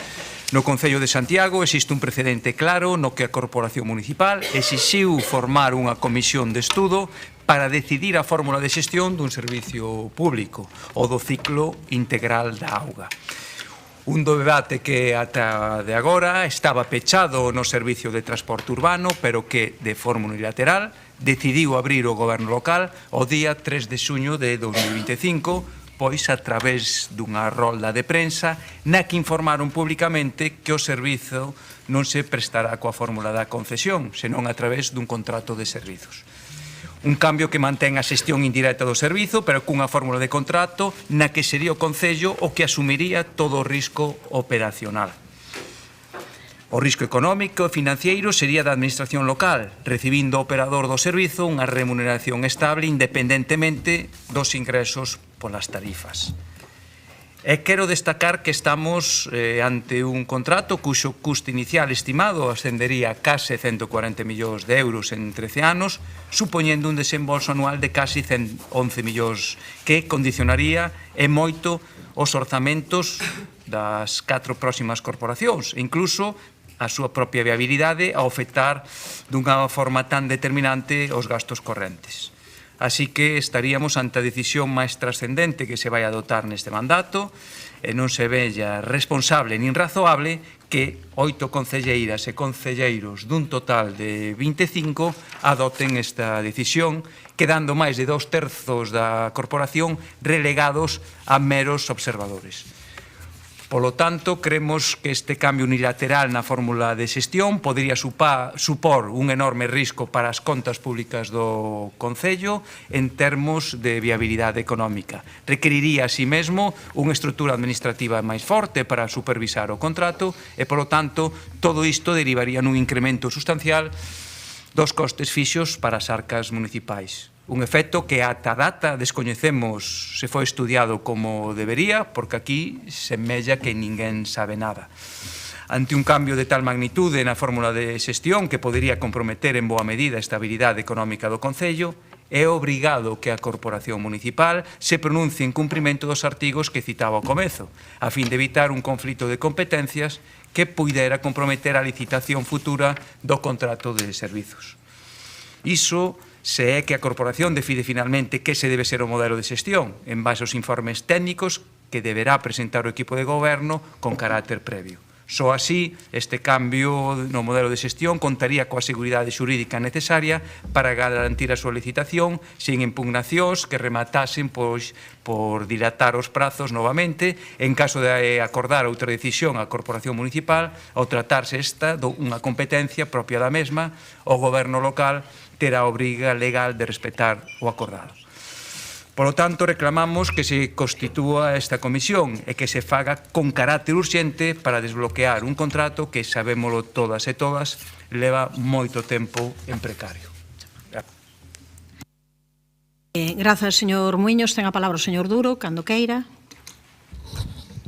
Grazas, alcaldesa. Pois a verdade que teño que recoñecer que recibín esta proposición con bastante sorpresa e recoñezo que sigo sen entender ben cal é a súa finalidade última. Pídese nela a creación dunha comisión de estudo para analizar a forma máis eficiente e sostible para a xestión do servicio de transporte urbano e faino cunha exposición de motivos que sinceramente non se sostén. Vou repasar punto por punto. Comeza falando do precedente da Comisión de Auga e recoñecendo que o debate sobre o modelo de xestión de transporte urbano estaba pechado até que, segundo vostede, o abrimos nunha rolda de prensa na que explicamos que a licitación se faría coa fórmula de contrato de servicios e non con fórmula de concesión. E di textualmente no texto, un cambio que mantén a xestión indirecta do servizo. Pois ben, quen abre o modelo o debate sobre o modelo de xestión de transporte é vostede, señor Muiños, con esta proposición. Ata onde eu sei, e corríxame se me equivoco, ningún grupo da corporación defende a municipalización do servicio de transporte. Esa posibilidade nunca estuvo sobre a mesa de ningún dos 4 partidos que estamos aquí. É o contrario do que acontece coa Comisión de Auga e coa xestión da auga, porque aí, cando menos un grupo, o meu, Compostela Aberta, leva anos defendendo a súa municipalización e, polo tanto, si ten sentido unha comisión de estudo que avalía os diferentes modelos. Polo tanto, o Goberno non vai mudar o modelo de xestión do servicio de transporte, senón simplemente a tipoloxía do contrato. A alcaldesa e eu mesmo explicamos nunha rolda de prensa os motivos. Atendemos as resolucións da ONE relativas a licitacións do servicio de transporte dos últimos meses, resolucións que se foron coñecendo e que propoñían precisamente mudar as concesións a contratos de servicios. Resolucións que, además, atenden as novidades introducidas na Lei de Contratos do Sector Público do ano 2017. E sigo coa exposición de motivos da súa proposición. Refírese a que no contrato de servicios será o Concello quen asuma o risco operacional do contrato. Pois ben, iso tamén o explicamos na rolda que fai vostede referencia. Decidimos manter unha chega importante ao transporte porque defendemos que é un servicio público que debe ser accesible a todos os veciñas e veciñas e debe ter tarifas baratas para ser unha verdadeira alternativa de mobilidade. Pero que, ademais, como sabe ben, porque foi concelleiro de mobilidade, na actualidade xa é o Concello quen garante o equilibrio económico do contrato a través dunha subvención anual polo que se asumen as súas posibles perdas. Continúa referíndose tamén o custo da licitación do servicio de transporte e sinala que non semella responsable nin razoable que 8 concelleiras e concelleiros dun total de 25 adopten esta decisión. Eu recoñezo que neste punto, e lendo esta frase, tiven que volver mirar quen asinaba a proposición, porque xurdironme serias dúbidas sobre a súa autoría. En primeiro lugar, sabe ben que en virtude da Lei de Grandes Cidades a competencia para licitar o contrato é da Xunta de Goberno e non do Pleno. Quen integre esa Xunta de Goberno. En segundo lugar, vostede, como concelleiro, iniciou tamén a licitación millonaria do servicio de transporte, 130 millóns de euros. Eran 9 concelleiras e concelleiros naquel goberno e non consultaron a ninguén. 9 frente aos 8 que somos na actualidade. A diferencia non é grande, non lle parece? Tamén licitaron o contrato do lixo, naquel momento con 10 concelleiros e concelleiras no goberno. Tampouco consultaron a ninguén. E E este é un dos contratos máis importantes deste Concello tamén. E fíxese que nese caso o contrato tamén pasou de ser unha concesión a un contrato de servicios. Cítolle estas dúas porque ambas están iniciadas no seu mandato, a do lixo resolta e a de transporte non. Ben, no ano 2021 o seu goberno solicitou un informe externo asinado polo catedrático de Dereito Administrativo da Universidade da Coruña, don Carlos Amoedo, para clarificar se os contratos de autobuses e do lixo deberían pasar polo pleno ou non. Facío polas dúbidas que lle suscitaban algúns cambios derivados da nova lei de contratos que entrou en vigor no 18 e que teñen moito que ver precisamente co cambio que tamén introducimos agora na licitación do transporte. E este informe dicía tres cousas que lle responden á súa proposición, señor Muiños. O informe que vostede ou o seu goberno encargou. Non hai cambios na modalidade da forma de xestión, só adaptación formal á lei de contratos. A titularidade e exercicio de competencia corresponde á Xunta de Goberno local. E as discrepancias entre a lei de bases de réxime local e a lei de contratos deben resolverse a favor desta última, pois é posterior. É dicir, estamos seguindo exactamente o mesmo procedimento que seguiu o seu goberno no anterior mandato e estamos cumprindo o que di o informe que vostedes encargaron. E remato como comecei. Non entendo cal é a finalidade desta proposición e non entendo cal sería o obxecto de construir unha comisión de estudio para definir o mellor modelo de xestión. Non entendo en quen beneficiaría aos veciños e veciñas de Santiago que levan demasiado tempo esperando este contrato. Sei no eu como concelleiro de mobilidade que son. E sabe vostede que durante os 4 anos do pasado mandato estivo no meu lugar, foi ben consciente das complicacións que ten esta licitación e de todas as dificultades que a rodean. Moitas gracias. Grazas, señor Duro. Señor Guinarte, cando queira. Moitas grazas. Bueno, o goberno municipal actual tardou 2 anos en decirnos aparentemente en decidir que cambiaba o modelo de contratación do transporte público pasando dun sistema de concesión a un sistema de contrato de servizos. Non sabemos en base a que informes tomou esa decisión ou en base a que estudos tomou esa decisión. Supoño que os hai, pero, dende logo, non os coñecemos. É certo que pasamos dun modelo de xestión indirecta a outro tamén de xestión indirecta. Pasamos dun modelo de contratación por concesión, que é competencia da Xunta de Goberno, a outro por contrato de servicios, que tamén é competencia da Xunta de Goberno. Digo isto porque eu creo que é moi dubidoso, como se apunta na proposición, que sexa competencia do Pleno. O artigo 22F da Lei Reguladora de Bases de Réxime Local fala de que a competencia do Pleno a aprobación das formas de xestión dos servizos e o 123K igualmente fala da determinación da forma de xestión dos servizos. E aquí, é verdad, creo eu, en fin, hai outros expertos, moito máis expertos que a min, aquí presentes na Corporación Municipal. Espero que non se entenda isto como un blanqueamento do Partido Popular, pero, en todo caso, hai opinións ao respecto e eu, dende logo, coñezo, porque as pedín opinións que din que isto obviamente non é un cambio de forma de xestión e, por tanto, non require aprobación do Pleno. Bueno, a realidade tamén neste tema, ou especialmente neste tema, é que quizás todos deberíamos facer un pouco de autocrítica. O voceiro do Partido Popular leva, en fin, varios plenos aproveitando para decir que aquí hai un tripartito que leva gobernando a cidade nos últimos 10 anos, camiño de 12, cando termine este mandato, algo que eu non comparto en absoluto. Pero neste caso, no caso do transporte, e só neste caso, é verdade que Compostela Aberta primeiro, o Partido Socialista despois, e o goberno actual do BNG e Compostela Aberta agora, poideron e deberon deixar resolto a licitación do servizo de transporte urbano. E non o fixeron, non o fixemos. Por tanto, autocrítica. E inclúo nese elenco de goberno só actual porque ou moito me equivoco ou chegaremos a maio do ano 27 sen ver novos autobuses circulando pola cidade de Santiago de Compostela.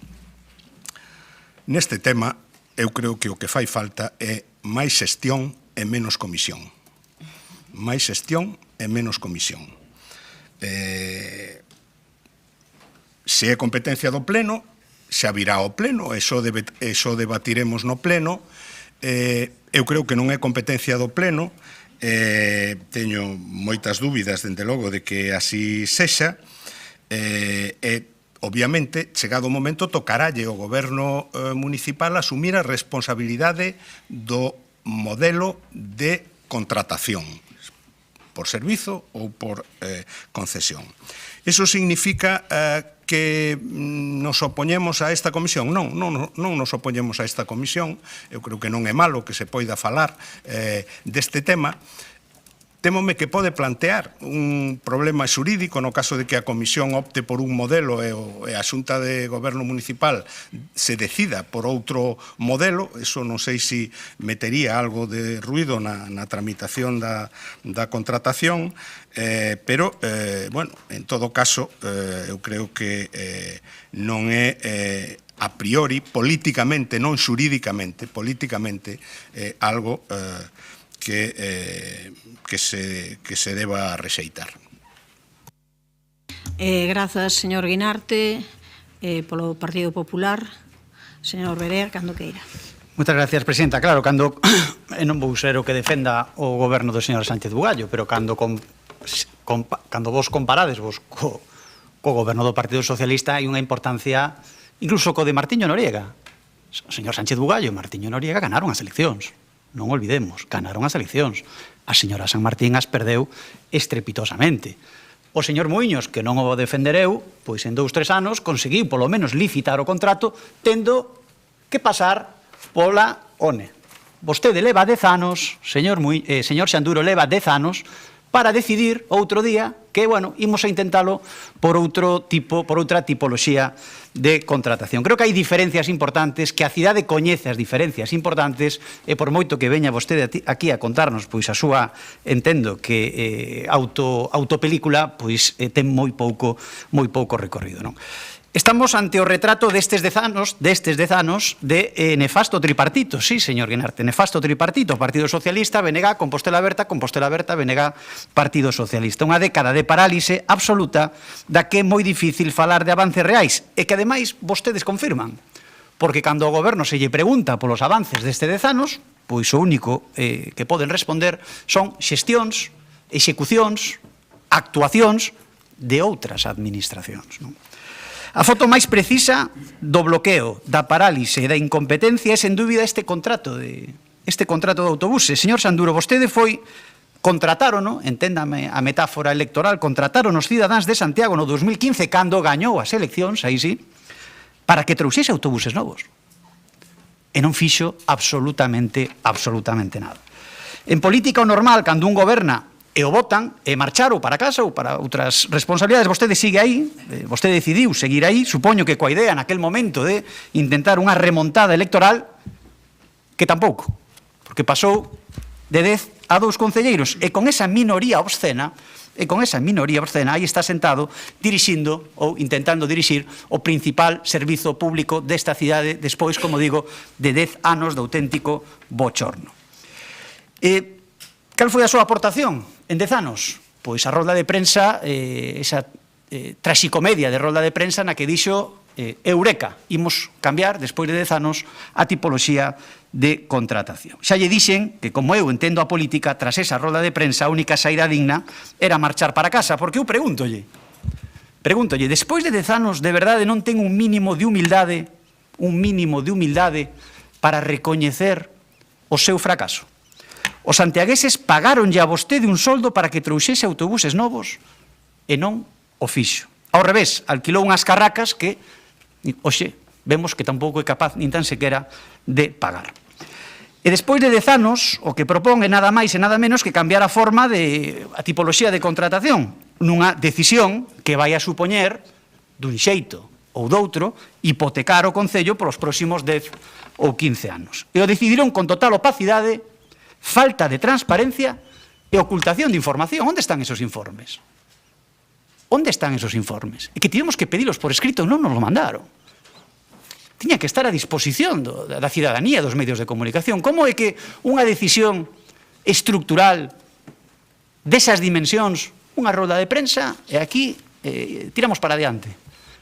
Tiramos para adiante. Eu entendo que os seus 7 compañeiros, ou 6, se quitamos a alcaldesa que o mantén aí, pois lle teñan unha fe ciega, como tiveron nesa xunta de goberno de setembro de 2023. Pero o resto de cidadáns, o principal partido da oposición, queremos algo máis. É lamentable que teñamos que pedir por escrito os informes despois desa rolda de prensa. Porque é certo que decía o señor Muiño, son 8 de 25. Esta é unha decisión estructural e aínda que legalmente xa se verá, dependa da xunta de goberno, creo que un xesto democrático, un xesto de transparencia, un xesto de normalidade é sentar a todos os partidos, adiantar a documentación e decir, mira, imos a facer isto por isto, por isto, por isto. Pero non, vostedes, para adiante, como se tiveran maioría absoluta, compáranse co señor Bugallo e o señor Martiño como se ganaran as eleccións e, mira, é o que di a lei, nos tiramos, se vos gusta ben, e senón, pois, o que tedes que facer é fastidiaros, non? Mira, por que mellor o contrato de servizos que o contrato de concesión? Queremos sabelo entre todos. Queremos saberlo. Vostede decidiu no despois de 10 anos, haberá pros, haberá contras, isto vai a hipotecar dun xeito ou doutro a esta cidade. Que teñen que ocultar? Por que non están esos informes repartidos aos voceiros da oposición? Por que están pedidos por escrito e aínda non entregados esa documentación despois, continuo, señora alcaldesa, despois desa rolda de prensa? Non cree vostede que este é un debate importante, que este é un debate que lle interesa a todos os cidadáns, que este é un debate que, por suposto, lle interesa ao principal partido da oposición, en a que deberíamos de participar todos? Insisto, son 8 de 25, xa se verá de quen é a competencia. Estamos falando de política, estamos falando de democracia, estamos falando de transparencia. Por certo, que aquí sí que non dubidaron vostedes no mandato anterior en que o contrato da auga ao pleno e a comisión de estudio, non?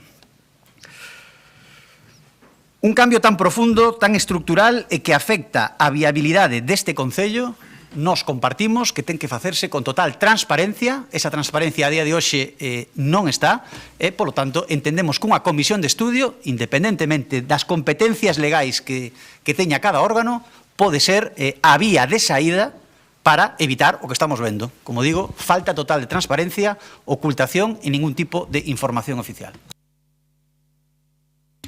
Grazas, señor Berea.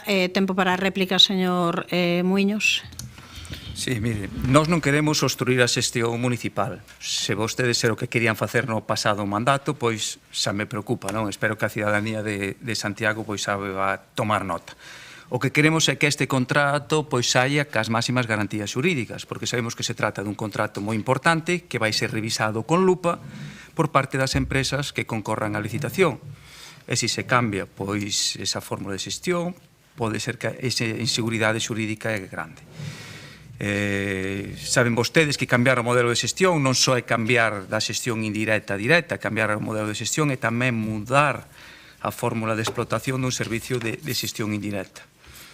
Sigue sendo perfecto, sigue sendo pois a empresa que presta o servicio, as condicións para o Concello, para as arcas públicas, sí que en algo van a cambiar, porque sí que vai haber pois ese risco operacional. Coidamos que, como decía antes, está hipotecando as 4 seguintes corporacións con este contrato. Decisión deste calado debe ser tomada por a corporación municipal, non por un goberno de maioría. Diálogo e acordo é o que lle propoñemos ao goberno, que dicía que ia ser da transparencia e das portas abertas.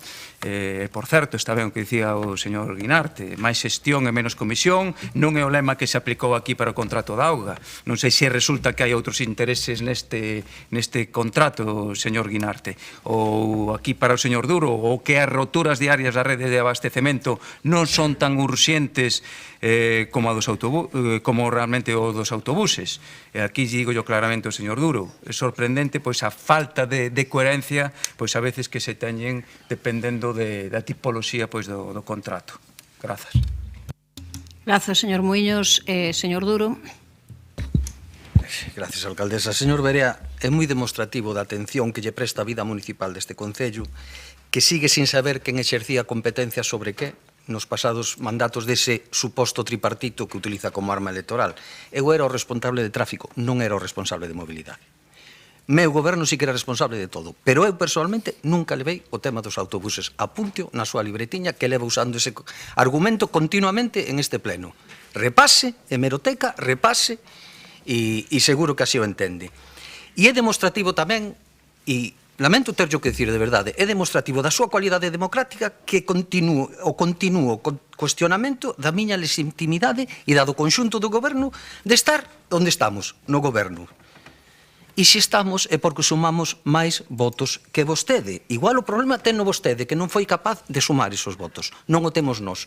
Temos unha legitimidade absoluta e democrática de estar aquí. O resto das críticas, as que queira. Pero a democracia é palmaria neste caso. Esa se explicou, e volvo a explicar. Expliquei no pleno, explicamos na rol de prensa. Por que se cambia contrato de servicios?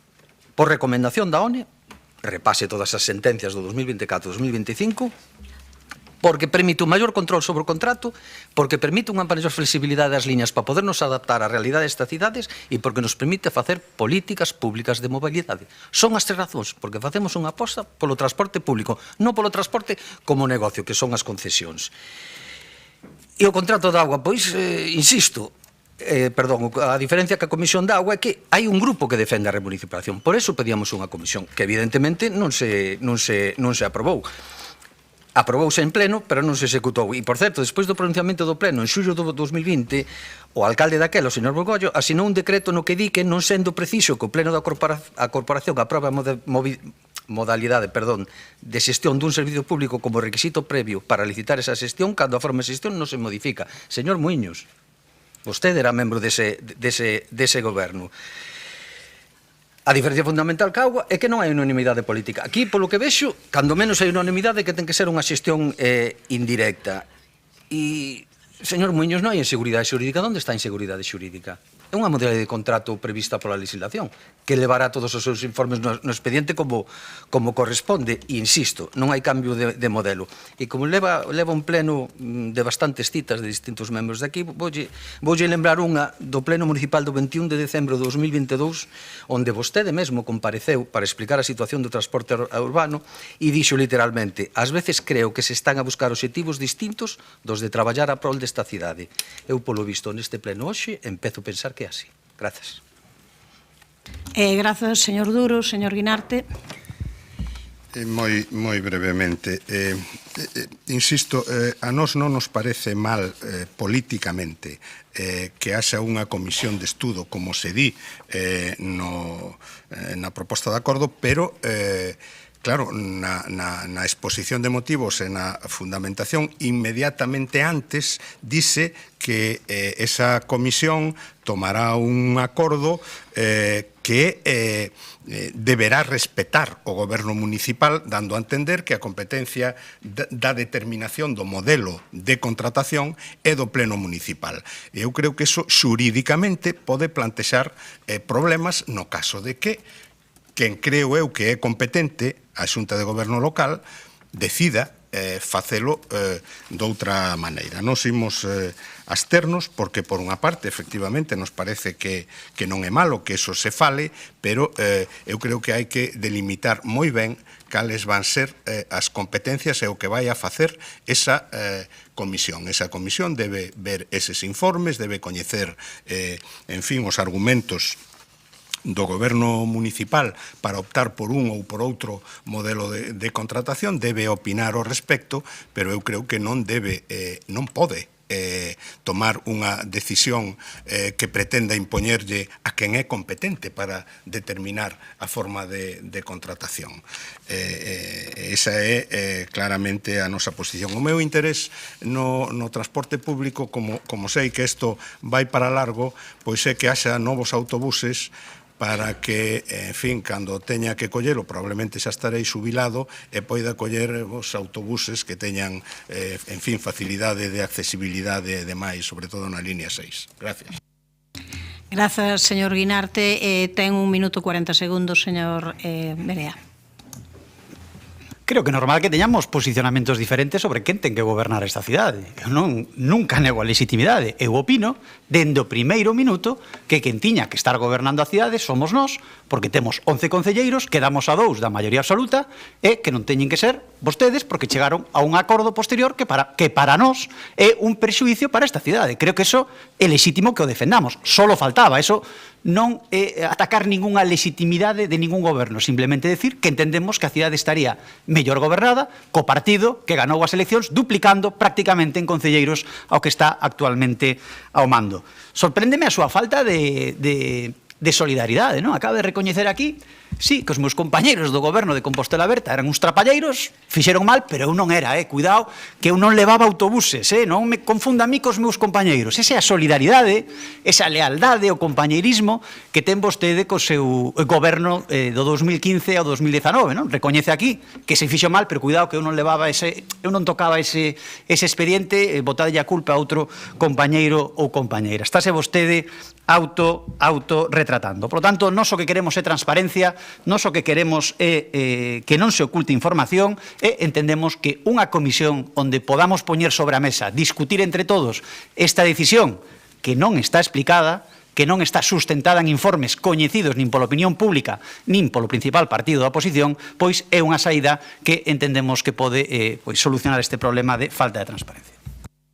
Grazas, señor Berea. Pasamos á votación, señor secretario.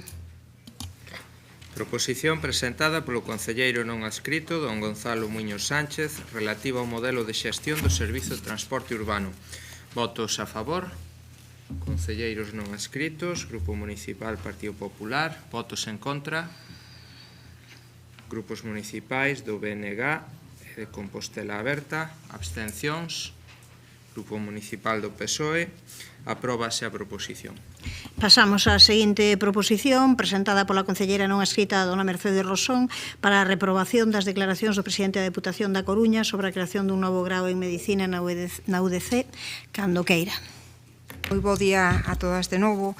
Non é asumible desde o punto de vista institucional que o presidente da Deputación da Coruña e, polo tanto, representante tamén da cidadanía de Santiago adopte unha posición pública en contra dos intereses de Compostela e de toda a nosa área sanitaria, como fixo hai 2 semanas no referente á creación dun novo grao de Medicina na Coruña.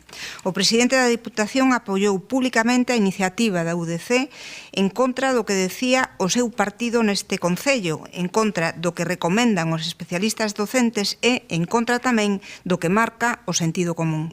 Como saben, no último pleno aprobamos unha declaración institucional para rexeitar a creación dese novo grao de Medicina, xa que esta contravén o establecido no convenio asinado polas 3 universidades no ano 2015.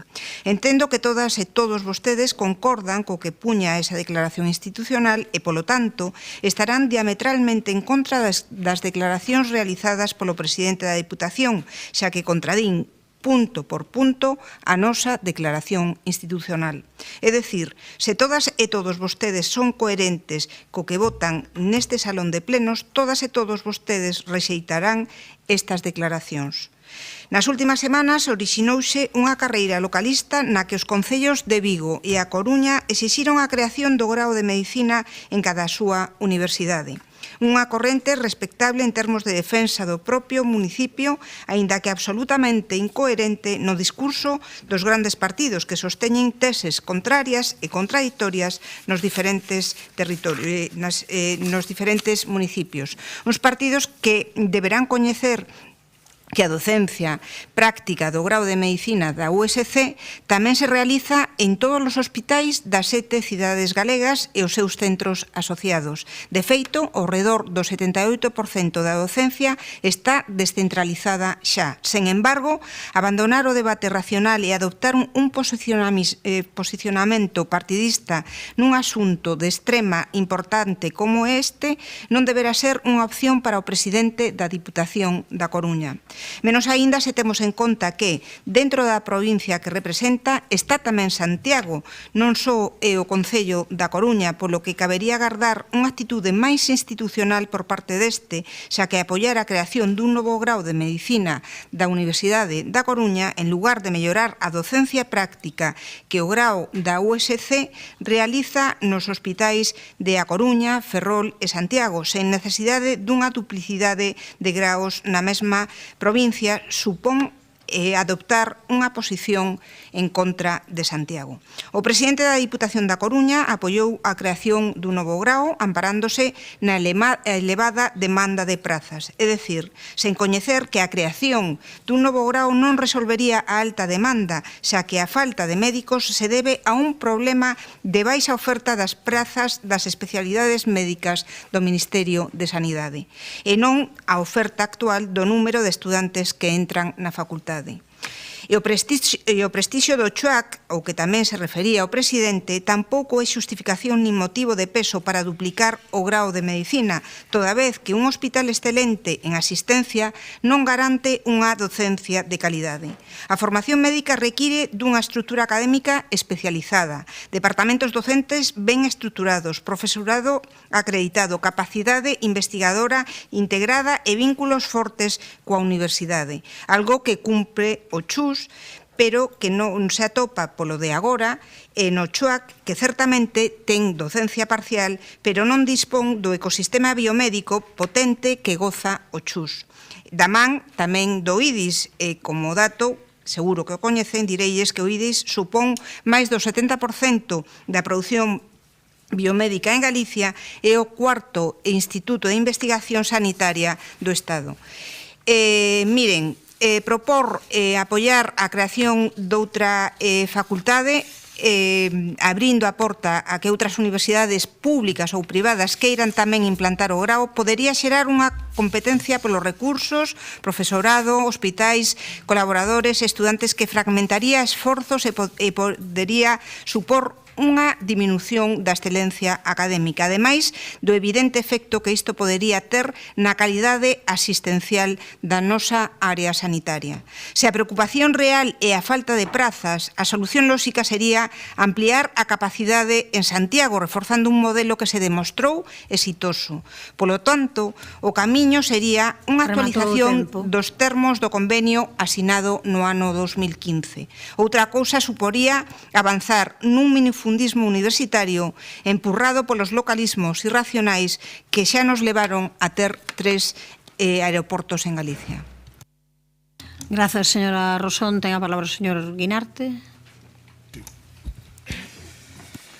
Grazas de novo. Bueno, a posición do Grupo Municipal Socialista neste tema, sobre o tema da facultade da demanda ou da reclamación da Facultade de Medicina na Coruña é moi clara a nosa posición. A nosa posición é a da declaración institucional que asinamos neste pleno hai pouco máis de 20 días. E é esa porque entendemos, ademais, que non é unha posición localista, nin menos aínda unha posición gremialista dos profesionais do ámbito académico ou do ámbito profesional sanitario de Compostela. Eso quere decir, obviamente, que non compartimos as declaracións do presidente da Deputación da Coruña no que se refire a esa demanda de unha facultade de dereito, de medicina na Coruña.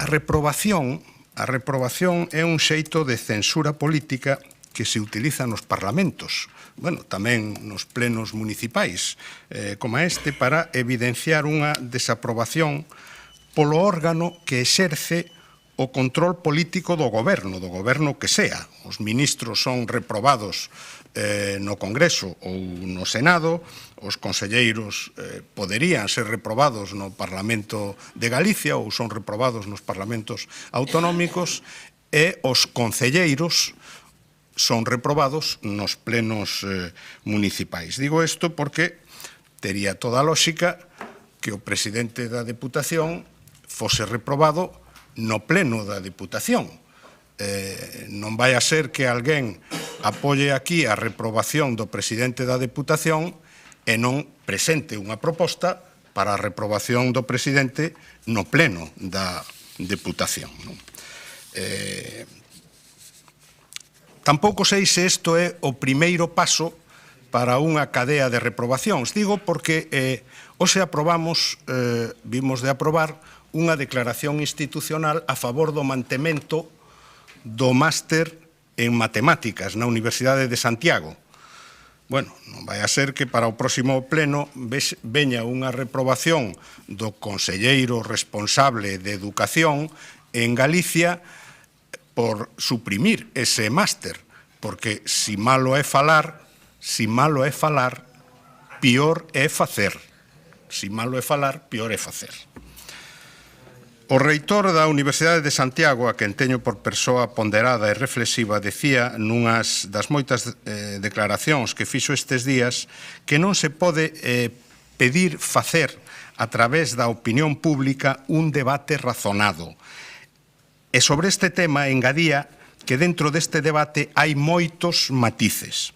Claro, unha proposición de reprobación obviamente non permite apreciar moitos matices e, por outra parte, parece que quere volver levar á opinión pública un debate onde as razóns non son precisamente o que prima. Eu estou completamente de acordo co reitor e supoño que ninguén dubidará de que el defende os intereses da Universidade de Santiago e que, con razóns e con argumentos, quere convencer de que unha facultade de medicina na Universidade de Santiago, cunha docencia clínica descentralizada como se preveía, e efectivamente non se desenvolveu debidamente, tamén o di o reitor, e incluso con vontade de aproveitar os recursos dos hospitais clínicos para apoiar a docencia teórica, tamén o di o reitor, que esa é a mellor solución.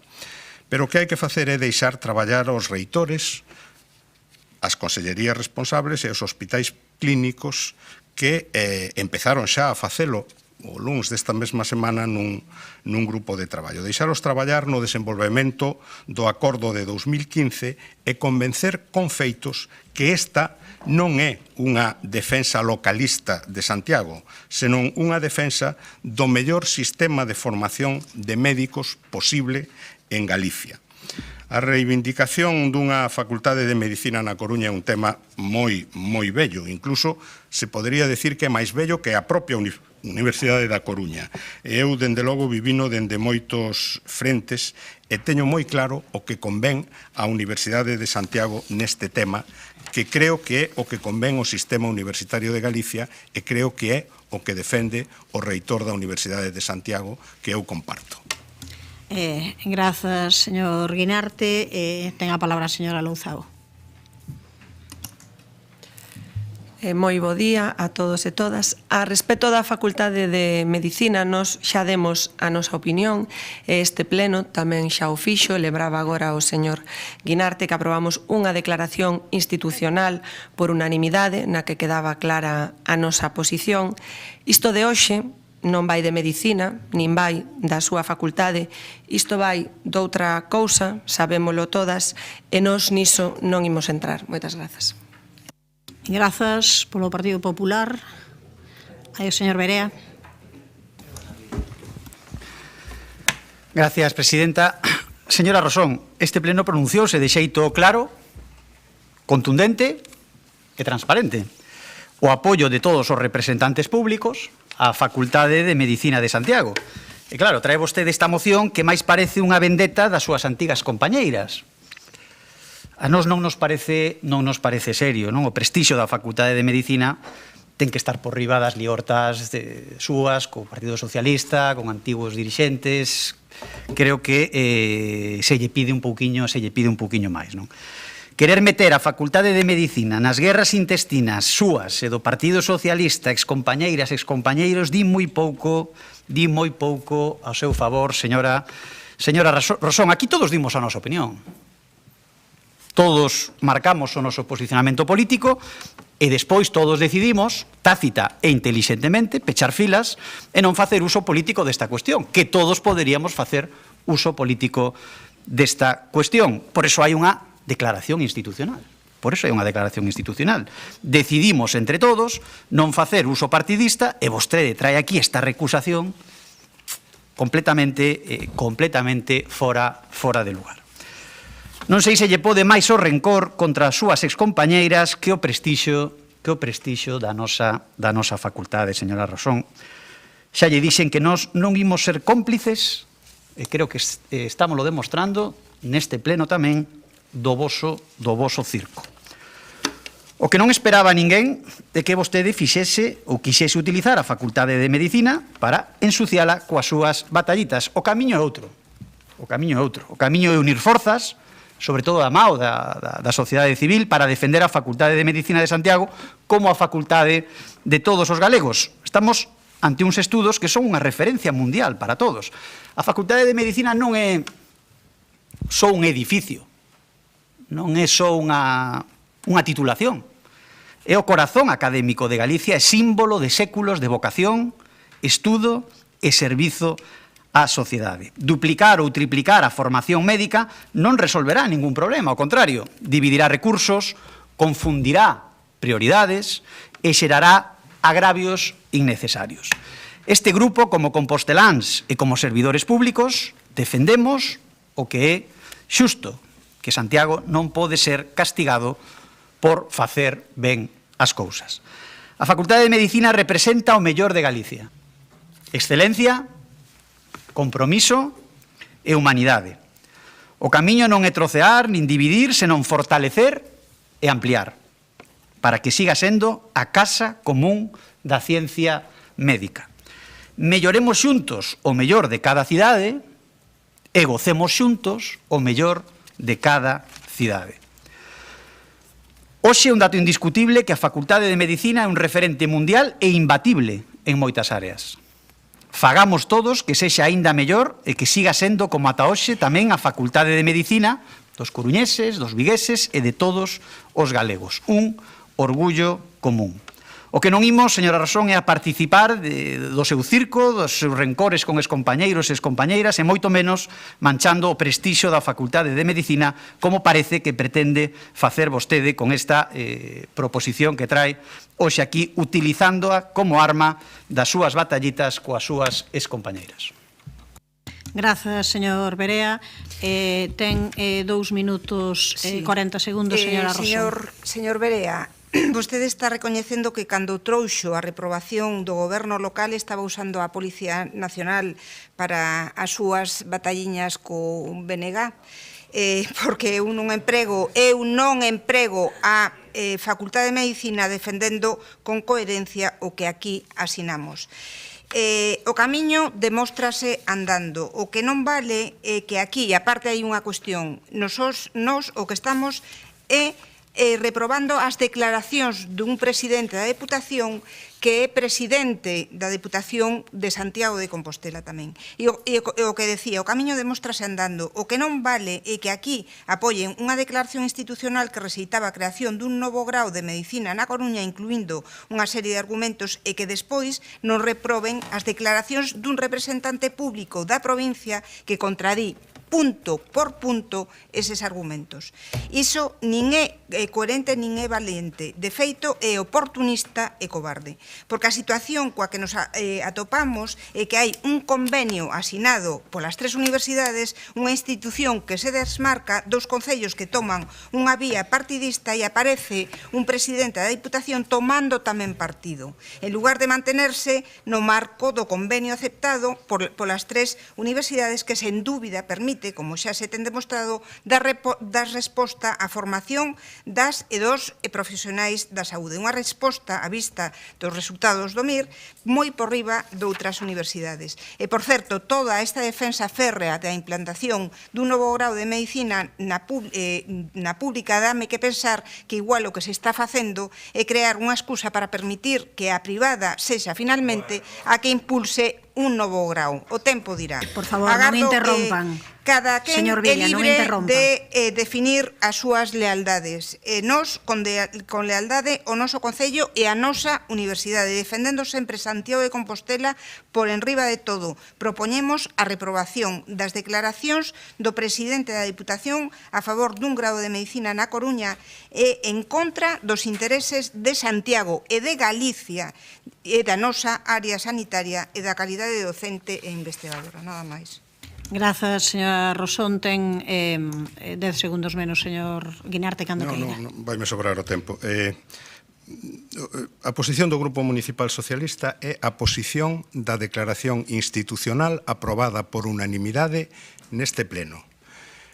Respecto ás últimas palabras, eu, a pesar das moitas últimas diferencias coa señora Rosón, recoñécelle moitas capacidades. A que non lle recoñezo é a de outorgar patentes de defensa da Universidade de Santiago. Eso acredítase coa folla de servizos de cada un. Grazas, señor Guinarte. Señora Louzao. Nada, simplemente dicir que nós non compartimos as declaracións do presidente da Deputación, a nosa postura quedou clara xa nesa declaración e en múltiples declaracións, pero esta proposición non vai disto, insisto, e non imos entrar neste xogo. Nada máis, grazas. Señor Berea. Nada. Pasámoslo a votación, señor secretario. Proposición presentada pola concelleira non adscrita, dona Mercedes Rosón Ferreiro, para a reprobación das declaracións do presidente da Deputación da Coruña sobre a creación dun novo grau de Medicina na Universidade da Coruña. Votos a favor, concelleiros non adscritos, votos en contra, abstencións, grupos municipais, Partido Popular, BNG, Compostela Verde, Partido Socialista. Apróbase a proposición. Vamos á seguinte proposición do Partido Popular sobre a necesidade dun cambio de rumbo ante o lamentable estado dos barrios da cidade. Quen a defende? Señor Berea, cando queira. Moitas grazas, presidenta. Nunca as rúas, os barrios, as parroquias estiveron tan abandonados e en tan mal estado. O que nos gustaría saber é por qué. Por que estamos nesta situación? Que é o que está fallando? Que é o que non está funcionando? Non pode ser un problema de cartos, porque ningún goberno tivo nunca tantos cartos como teñen vostedes. Nunca houve orzamentos tan altos como os que están xestionando vostedes. Non pode ser un problema de persoal, como escoitamos habitualmente, non? Cando nunca un goberno tivo tantos asesores e tantas direcciones de área. Tantas direcciones de área. 10, creo que decía a compañeira Marta. Lembro que cada dirección de área ten un salario superior a 70.000 euros. E inflaron todos estes cargos. Por tanto, non pode ser un problema de cartos e non pode ser un problema de persoal cando estes 8 concelleiros están rodeados de ese sultanato de 25 asesores e altos cargos. Por tanto, queremos saber que é o que está pasando. Porque da igual onde poñamos o dedo no mapa da nosa cidade, que a situación é a mesma. Abandono, suciedade, roturas, maleza, fochancas, oscuridade, desleixo e falta de resposta. Unha falta de mantemento total en toda a cidade, con decisións moitas veces de gasto que son difíciles de explicar, coas baldosas e as beirarrúas rotas en Alfredo Brañas, República do Salvador e moitas rúas do Ensanche, vostedes meten obra nova nunha rotonda que xa era peatonal, coa xente caendo e lesionándose a menos de 10 metros, que terán seguramente as denuncias nos seus despachos. Fontiñas, como despois explicaremos. Como poden explicar a situación actual do barrio de Fontiñas, con esas raíces das árbores levantando todas as beirarrúas, que xa os veciños poñen o chascarrillo de chamalas pirámides. Monte de Deus, falaron vostedes cos veciños, de verdade non se lle cae a cara de vergoña cando falan cando falan con eles. Castiñeiriño, Sar, Vistalegre, Casas Novas, alá por onde imos, só hai moitas queixas e tamén moita decepción en moita xente que confiou en vostedes. E hoxe síntense enganados. Enganados polo trato recibido, falta de resposta, promesas incumplidas, malas contestacións, cando non directamente unha total e absoluta indiferencia. O enfado, xa o dixemos en moitos plenos, o enfado nesta cidade vai medrando día a día, e se non son capaces de velo, é que viven noutra realidade ou, que tamén pode ser, rodeados únicamente de palmeiros. A xestión da cidade necesita un cambio de rumbo urxente, o que non se perde vostede, señora alcaldesa, permítame, é unha foto, neso sí que ten unha axilidade e unha audacia especial. A todos nos fai lembrar os últimos meses do señor Bugallo. Vai vostede detrás dos conselleiros, detrás dos ministros, detrás do delegado do goberno, cunha ansiedade un pouco incómoda.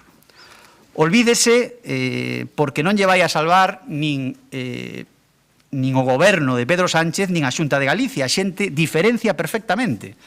Obras como a Intermodal, obras como Edar, as esculturas do Mestre Mateo, non? Pois que incluso quixo vostede autoerixirse como a conseguidora, sin mencionar a Martiño Noriega, o goberno de Martiño Noriega, que foi o que incoou ese expediente. Ali estaba vostede, non, como esa gran conseguidora, neste caso, deste éxito colectivo, que non tivo ningún reparo en non compartir. Se fai eso cos seus socios, que non fará cos demais. Por lo tanto, sigan así demostrando semana a semana que son o peor goberno da historia desta cidade, un goberno que foi a suma de 3 minorías obscenas. Non sabemos o que é hoxe. O que sí está claro é que son un freo para o futuro e o progreso desta cidade. Moitas gracias. Grazas, señor Berea. Polo grupo de persoas non adscritas, señor Muiños, cando queira. Sí, moi breve. En sí, pois, o que di pois esta proposición é que realmente segue de forma urxente, garante os servicios básicos de toda a cidade, é o que todos os que vivimos nela, todas as veciñas e veciños, pois o mínimo pois que temos que ter, non?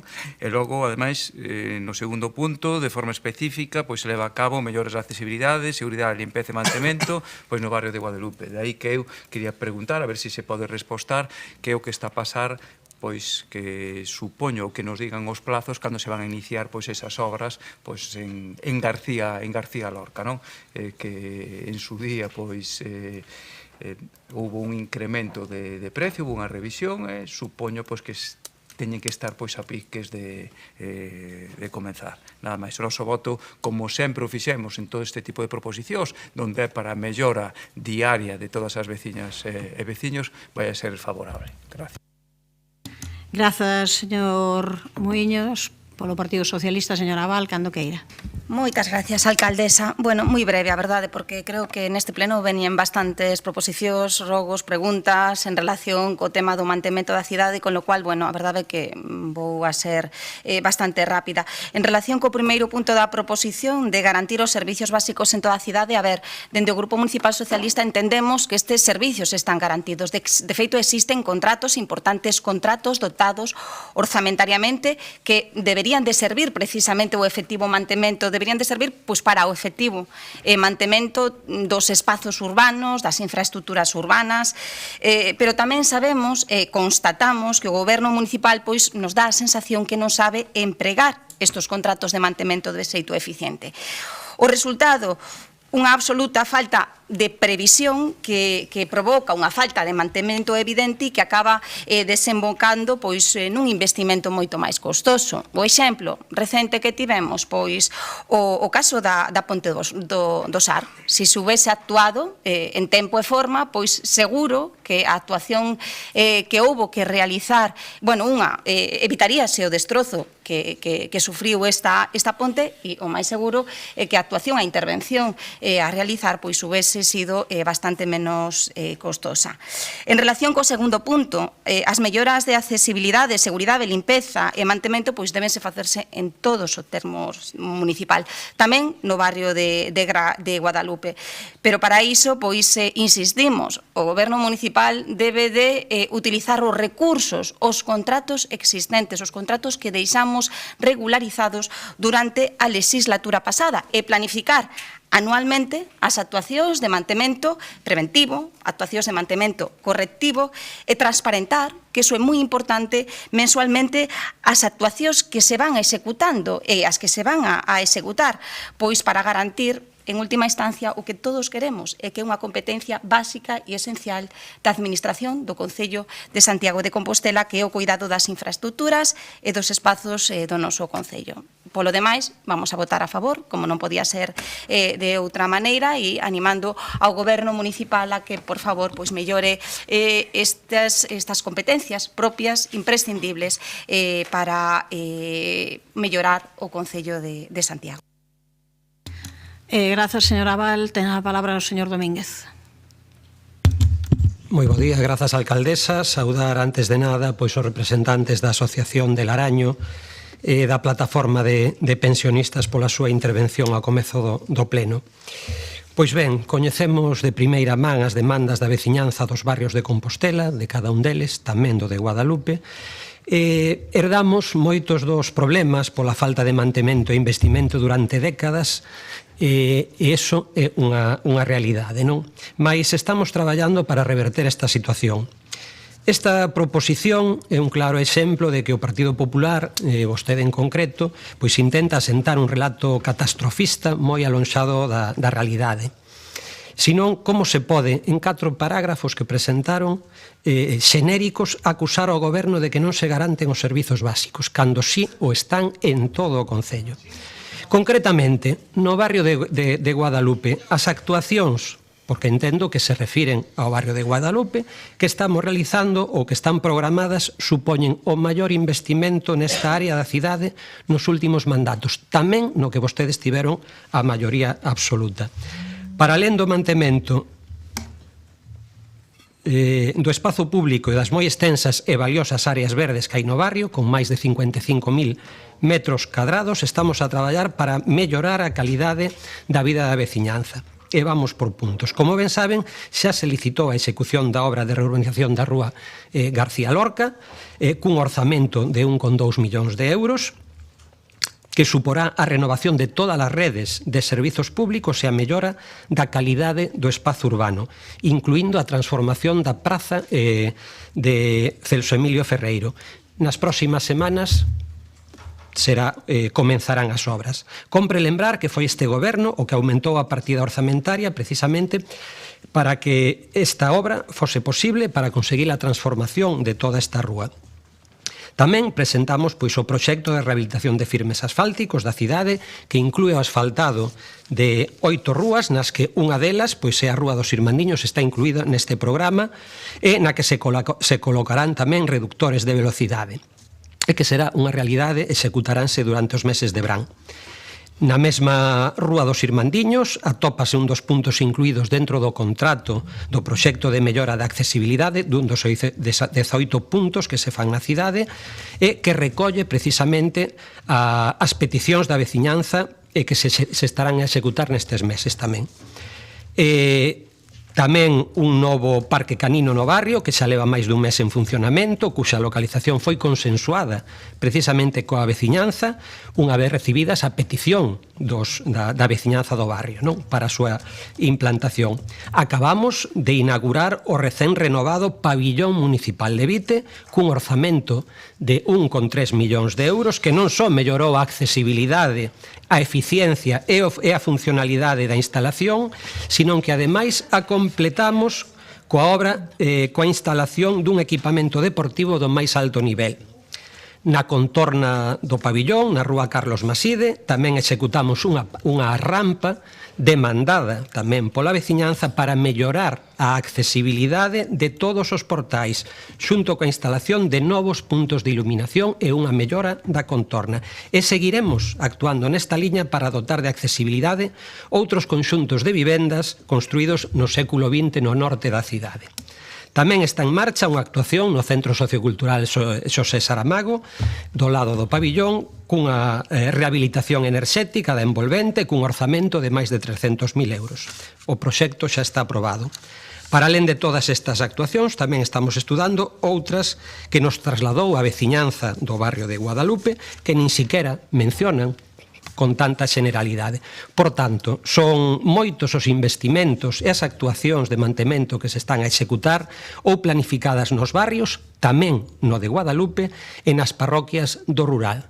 Ante a súa inconcreción da que facía referencia, por favor, tamén póñanse a traballar cando visitan os barrios e recollan as realidades. Por favor, non interrompan. Tempo para réplica, se quere, señor Berea. Sí, con esta última frase do señor Domínguez, de quen traballa para quen, gustaríame que me respondera unha pregunta. Deixolle os últimos segundos, porque nos minten os minte a Asociación de Veciños de Guadalupe, os gustaría saber se non nos minte, hai unha evidencia de que están completamente desbordados, desnortados e sen rumbo. Chámanos a Asociación de Veciños de Guadalupe e dinos que non responde ninguén do goberno, que levan tempo poñéndose en contacto para que visiten o barrio e que non responderon. Diga aquí se nos mentiron, porque despois de visitar nosotros o noso barrio, ás 48 horas estaba desembarcada ali a alcaldesa, 2, 3 concelleiros. Gustaríanos saber se estaba xa na súa xenda esa visita ou se foron ali porque fomos nos antes. Por tanto, eso confirmaría que estamos traballando para vos e que posiblemente estes 11 concelleiros sexan os seus mellores concelleiros, non? Por tanto, ou minte a Asociación de Veciños ou gustaríanos saber a que se debeu esa visita 48 horas despois ao barrio de Guadalupe, se estaba xa xendada ou se foi unha reacción á nosa presencia ali. Creo que é importante coñecer a realidade do que pasa neste concello. Fala de Vite, claro. É que falábamos antes das estatuas do mestre Mateo cando saiu con esa heroicidade, non, de haberla conseguido ela, e mencionou a Martiño Noriega, que tivo a valentía nese momento de incoar o procedemento judicial. Eu estuve na presentación de Vite, non mencionou o Partido Socialista. Eu estuve ali na presentación de Vite, non se mencionou o Partido Socialista. Creo que algo tuvo que ver o goberno do señor Bugallo en que Vite esteña hoxe nestas condicións. Ninguna palabra, señora alcaldesa do Partido Socialista. Foi vostede tamén a que conseguiu a renovación íntegra de Vite, como fixo coas estatuas do mestre Mateo, ou ten, pois, certa tendencia a, bueno, parece que todo é gracias a vostede, que os demais ou non existiron. Xa non digo que nos poña a nós ningún mérito, pero claro, a seu socio de goberno e os que a fixeron a alcaldesa estáis sentada gracias ao señor Muiños, a señora Mercedes Rosón, a señora Mila, a dona Marta, señor Sindo e dona Marta. Gracias a estas persoas está vostede aí sentada e parece que non existen en que todo o traballo que fixeron cando é poñerse diante da foto, cando é poñerse diante dun micrófono, cando é estar ao lado dunha ministra, cando é estar ao lado dunha conselleira, pois aí focos fora, únicamente a heroicidade única da señora Goretti San Martín con ese resultado electoral de 6 concelleiros de 25 ao mando desta cidade. Espero que nos responda, señor concelleiro, a que se debeu esa visita 48 horas despois, se nos mentiron as asociacións ou se foi unha reacción á nosa visita. Moitas gracias. Ten a palabra o señor Muiños, non sei se quere contestar. Sí, moi breve. Eu tamén pois estuve nesa visita en Vite, na inauguración pois dese pabellón, e foi unha mágoa pois que non houbera pois ese xesto de xenerosidade por parte da alcaldesa, porque o único que dicía era o noso, o noso, o noso. O noso era un restaurante, me parece que había na Rúa do Franco, non sei se ainda sigue, non? Non, pois tamén foi o noso no noso mandato, porque nós algo fixemos. De aí que tamén me gusta xa pois xa anunciar que o que está pasando ora no pabellón de Santa Isabel tamén foi o noso, máis que nada para cando sexa o día de inauguración, porque se xa se lembre neste pleno de que tamén foi algo que non noso. Grazas. Señor Aval, señor Domínguez. Grazas de novo. Non sei cal é a súa preocupación polo barrio de Guadalupe, porque na súa intervención prácticamente nin se preocupou. Primeiro. Segundo, o contacto e o meu teléfono, a presidenta e a asociación de veciños o teñen e mantemos diálogo constante e resolvemos puntualmente todas as solicitudes que se nos fan e todas as incidencias que aparecen. Co cal, independentemente, e non é a primeira vez que visitamos o barrio, non é a primeira vez que estamos coa veciñanza. Non interrompan, estou por favor. contestándolle, Non interrompa, señor por Berea. favor, a respecto, falaba da EDAR, non sei, pero creo que foi este goberno que conseguiu 11 millóns de rebaixa no custo que iba a ter para a veciñanza de Compostela. E, ademais, non só resolvemos en tempo as solucións, problemas que veñen de décadas atrás, de un barrio que ten máis de 60 anos, que non tuvo mantemento, nin siquiera cando tuveron vostedes maioría absoluta un goberno durante 4 anos e que o tuveron esquecido. E, ademais, para todo ese modelo, ademais, pois presentámonos incluso con proxectos de futuro, presentamos candidaturas e presentamos proxectos para o Plan de Acción Integral Horizonte Compostela para toda esa zona norte que presenta uns índices de mantemento e presenta uns coeficientes socioeconómicos bastante malos que necesita moitísimo máis do que xa dixen e que estamos presentando precisamente a unha convocatoria dos fondos FEDER. Para que? Para facer moitas máis cousas, non só nese barrio, sino en toda a zona norte. Con un proxecto integral, entre outros, a renaturalización do río Corgo, a conexión dos barrios adyacentes cos espazos de alto valor ambiental, para mellorar a accesibilidade, para continuar con esas obras de mellora de accesibilidade, para a construción de importantes equipamentos na zona norte, que non os ten agora porque non se fixeron nos mandatos anteriores, e para solucionar todos eses problemas estructurais que presentan esos barrios e outros moitos de toda a cidade. E que, xa digo, non se fixeron nos mandatos anteriores, incluído o seu.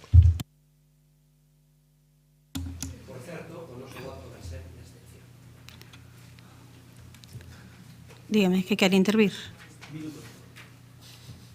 Dígame.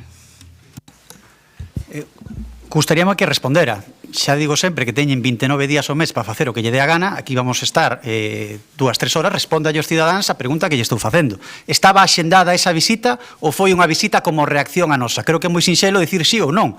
Se vostede di que estaba axendada, que estaba en contacto coa asociación, a asociación está nos mentindo. E se foi unha reacción a nosa visita, está demostrando que o goberno está completamente desnortado e que vai, bueno, pois ao que imos facendo nós. Por tanto, sí ou non, estaba axendada e a visita foi consecuencia a reacción de irnos ao barrio? É sinxelo.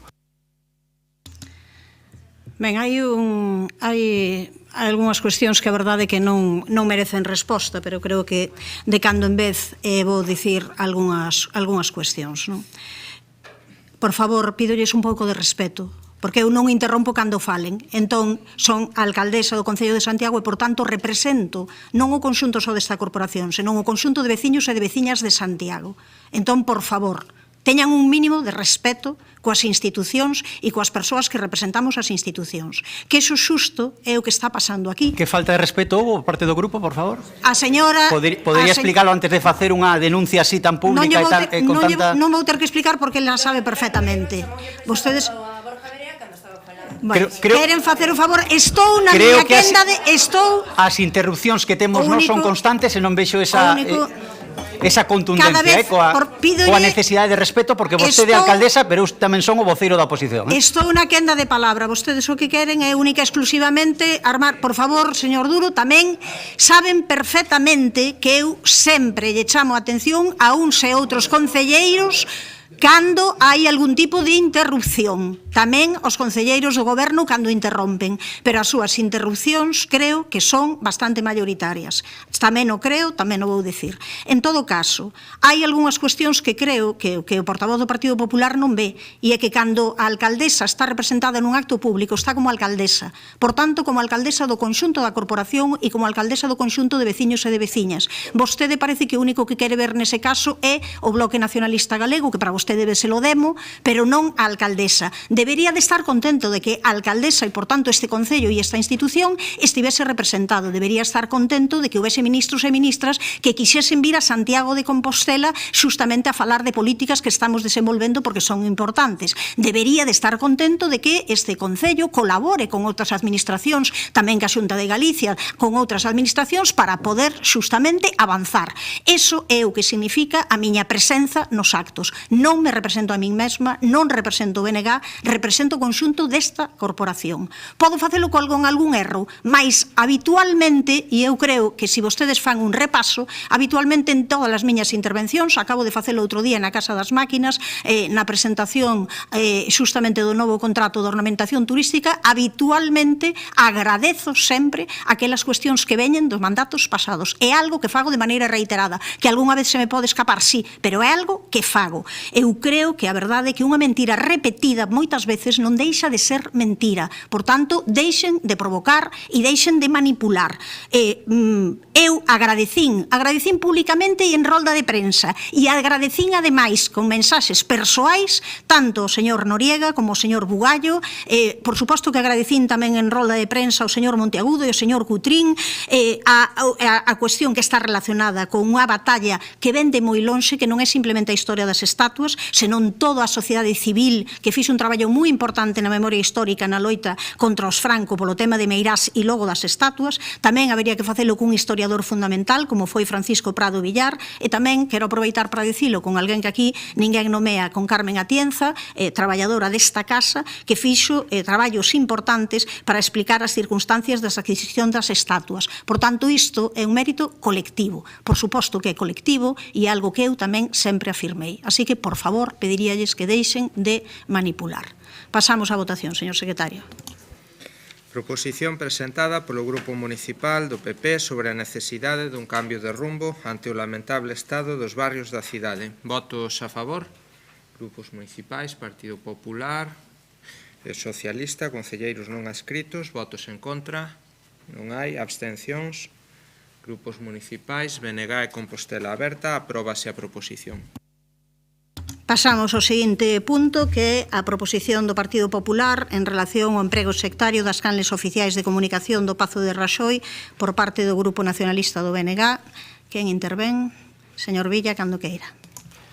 Non se deixe alterar, señora alcaldesa, porque ten sentada a súa esquerda, que é a que manda no seu goberno, que por suposto é a cuota do UPG, e sabemos que está todo o día intentando provocala para que se altere e nos destos discursos tan abertos e populistas dun conflito que parece que temos neste salón de plenos. Imos coa proposición na que falamos, pois, desemprego deste goberno sectario das canles oficiais do Pazo de Raxoi. E o facemos porque xa se falou anteriormente polos que apoian o seu goberno, o Partido Socialista, hai uns meses, nos que xa había unha previa do que estamos a vivir con esta canle de comunicación. Recortan ou desaparecen concelleiros e concelleiras de outras formacións políticas das fotografías, aparecen publicitados actos aos que asisten vostedes dos que previamente non fomos avisados os demais grupos desta corporación. Empregan tamén as redes para facer a súa propaganda política con fotos pois desteladas, de outro tipo de elementos para facer política, repito. Pero, bueno, tampouco nos sorprende porque, de feito, vostedes non se tapan nadiña. Tanto é así que as redes do Bloque Nacionalista Galego de Santiago están totalmente paradas e abandonadas. Total, para qué? Tendo as do Pazo de Raxoi e podendo usar as dunha institución, pois, para que van usar os do partido, non? E como dicía, pois, todo isto ven do que ven, que é que vostedes, pois, como dixemos en moitas ocasións e ratificamos, pois son uns sectarios. E realmente, ser sectarios é o que vostedes saben facer. Non valen para outra cousa. Estamos comprobando día tras día que o seu non é gobernar, non teñen capacidade de xestión e, de feito, Santiago está peor que nunca. Incluso bateron a marca máis imposible de superar, que a dos seus socios de Compostela Aberta, dese mandato do que ninguén quere acordarse. E ainda así a superaron.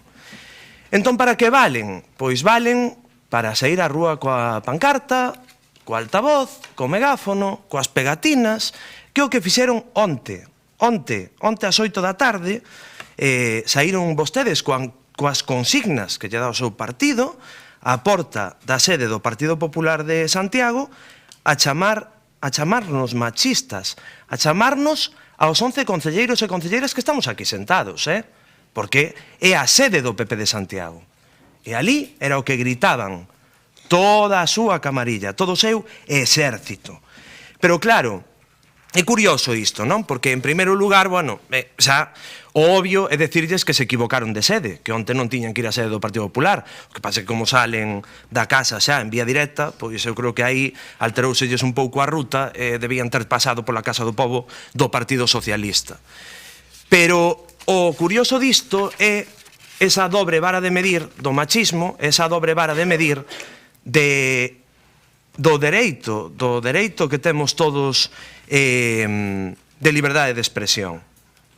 Vostedes si tiveron liberdade de expresión para facer unha manifestación ás portas da sede do PP de Santiago, pero en cambio o PP de Santiago non tiña liberdade de expresión para colocar unhas pancartas na súa propiedade, que non dubidaron en arrancar. Non dubidaron en arrancar con violencia, alá vostedes. Pero claro, esa é a mostra de que as verdades doen. As verdades doen. E as verdades que estaban ali, e hoxe é digno de trasladar, é que realmente, repito, tiñan que ter ido a outro lugar. Porque ali había un titular, pois como de Coldo e Ábalos tiña un equipo de 6 prostitutas para agasajar a contratistas do Ministerio, pois, por exemplo, que a lei do solo sí é sí, xa, gracias á aprobación desa lei, hai 1.500 agresores sexuais na rúa. É dicir, esta é a súa hipocresía, porque vostedes aquí non dubidan en criticar a Xunta nin ao Partido Popular, pero vostedes son os que sosteñen un goberno do Partido Socialista e a Pedro Sánchez en Madrid co seu voto. Por lo tanto, son cómplices desa situación, cómplices. E o que non imos a permitir é que volvan a facer o que fixeron onte, que é un dano material contra a sede do Partido Popular de Santiago, que é unha falta de respeto á nosa liberdade de expresión e que hai un presunto delito de odio polas afirmacións que ali se gritaron e gritaron todo o seu exército, que é para o que sirven, repito, para sair á rúa e alborotar, non para gobernar, que é o que esta cidade quere. Algúnha persoa concellera nunha escrita, señora Castro, vai falar vostede? Quen, se alguén intervén agora, a continuación? Vostede? Pois cando queira. Señora Castro. Grazas, señora alcaldesa, e bo día, compañeiras e compañeiros de corporación. Antes de comezar, non me quero esquecer de saludar a Julio Fernández e a Manuela Fraguela, que estuveron con nós ao principio deste pleno. Ben, esta proposición, no fondo, vai de respeto institucional, vai de conciencia democrática, vai de igualdade de trato, vai de decoro político, vai de compromiso ético, vai de democracia representativa, pero, sobre todo, vai, como case todo nesta vida, de un tema de educación.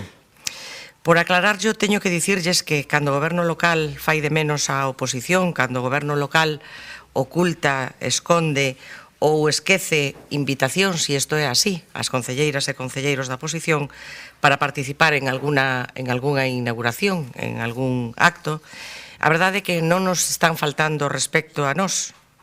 Vostedes o que non respectan nese momento son as miles de veciñas e veciños que as que representamos lexítimamente. Por lo tanto, esta é a cuestión de fondo, é unha cuestión de respecto a veciñas e veciños que representamos os que estamos na oposición. E eu, con moitísima tranquilidade e con moitísimo respecto, é verdade as cousas que se dixeron aquí, hai cousas que claman ao ceo, e unha delas, pois, mencionaba na anterior intervención o señor Berea, cando efectivamente se recibiu esa magnífica noticia da recuperación das 2 estatuas do mestre Mateo, bueno, é certo que despois agradecería a vostede a todos os que participaron nesta cuestión, pero hai que decir que o primeiro que fixo foi subir un vídeo ás redes institucionais do Concello, eso foi o primeiro que fixo, é verdade, desbordante de felicidade, como estábamos todos, pero a ver, pode parecer que é un intento feo de poñerse galóns, aunque eso non sea o fin último que vostede pretende, vale? E é certo, un vídeo que non dixo nin palabra non só do señor Martiño Noriega, sino que tampouco dixo nada do señor Sánchez Bugallo, que teño que recordar que foi o que deseñou a fórmula e o recurso ao Supremo polo que finalmente, e tras sucesivas derrotas nos tribunais, pois o Concello e a cidade recuperou esas estatuas. Polo tanto, eu digo con tranquilidade, ese vídeo non era un vídeo informativo, era un vídeo que daba a sensación pois de propaganda, de venta de logros de alguén só, e non está vostede só aquí, que estamos toda a corporación, e, bueno, é unha imaxe que hai que tratar de rectificar. Dígolle máis, mire, durante o pasado mandato, cando algún grupo impulsaba unha declaración institucional, eu recordo nas notas de prensa, se sinalaba sempre que fora ese grupo ou esa concelleira quen impulsaba eso. Fíxese, cando tiven que facer esta intervención, acordábame, ocurriu coa escultura de Xeria, que está nas Fontiñas, como supoño que lembrará, porque foi o BNG que entrouxo ese tema ao pleno. Bueno, creo que é unha cousa completamente ilóxica que sucedan estas cousas no Concello. Por exemplo, outro exemplo que non se puxo aquí, pero que eu tamén recordei cando fomos visitar a Nova Edar, a verdade, o vídeo que se subiu ás redes, que dura 1 minuto 50 segundos, casi 2 minutos, pois que a maioría do vídeo sexa, e teñolle moito afecto e moito aprecio ao señor Domínguez, pero que fora o señor Domínguez en primeirísimo plano, cando lóxico, digo eu, que habería que facer un vídeo de todos os concelleiros e as concelleiras que estábamos ali, e se me apura un pouco, o principal era que se amosase nese vídeo o estado das obras. Pero hai esa pincelada que deixan aí, non sei si querendo ou sin querer, pero que se percibe desde fora.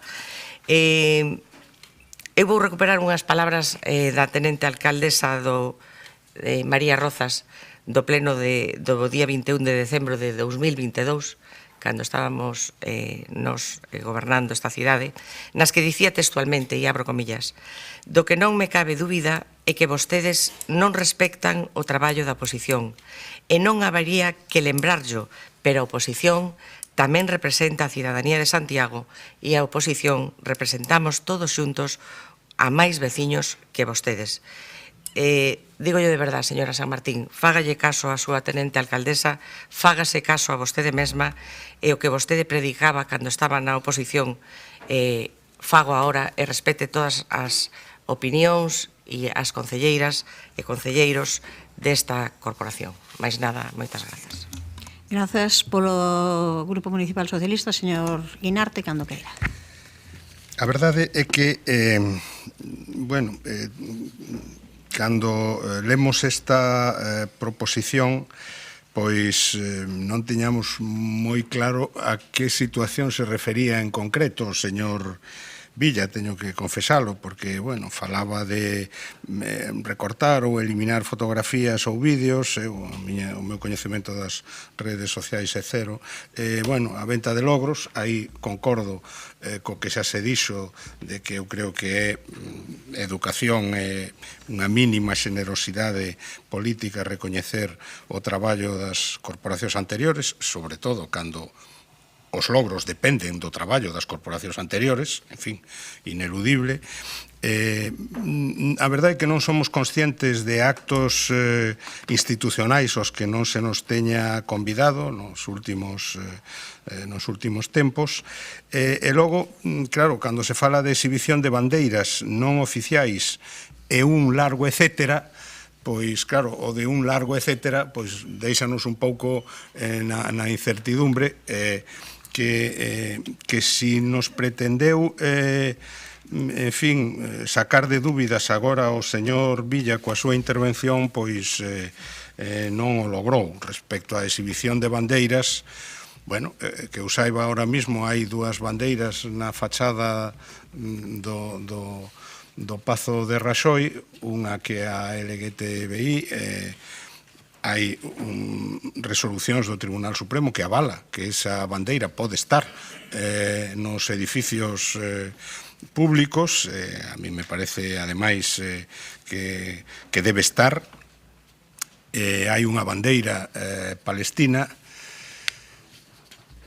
que eu creo que na situación que está vivindo a poboación palestina nestes momentos, pois eu creo que ter aí a bandeira palestina nos reconcilia un pouco coa dignidade, coa nosa dignidade, porque eu creo que bastante vergoñento é o que está facendo, mellor dito, o que non está facendo a comunidade internacional, o que non está facendo ninguén, o que non está facendo Europa, deixando masacrar o pobo de Gaza como para que, en fin, poñamos unha bandeira coa que se identifiquen na fachada do edificio. Claro, vostede dixo algunhas cousas na súa intervención que a verdade teño que dicirlle que me gustaron máis ben pouco. A nosa posición inicial era de abstención, pero despois de escoitalo estamos pensando si non votamos en contra. Claro, di vostede que o BNG ou a UPG lle foi facer un escrache á sede local do Partido Popular. Mal, moi mal, eu condeno calquer escrache, pero claro, a continuación di que se equivocaron de sede, que deberon ter pasado pola Casa do Pobo. Home, pois eu pediríalle que o retirase, porque, claro, bastantes máis que escraches está habendo en moitas casas do pobo, en Galicia e en España, convertindo a militantes socialistas dignos e honestos e honorables en víctimas do comportamento de persoas deshonrosas e deshonradas e que non merecen ningún respeto nin consideración. Logo mezcla todo coa lei do solo si e si, e con Coldo e con Ábalos e con que si o BNG sostén a Pedro Sánchez, que en fin, non sei, isto non é ni siquiera que aproveitando que o Pisuerga pase por Valladolid, que non sei a conto de que ven.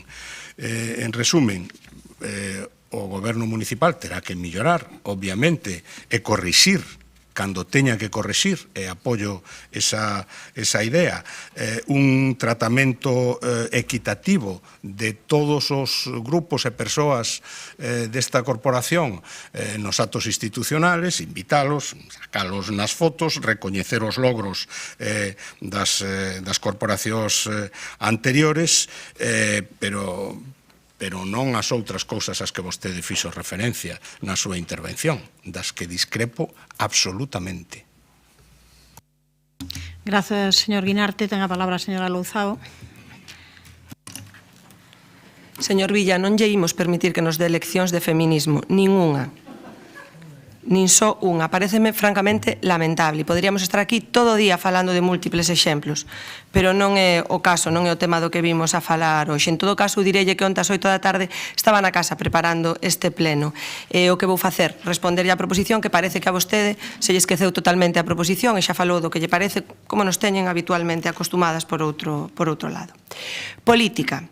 Que se dedica aos asuntos do goberno ou se interesa por eles. Teoría, arte ou doutrina referente ao goberno dunha comunidade. Conxunto de asuntos públicos dun Estado e actividade de quen se dedica a eles ou de quen participa na vida pública. E o PP pídenos nunha moción que as canles de comunicación do Concello non teñan un uso político. E logo, que uso lle queren dar vostedes a estas canles? Como van ser apolíticas as canles de comunicación dun Concello, dunha organización que precisamente se dedica ao goberno dunha comunidade, neste caso da comunidade de Compostela. Entendo que o que vostede querería dicir é que non se faga un uso partidista. Está confundindo aquí vostede política con partidismo. Por desgraza xa nos ten acostumadas ás confusións, non é a única que ten. E o peor é que pretenden vostedes trasladar esa confusión á cidadanía continuamente. Hoxe xerando ruído, unha vez máis, en base a unha mentira evidente para calquera persoa persoa que siga con relativa frecuencia as redes institucionais do Concello de Santiago. Podería vir aquí cunha batería de datos, estivémolo mirando, estivémolo revisando, non vai a ser que se nos pasase algo, están aí os datos, podese mirar, pero máis doado que calquera persoa abra as redes sociais do Concello de Santiago e de calquera outro concello das 7 cidades, por exemplo, para ver nun momento que non é certo isto que vostede di. O goberno, e iso entende calquera persoa, creo eu, ten a obriga de dar conta do que fai por esta e por diversas canles, como fan todos os gobernos de todos os lugares. Necesariamente, isto implica que apareza moitas veces explicando ou presentando iniciativas. Facemos moitas cousas que lle imos facer. E contrariamente ao que fan outros gobernos, en concreto do Partido Popular, aquí neste Concello, costume de moitos anos, non é unha cousa nosa, ben de moito tempo, dunha tradición democrática importante, é invitada a participar en todo tipo de actos, a entregar premios, a ler manifestos ou a protagonizar moitos eventos. Señora Castro, non sabemos a que se refire con que non foron convidados como oposición, non somos conscientes deses actos e, desde logo, se houbo algún... Eu, de verdade, que sempre din que nos interrompemos, non interrompemos nunca, eu agradecería que tampouco se interrompa. O que ia dicir é que, se foi así, foi un erro. Evidentemente, non se deixa de convidar a oposición adrede a ningún acto. Se foi así, repito, é un erro. Aquí, e insisto, non é unha cuestión deste goberno, é unha cuestión que vende antes, a oposición ten unha participación importante que a moita xente incluso lle sorprende cando hai recepcións de participación nos actos.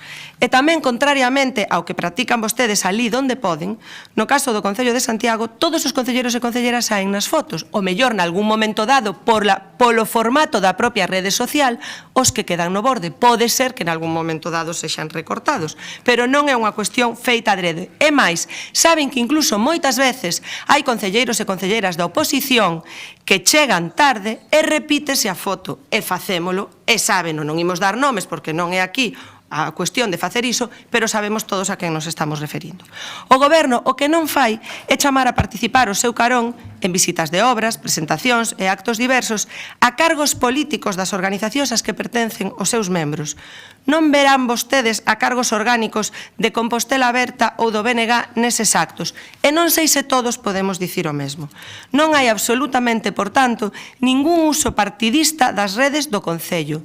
Si un uso político, por suposto, de política con mayúsculas, que é a que defendemos e a que practicamos.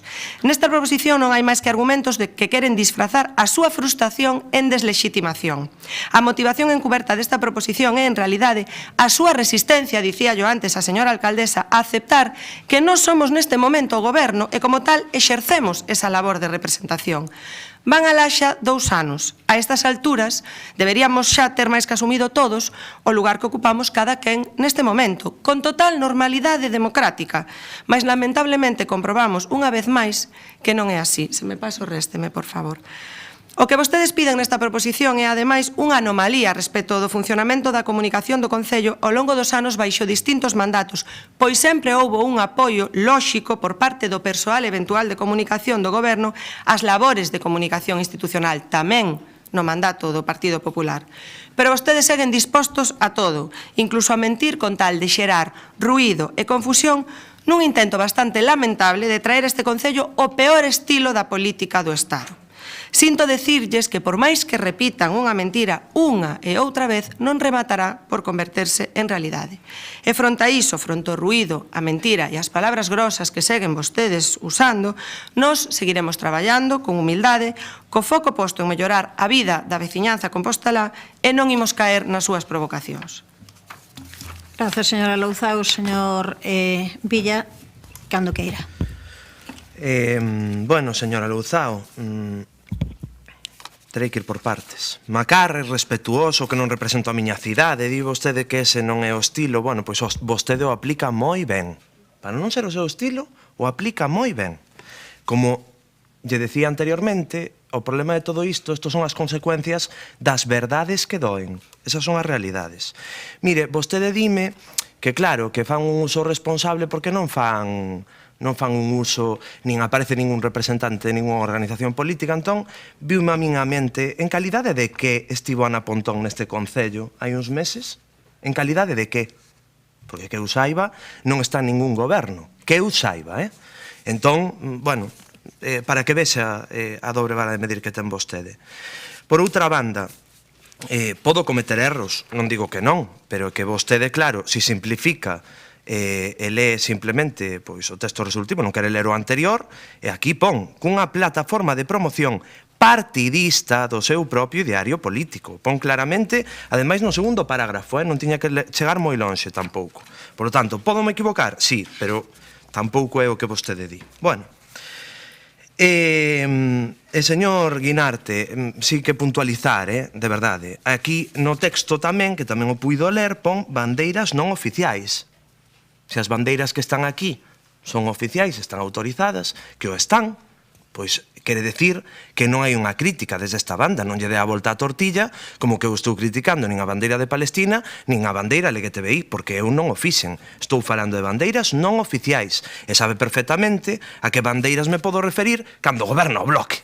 Non é moi difícil, e de feito, home, como lle decía, que tampouco se tapan porque logo pois aparecen estes cartéis con todas as consignas políticas, a Altri, a bandeira independentista, as chapiñas varias, e todo isto vai co logo do Concello. Por lo tanto, xa sabemos de que bandeira falamos. Señora Louzao, para concluir, onte estaría vostede preparando o pleno, pero eu repito, onte a manifestación era do BNG. E aquí teñen a... Como que non? Como que non? Non era do BNG? Estame dicindo que non era do BNG? Non. Pois había unhas cantas bandeiras do BNG e aquí teñen as pegatinas co seu logo, Non era a súa. Logo estanlle copiando as pegatinas. Bueno, isto xa queda aquí registrado. Resulta que non era do BNG.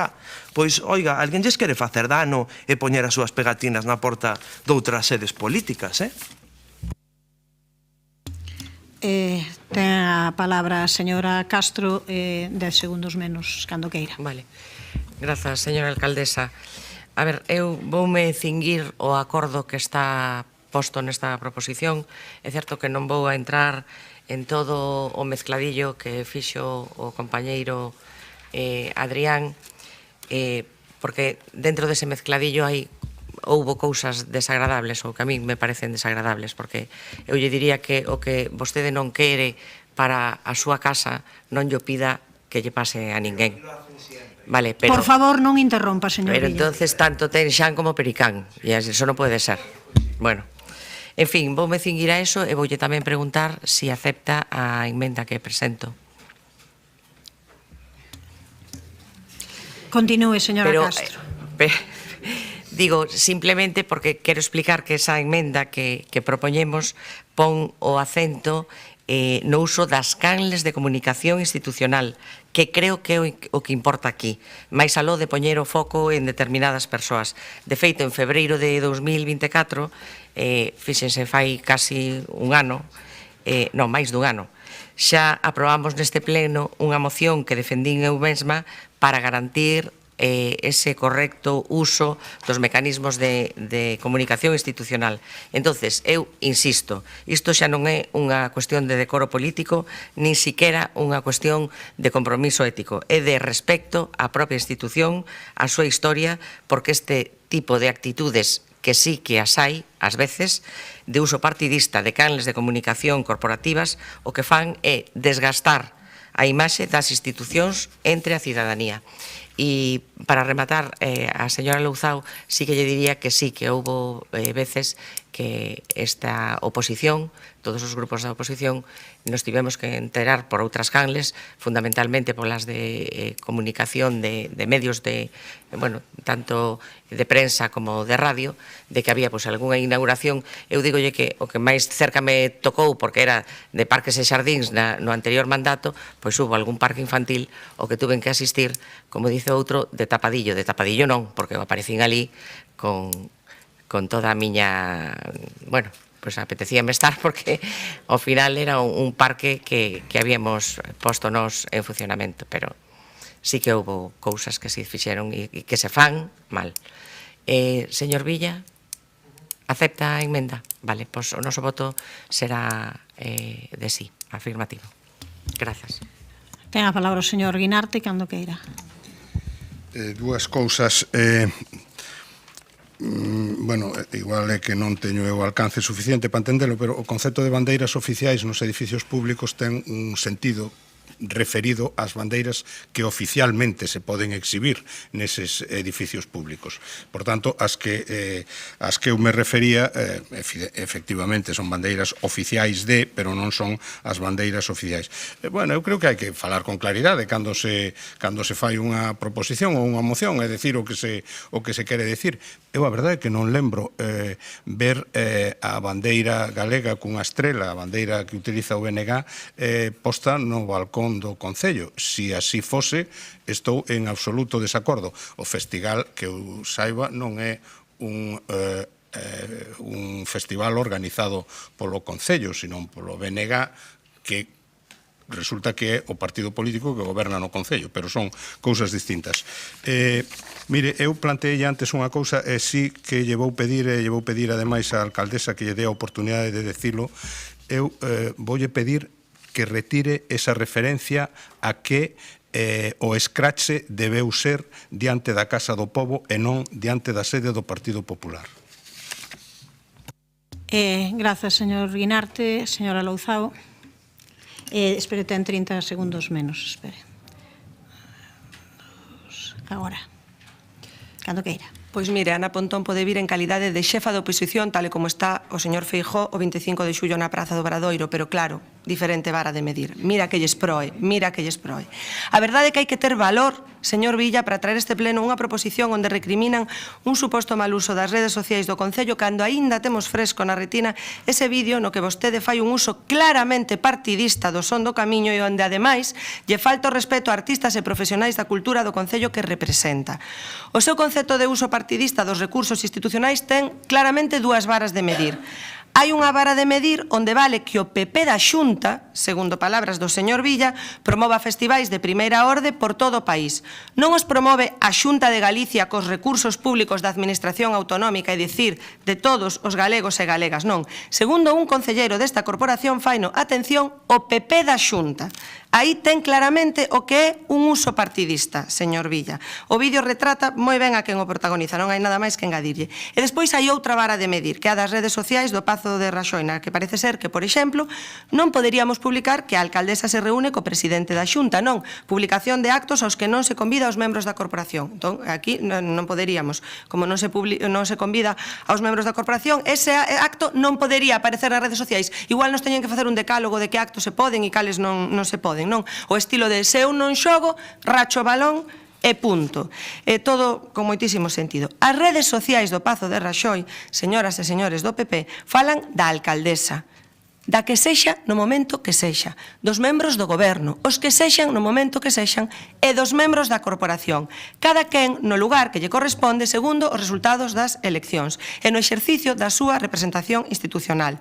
Tamén se fala de avisos de cortes de tráfico, minutos de silencio, axendas culturais, avisos meteorolóxicos, programas de festas desas que tan pouco lle gustan ao Partido Popular, premios, convocatorias, pero, segundo vostedes, non é unha forma correcta de usalos. Está claro, unha vez máis, a vista desta dupla vara de medir segundo se trate dunha institución en que goberna o PP ou doutra onde ocupa a bancada da oposición, que o problema é non saber asumir que lugar ocupa cada quen e que a democracia só lles vale a vostedes cando gañan.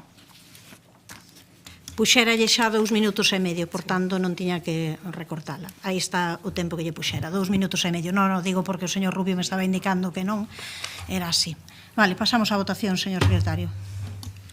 Proposición presentada polo Grupo Municipal do PP. Perdón. Espere un minutinho. Vou empregar un minuto que se lle respondo ao señor Guinarte. De acordo.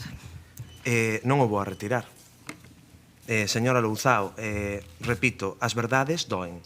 Esa é a realidade. E vostede aplicou os términos que aplicou. Manipulan agora mesmo a proposición. Non sei se teñen a que está asinada por mí ou teñen unha súa propia ou adulcorada porque fai referencias a cuestións que non estaban aquí. Igual o fixo o señor Guinarte e agora o fai vostede. Eu non dixen nada de non publicitar actos no que non estivese toda a corporación. Fixo a alusión do señor Feijóo, home, é que é presidente da Xunta, pero non firma no libro de honra, que eu saiba, como a señora Pontón firmou aquí. Ten que explicarme vostede as diferencias. Quere xustificar o injustificable, señora Louzao, o injustificable. Pero bueno, repito, tivo oportunidade nesta intervención para rectificar e dicir que realmente a manifestación de onte foi promovida polo BNG, que toda a simboloxía que había ali. E vostede non o fixo. Bueno, pois xa falaremos deste asunto. Pasamos á votación, señor secretario. Proposición presentada polo Grupo Municipal do PP en relación ao emprego sectario das canles oficiais de comunicación do Pazo de Raxoi por parte do Goberno Nacionalista do BNG. Votos a favor? Grupos municipais? Sí. Sí, coa emenda. Partido Popular e concelleiros non adscritos. Votos en contra? Grupos municipais, BNG, Compostela Aberta e Socialista. Abstencións non hai. Apróbase a proposición. O seguinte punto da orde do día é a toma de coñecemento da resolución número 2025/6089 da liquidación do orzamento de 2024. O punto 18, tomar coñecemento das resolucións da Alcaldía, das Concellerías Delegadas e acordos da Xunta de Goberno Local. E pasamos aos rogos. O primeiro presentado polo concelleiro non adscrito, don Gonzalo Muiños, para o condicionamento da Rúa dos Camallóns. Cando queira.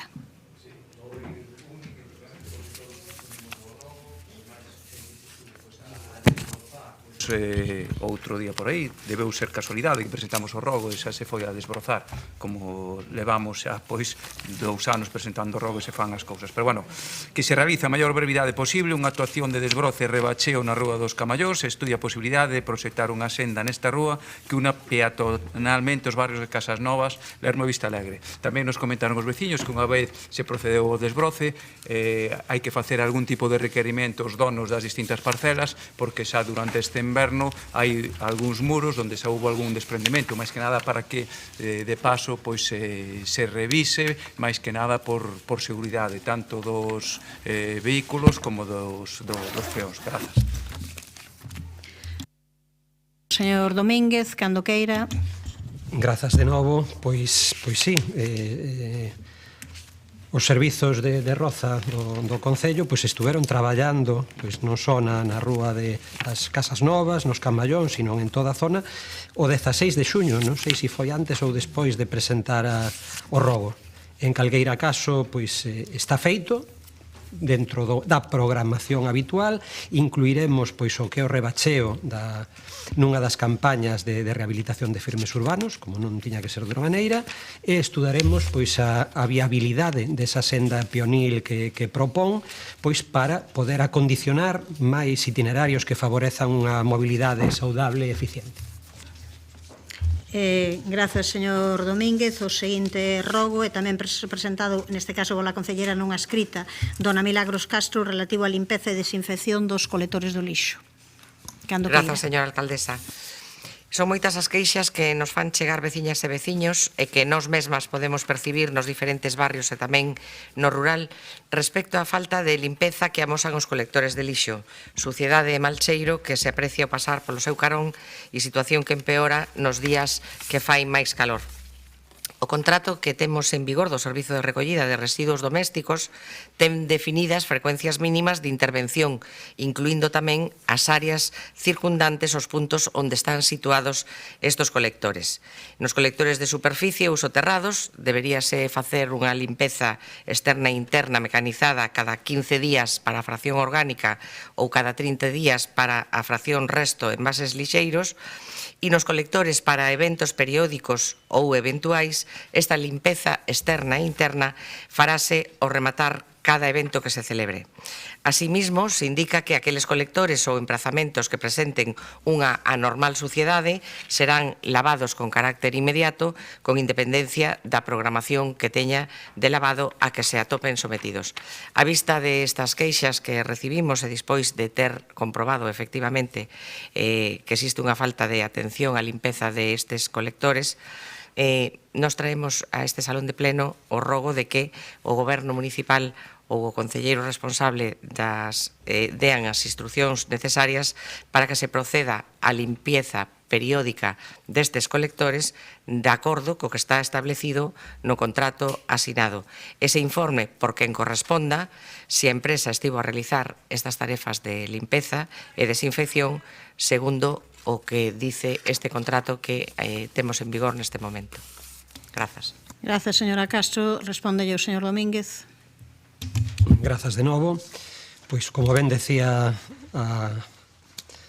a concelleira Mila Castro, pois a limpeza periódica dos colectores de lixo ben establecida nos pregos que rexen o contrato en vigor para a recollida de residuos. A empresa adxudicataria está obrigada a executar de oficio todas as tarefas necesarias para a axeitada conservación e mantemento dos contedores. As frecuencias mínimas exixibles son de 30 días para os contedores de envases lixeiros e de resto e de 15 para a fracción de orgánico.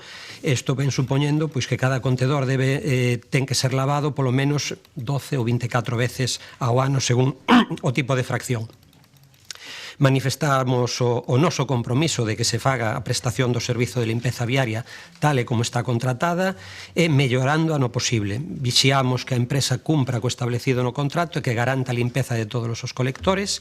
E con este obxectivo, despois das avaliacións xa realizadas pola auditora e a dirección do contrato, solicitouse a empresa pois un informe detallado sobre as tarefas de lavado e limpeza realizadas nos últimos 12 meses para contrastalo cos datos facilitados pola auditora e verificalos así polo persoal técnico municipal. E daremos as órdenes oportunas para que se cumpla en caso de que non se fagan. Grazas, señor Domínguez. O seguinte rogo é presentado pola concellera non escrita dona Mercedes Rosón relativo ao estado de abandono da contorna do Castelo da Rocha Forte, cando queira.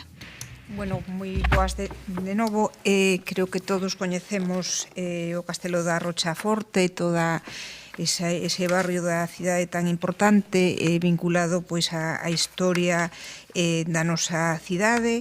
Hai escasos días asistín, como todos os anos, a romería que organiza a Asociación Cultural da Rocha Forte.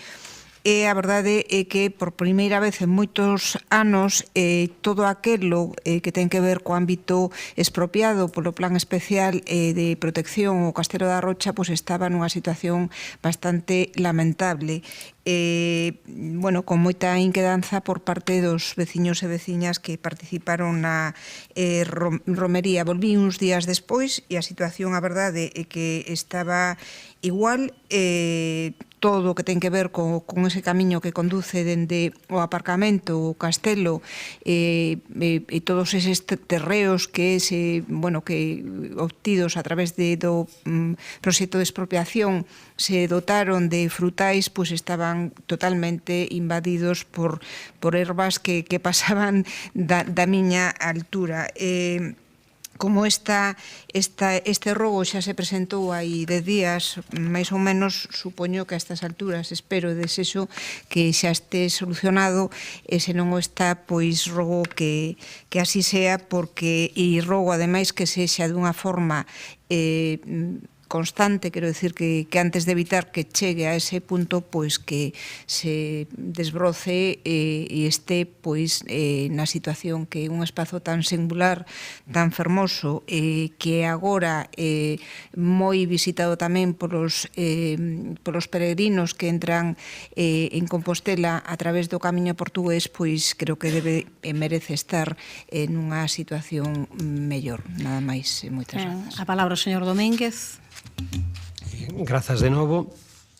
O mes pasado, o mes de maio, reunímonos coa Asociación Cultural Rocha Forte, recollemos todos os pedimentos que nos fixeron, avanzamos cara a ampliación do centro sociocultural que permitirá intensificar a valiosa actividade desta asociación, que tanto loitou por poñer en valor a fortaleza e a memoria histórica do castelo.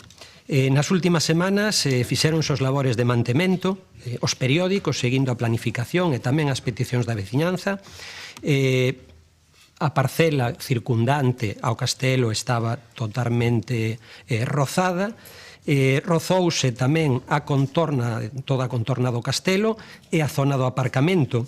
E seguindo o criterio técnico, deixouse sen rozar precisamente a parcela municipal na que se atopan as froiteiras, co obxectivo de que fructifiquen as variedades de flores e diseminen as súas sementes para que volten a sair o próximo ano, só se despexou a zona inmediata adxacente a cada unha das árbores e esta zona conta, e quero poñer en valor, unha fermosa vexetación adventicia na que destaca a anchusa azuria, ollos de gato en galego, e respetouse. Nas próximas semanas rozarase esa parcela onde están as froiteiras para facilitar precisamente o acceso a elas para que se poida recoller as distintas variedades de froita, meixas e mazáns de distintas variedades que hai ali, que xa están producindo, porque se trata precisamente dun espazo singular, pero delicado. Si tuvésemos rozado, posiblemente, o achegarse ás persoas, poderían estar collendo a froita antes de que estuese madura, como pasa en outras zonas. Seguimos o mesmo criterio técnico en outras zonas de froiteiras.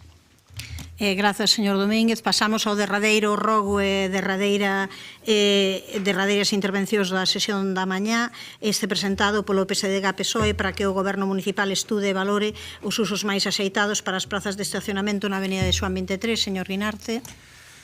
A modificación da estructura da rúa Xoán 23 que se levou a cabo a partir deste ano nos parece acertada porque calma o tráfico e ten espazo suficiente para a súa circulación. Creou 85 prazas de estacionamento que están xestionadas como prazas de residentes.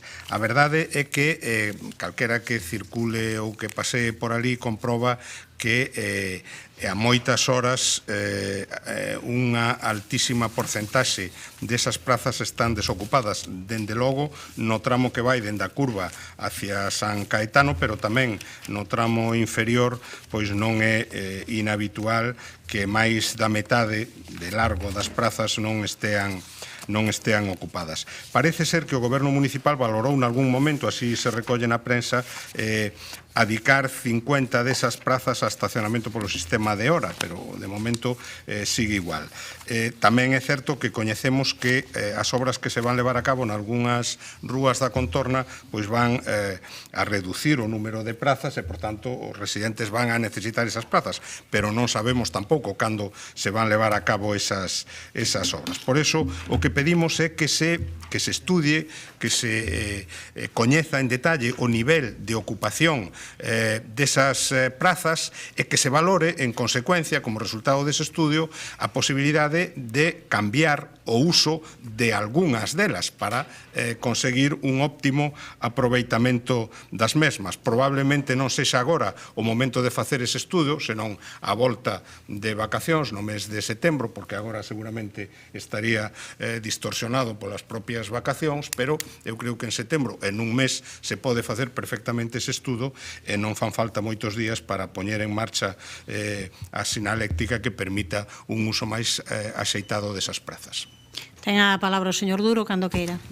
Sí, pois efectivamente eu creo que a remodelación desa rúa está funcionando bastante ben. No tramo anterior á curva hacia Dársena ten un nivel de ocupación alto tanto de día e máis alto de noite, por suposto.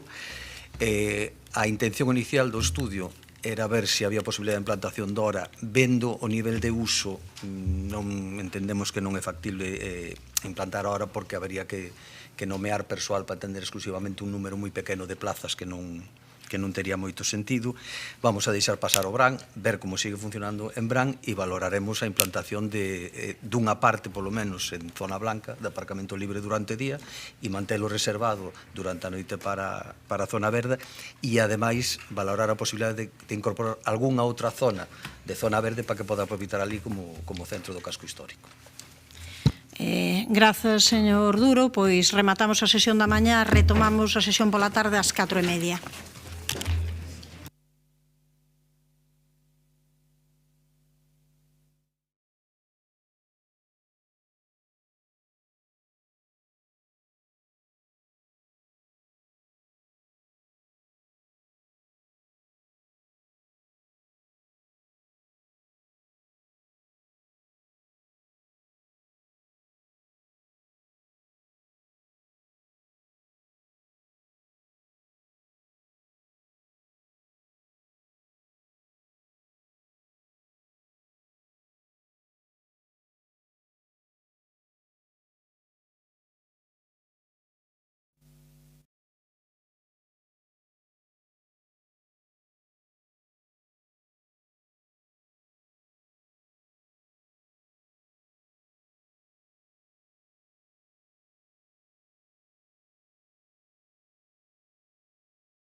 Ben, moi boa tarde.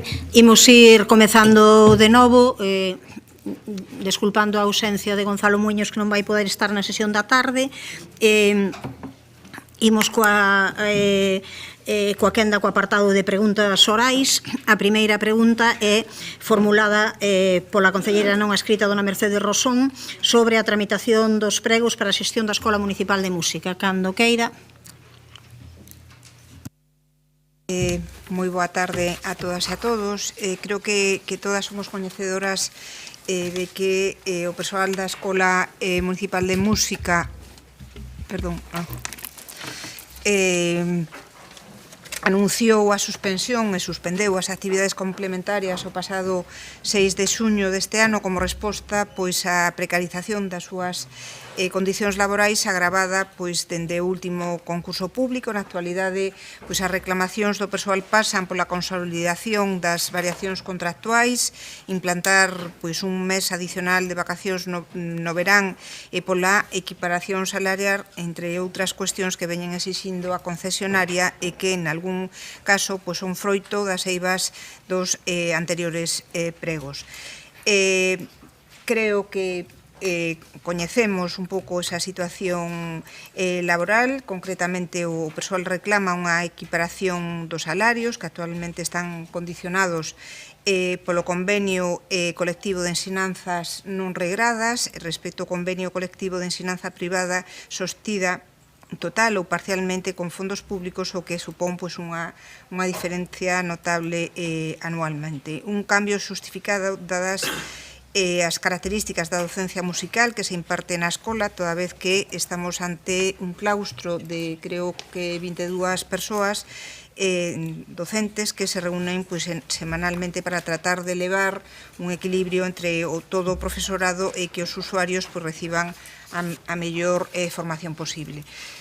Creo que gozamos, a nosa cidade goza dunha escola municipal de música de referencia, cunha calidade musical que ano a ano vai mellorando e para manter ese nivel de excelencia que na actualidade se consigue pois, a costa do compromiso e a implicación do cadro profesional, é preciso pois, atender escoitar as súas demandas e mellorar pois, as condicións laborais dunhas persoas que xa demostraron sobradamente o compromiso con este servizo e con este proxecto. Sabemos que o contrato foi prorrogado o ano pasado, xustamente en xullo do ano 24, e que pois, o ano que ven rematará esa prórroga. Non somos coñecedores de que o Goberno der algún paso en outra dirección que non pase por unha nova licitación, pois compre atender as demandas do persoal na elaboración dos pregos que deberán estar xa, entendo eu, como deberían de estar xa listos os de centros socioculturais, pois canto antes. Grazas, responde a señora Louzao, cando queira. Ben, pois moi boa tarde a todos e todas de novo. Desde o inicio do mandato nos mantivemos xuntanzas cos representantes, coa representación dos traballadores e traballadoras nas que nos foron trasladando distintas demandas a respecto de posibles melloras no funcionamento da escola, que é o noso obxectivo, que é un obxectivo común que temos con eles e elas. No que ten que ver coas demandas laborais, saben vostedes que é coa empresa con quen teñen que falalo e negocialo. Nese sentido, nos realizamos varios requirimentos á empresa para que informase sobre cuestións relativas ao cumprimento dos pregos, que é a exixencia que nos corresponde como administración, garantir que se respeta o marco de desenvolvemento do servizo e condicións que establecen os pregos técnicos. En relación á pregunta sobre se este Goberno vai encaixar as demandas do persoal nos pregos, eu coméntolle que, como ben sabe vostede, unha licitación colle como marco para a realización do estudio económico o convenio colectivo de aplicación, neste caso, como ben dicía vostede, o de ensino non regrado. As diferencias salariais entre traballadoras e traballadores débese aos complementos ad personam que o profesorado con máis antigüidade no centro obtivo da aplicación dun convenio anterior. Precisamente porque se trata de complementos ad personam, é dicir, de dereitos consolidados individualmente, é imposible que os pregos corrixan esa diferencia salarial entre o profesorado que leva máis anos e o de novo acceso. Como é lóxico, e vostede tamén o sabe perfectamente, o Concello non pode decidir canto cobra cada traballador ou establecer nos pregos, por exemplo, ese mes adicional de vacacións, por citar dous dos exemplos que vostede comentaba. O estudo económico que acompaña aos pregos ten que recoller o que o convenio sectorial di. Polo tanto, non é realizable o que vostede comenta, e permítame que lle diga que incluso un pouco irresponsable insinuar que se pode facer. De feito, nin sequera o persoal da escola lle está pedindo iso ao Concello. As negociacións laborais, como dicía ao comezo, está mantendo-as coa empresa, que é o que corresponde. E por responder á segunda parte da pregunta, dígolle que estamos nese inicio de proceso de redacción dos pregos para esta licitación que, como saben, como comentaba tamén, remata en xullo do ano que ven, en xullo do 2026. O compromiso deste goberno é a redacción duns pregos ambiciosos que respondan ás necesidades que o Concello ten dunha escola municipal de música de primeiro nivel, que manteña a calidade que agora mesmo ten grazas a un profesorado implicado, ao que tamén quero aproveitar esta intervención para recoñecerlle o seu traballo. Uns pregos que nos permitan reforzar aqueles puntos onde o servizo precisa ser revisado, ben porque as horas que contemplan os actuais pregos son insuficientes, ou ben por incorporar estas actividades complementarias como parte obrigatoria da función docente. Moitas grazas. Grazas, non sei se quere utilizar. Sí, brevemente. É un pouco contradictorio a súa explicación, señora concelleira, porque está dicindo que están moi atados polo priego anterior e, sin embargo, falan de crear ou redactar uns pregos máis ambiciosos que estén na sintonía de unha escola de primeiro nivel. Se pode ou non se pode variar as condicións do priego preexistente? Eu creo, e repito o que dixen antes, gozamos dunha escola municipal de música que vai medrando ano tras ano únicamente polo esforzo e o compromiso da súa plantilla. Creo que a situación na que se atopan laboralmente falando, é certo que, como calquer outro traballador, hai diferencias polo tema da antigüedade, pero eso non fai que as diferencias que existen respondan a outra situación que ten a propia empresa cos traballadores. Entón, eu o que si pido é que, por suposto, se este en riba desta situación, porque sería terrible que a escola decaera. Señora Louzao. No, eu non dixen que estivéramos atados polo prego anterior, dixen polo convenio sectorial, que non é o mesmo ni sequera parecido. O que dixen é que o estudo económico ten que facerse en base ao convenio sectorial e que, por tanto, nós non podemos poñernos pregos que teñan un mes máis de vacacións, aínda que esa fose a nosa vontade, porque temos que limitarnos ao que di o convenio sectorial. En todo caso, manifesto o noso compromiso de facer, como dicía, de elaborar, como así estamos facendo, un prego ambicioso para manter unha escola de primeiro nivel, pero non podemos comprometernos ao que vostede nos di, porque o estudo económico ten que estar basado no convenio sectorial. Era o que estaba dicindo, e o que nos corresponde a nós é controlar que se cumplen esos pregos, e por iso, como dicía, fixemos varios requirimentos á empresa, algo que, por certo, nunca sucedera, nunca se lle fixera un requirimento, e nós estamos facendo para controlar que efectivamente se cumpren eses pregos que hai agora mesmo en vigor. Moitas grazas. Grazas. Segunda pregunta, neste caso formulada pola concelleira non escrita dona Milagros Castro, sobre o apoio comprometido ao proxecto do biopolo de Asionlla por parte da Deputación da Coruña, cando queira. Grazas, señora alcaldesa, e boa tarde, concelleiras e concelleiros.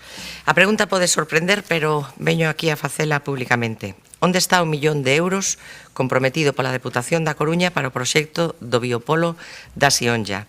Pasan os meses, pasan os anos, ese 1 millón de euros comprometido polo ente provincial a un proxecto estratégico para Compostela non chega. Miren, a Asociación de Empresarios do Tambre está agardando desde marzo de 2023 esa liña de financiamento anunciada pola Deputación da Coruña por un importe de 1 millón de euros. Unha inxección financiera que fora comprometida por parte do ente provincial directamente á asociación e da que ían dispoñer, segundo esas mesmas conversacións, a partir dese mes de marzo a través de aprobación en pleno dun expediente de modificación de crédito. Pero esa transferencia de crédito nunca foi aprobada e nos sucesivos orzamentos do 2024 e 2025 non se incluiu ningunha partida para efectuar ese pago. E mentres, desde a asociación, tendo a seguridade de que ían recibir ese impulso económico, a verdade é que incorreron en gastos que pretendían asumir con cargo a ese crédito. Creo que non é necesario lembrar aquí que o Biopolo trátase dunha iniciativa estratégica para o noso Concello que, ademais de promover a creación de industria e, polo tanto, emprego, ligada ás novas tecnoloxías, permite xerar sinerxias co talento que forma a USC, particularmente a través do grao de biotecnoloxía, pero tamén cos polos de investigación que supoñen o CICUS e o CITIUS. Un proxecto que require do apoio de todas as administracións públicas e, máis aínda, require que se efectúen os compromisos que se adoptaron públicamente por parte destas. E, por suposto, require que o Goberno de Santiago de Compostela traballe activamente para garantir que así sexa. Así que hoxe traemos aquí esta pregunta. Preguntámoslle ao Goberno local se realizou algunha xestión para que o ente da Deputación da Coruña efectúe esa transferencia de crédito que está comprometida a Asociación de Empresarios do Tambre ou ten algunha constancia de cando se vai realizar este pagamento que xa está comprometido desde o ano 2023. Mais nada, grazas. Grazas, señora Castro. Fai vostede referencia a unha axuda da Deputación da Coruña que sería un investimento que se anunciaba como un novo impulso ao desenvolvemento deste proxecto e, efectivamente, este goberno, eu mesma, fun quen me interesei por esta axuda que anunciou o presidente da Deputación. A explicación sobre que non se pudese levar a cabo, segundo nos trasladaron, foi que había reparos da intervención onde se manifestaba que, contraria a que o ente provincial concedese unha subvención a unha empresa con capital maioritariamente privado, como é Sionlla Biotech, sen concorrencia competitiva e que superaría o límite das axudas de mínimes que poden conceder os Estados membros da Unión Europea, que está situado en 300.000 euros no total dos 3 anos. Esta é, xa digo, que a explicación que se me deu, o tema de que era imposible porque había, en este caso, reparos da intervención, e entenderá que non é responsabilidade deste goberno pois cumprir o que outra entidade prometeu, non? Segundo vostede di, a asociación empresarial, non? É bastante sorprendente, permítame dicilo, e fixo agora referencia a iso outra vez, que claro, este compromiso foi publicitado alá no primeiro trimestre de 2023. Fai vostede referencia mesmo a que no mes de marzo, desde o mes de marzo están esperando. Claro, vostede era naquel momento integrante dun goberno que tiña unha estreita relación coa Deputación da Coruña e claro que nos pregunte agora a nós por ese compromiso político que non administrativo, un compromiso que nunca se chegou a verificar, eu a verdade non entendo moi ben a pregunta, non sei se pretende decir algunha outra cousa distinta que algo que sabemos porque asumimos o conxunto das persoas que formamos parte desta corporación, que o proxecto do Biopolo, como moi ben di, é estratégico, que é un proxecto que foi declarado por este pleno de interese municipal, que conta co apoio unánime de todos os membros da corporación e que, pois, todo o tempo se fixeron esforzos realmente por axudalo, aínda que en algunhas ocasións houvese pois un ritmo máis lento, non, do que a todo mundo nos gustaría, pero houbo sempre preocupación de todos os grupos por avanzar, houbo xestións por resolver e este goberno está empeñado en resolver asuntos pendentes, así que se quere, se lle parece, tamén aproveito para responder unha pregunta escrita formulada polo compañeiro que non está, Gonzalo Muiños, onde hai outras cuestións que sí que nos competen neste caso ao Concello. Hai 3 cuestións que agardan neste momento. A primeira, esa exención extraordinaria que se podería resolver cunha revisión de aspectos técnicos das ordenanzas fiscais, está en marcha, imos intentalo, imos axilizalo. O segundo é a devolución do aval, que realmente xa se tramitou, pero compre acreditar que as partes da urbanización exterior aínda pendientes de execución quedan afianzadas na propia licenza, están os servizos técnicos sobre o asunto, en breve esperamos que se poida aprobar a devolución, e o terceiro a cuestión da hipoteca sobre a concesión. A pesar do risco deste tipo de operacións, que é o que nos advirten, ao final, segundo a opinión experta dos servizos técnicos e xurídicos, está sendo estudada e pendente de informe para garantir xustamente a preservación do interese municipal e darlle a mellor resposta posible ás necesidades do proxecto do biopolo. Así que temos vontade de aprobala se finalmente todos os informes xurídicos e técnicos son favorables. Entón, sobre ese tipo de cuestións que xa digo, xa aproveito para contestar. Ben, sobre a outra pregunta, entendo que non é a min a quen corresponde, non? Neste caso, responsabilizarme desa cuestión. Cando queira, pode intervir. A ver, moi rapidamente, que estábamos nos no 2023 e que éramos noso goberno e que tiñemos relación ca Diputación, está claro, pero vostede, este goberno local, non ten relación ca Diputación neste momento. O goberno da Diputación non está conformado polos compañeiros de partido da señora San Martín. Algo terá que decir o BNG no reparto de fondos, digo eu. É que non sei cual é a explicación, a quen llevou a pedir que, por favor, siga insistindo en este 1.000.000 de euros.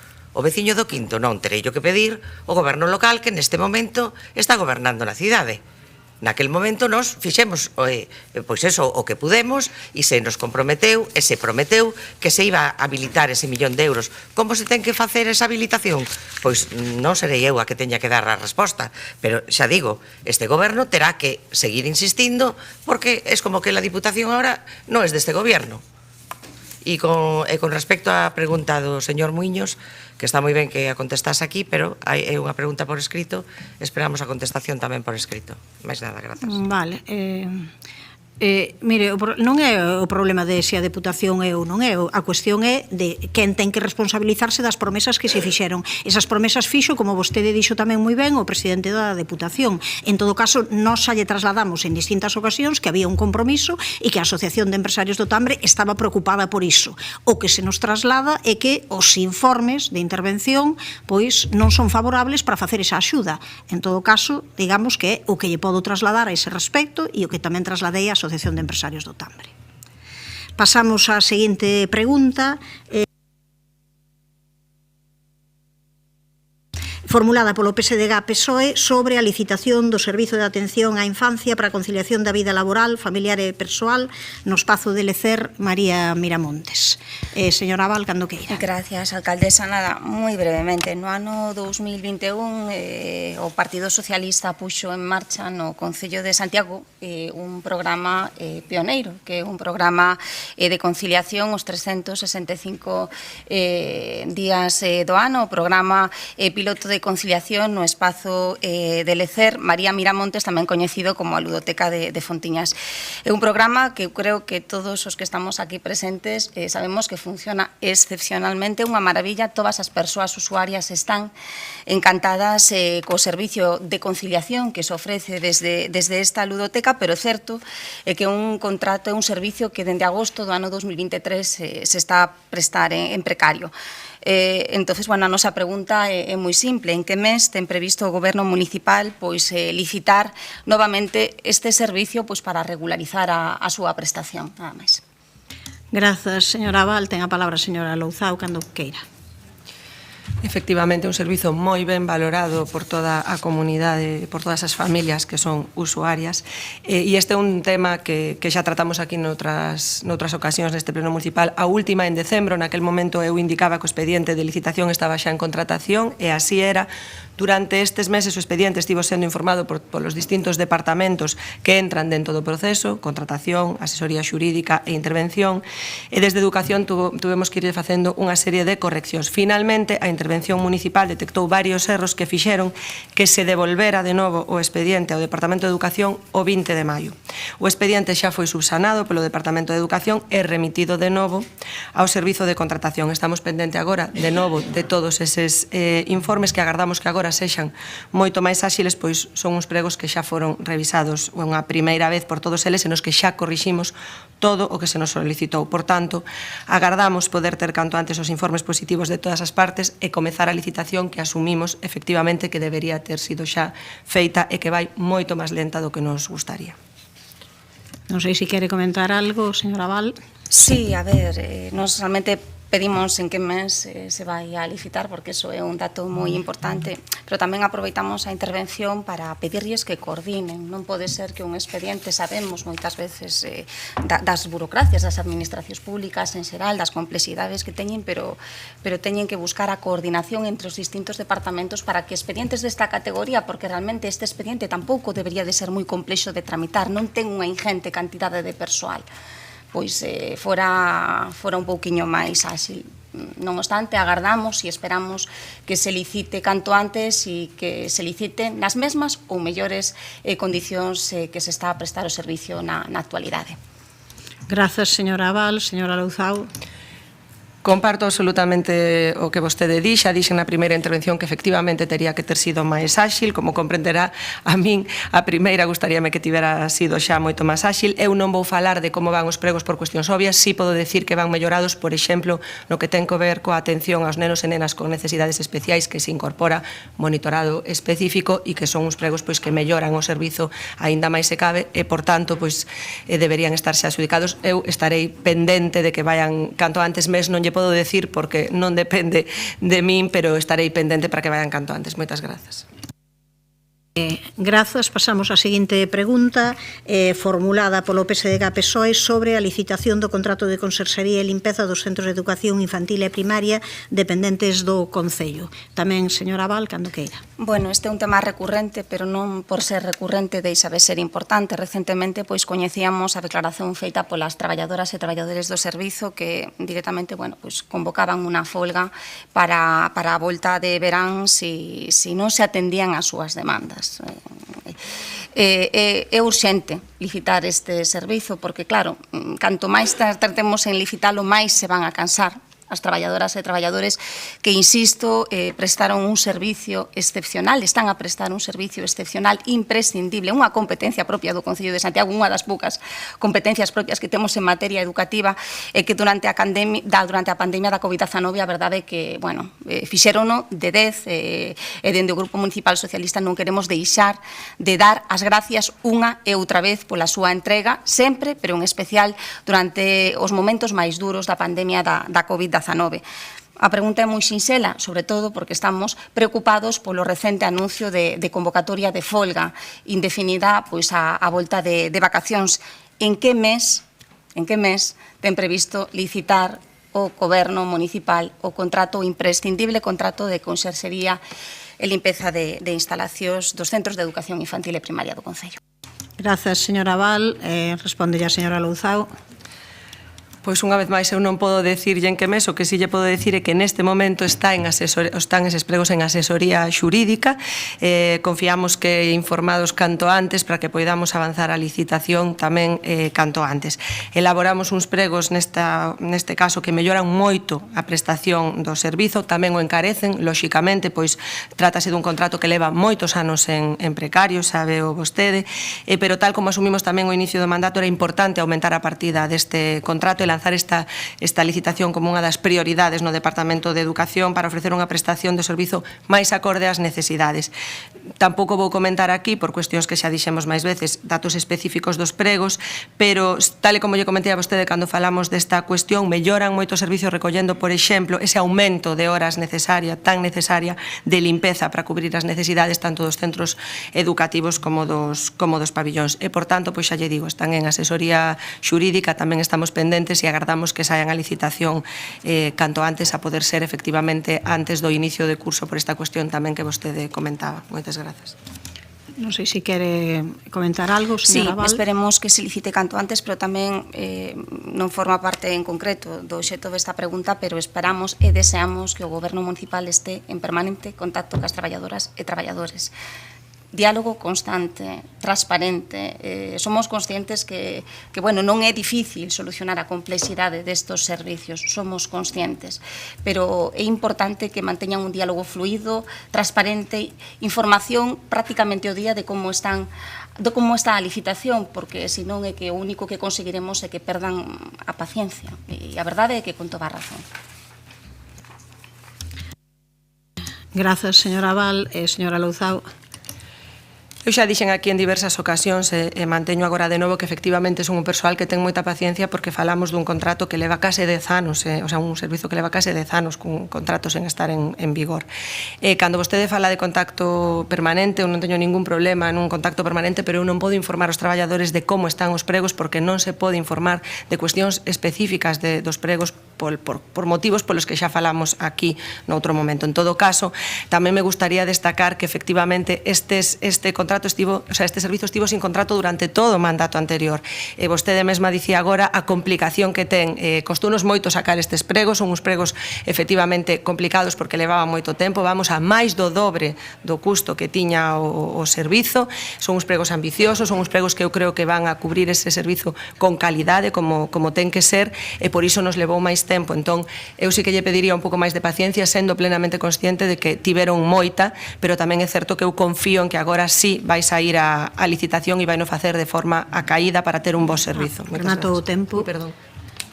Pasamos daquela a seguinte pregunta formulada polo Partido Popular sobre o servizo de axuda no fogar. Señora Otero. Boa tarde a todos e a todas. No ano 2024 o Concello de Santiago formalizou un novo contrato cunha nova entidade para a prestación do servicio de axuda no fogar, cunha entidade, unha UTE formada por unha empresa da Coruña e outra de Elche. Durante este primeiro ano de vixencia do contrato é recorrente escoitar o argumentario do incremento do orzamento, pero tan relevante é a formalización dun novo contrato como a correcta execución do mesmo, así como o seguimento e control riguroso por parte da administración contratante, pois fundamental unha prestación de calidade deste servizo de proximidade. A parte das obrigas do contratista fixadas no contrato e no prego que rexen a licitación, tamén é obriga o cumprimento das melloras ofertadas que foron obxecto de valoración, recollidas no informe técnico de valoración das distintas ofertas. Chegan-nos malestar, queixas e comentarios negativos de veciños e veciñas usuarias do SAF do Concello de Santiago aos seus familiares sobre un presunto, repito, presunto funcionamento deficitario do servicio, como, por exemplo, a non ampliación da intensidade das horas tras a modificación do sistema de dependencia realizada polo Goberno Central en xullo de 2023, unha constante cambio do persoal que presta o servicio, un cambio de horas de atención moi a miúdo, así mesmo a non cobertura dos postos de coordinadores durante a situación de IT, a non cobertura da figura do responsable de coordinación durante meses e outras serie de queixas. Lembrar que o Grupo Municipal de Compostela Aberta, en maio de 2022, na oposición presentou unha proposición para solicitar unha auditoría detallada do primeiro ano do contrato vixente nese momento, no que se informase da calidade do servicio, entre outros puntos. Actualmente, cun novo contrato en vigor, cunha nova xudicataria, pero igualmente con queixas, descoñecemos se o Goberno municipal é coñecedor do malestar dos usuarios e familiares do servicio e das presuntas, repito, presuntas irregularidades na prestación do servicio por parte da entidade axudicataria. E se neste primeiro ano de vixencia do contrato se realizou ou se vai a realizar unha auditoría do servicio como o solicitado en tempos pasados. Por iso, hoxe formulamos a seguinte pregunta. Está sendo correcta a execución das prestacións contempladas no contrato que ten por obxecto o servizo de axuda no fogar, incluídas as melloras que ofertadas polo contratista foron aceptadas polo órgano de contratación ou hai incumprimento das mesmas e, de ser así, que medidas adoptou ou vai adoptar o Goberno municipal? Moitas gracias. Grazas, señor Otero. Responde a señora Rozas, cando queira. Bueno, moi Moi boa tarde a todas e a todos. A entrada deste novo contrato supuso claras melloras en comparación coa situación que vivimos na etapa anterior, coa anterior empresa. Son melloras que son incontestables en número de usuarios, en número de horas que se prestan, en tempos para dar as altas dos usuarios beneficiarios do Servizo da Axuda no Fogar, en outras cuestións, as melloras que están ademais recollidas na propia oferta da empresa, pois sí que se están a cumplir. Non aconteceu, co mellor, pois o di vostede, non aconteceu así na primeira parte do mandato, na valoración que se fixo nos 6 primeiros meses do goberno. Sí que detectamos certas incidencias con ese cumprimento das melloras que estaban recollidas pois no contrato, pero sí que eso corrixiuse despois de facer un requirimento. Hai cuestións que vostede comentou, como pode ser o cambio de persoal, un cambio de persoal que ven derivado dunha demanda histórica das traballadoras e do Comité de Empresa e que tamén está recollido nos propios pregos e que se acordou cun acordo unánime entre todas as centrais sindicais o pasado 10 de xuño, que é a zonificación. Moito temos falado neste pleno e sí que é certo que estamos a recibir diferentes queixas pois de persoas usuarias ou familiares das persoas usuarias porque ven que a auxiliar que levaba prestando o servizo desde facía un tempo pois é mudada esa non é a mesma porque hai unha reorganización do servizo. Eso é certo. Hai unha reorganización do servizo para que as auxiliares sesan por zona e, por tanto, atendan usuarios da mesma zona, algo que mellora as condicións das propias traballadoras, pero que tamén mellora a condición do servizo. Aí estamos a ter diferentes queixas nos últimos días, porque este é un acordo bastante recente, un acordo que contempla outras cuestións, nos que houve, como decía antes, un consenso unánime entre todas as centrais sindicais. Marxe de mellora? Pois eu creo que sí que hai marxe de mellora. Hai cuestións que aínda que hai que mellorar. Decía vostede antes, as ampliacións horarias. Esa é unha cuestión que desde o Concello se lle fixo diferentes requirimentos á empresa e que está mellorando desde que se fixeron eses requirimentos. Faise unha execución e un seguimento por parte dos servizos sociais municipais detallado e minucioso. O seguimento é mensual, por suposto, como recolle os pregos se hai algún tipo de axuda técnica, algunha cuestión que non se presta descontase da factura e tamén se fai unha valoración semestral e anual. Nesta última anual que fixemos, pois comprobamos que cuestións que lle foran requiridas previamente no primeiro trimestre do 2025 foron corrixidas. De todas formas, insisto, incidencias pode haber, estamos a falar de 700 usuarios, máis de 200 traballadoras, incidencias hai en todos os servizos da axuda no fogar, restemo da segunda quenda, en todos os servizos da axuda no fogar que hai en Galicia. Isto podía abrir aquí outro debate, non o vou facer, pero sempre que se lles está a requirir están a responder. Estamos vixiantes. Se houber algún incumprimento grave, como di o prego, sancionaríamos, como tamén sancionamos con anteriores empresas. Grazas. Non sei se quere usar a quenda de réplica, señor Otero. Sí. Gracias. Darlle enhoraboa por recoñecer que hai incidencias e queixas na prestación do SAF. Quero rematar a miña intervención facendo alusión a unhas sorprendentes declaracións cando non bochornosas da semana pasada do ministro de Asuntos Sociais do Goberno Estatal, nos que exixe ao Goberno do que el forma parte o cumprimento do 50% do financiamento do sistema de dependencia. Pois esperemos que este ministro, que se pon deberes a si mesmo, cumpra cas súas responsabilidades de goberno en beneficio de todos os concellos galegos e do Concello de Santiago en particular, e fundamentalmente en beneficio dos usuarios, dos veciños usuarios dos servicios sociais deste Concello. Acabo como empecé, ben a un contrato novo do SAF, ben por recoñecer que hai queixas e incidencias, pero mellor unha correcta execución e moito mellor vixiar e asegurar a calidade do servicio por parte do Goberno Municipal. Moitas gracias.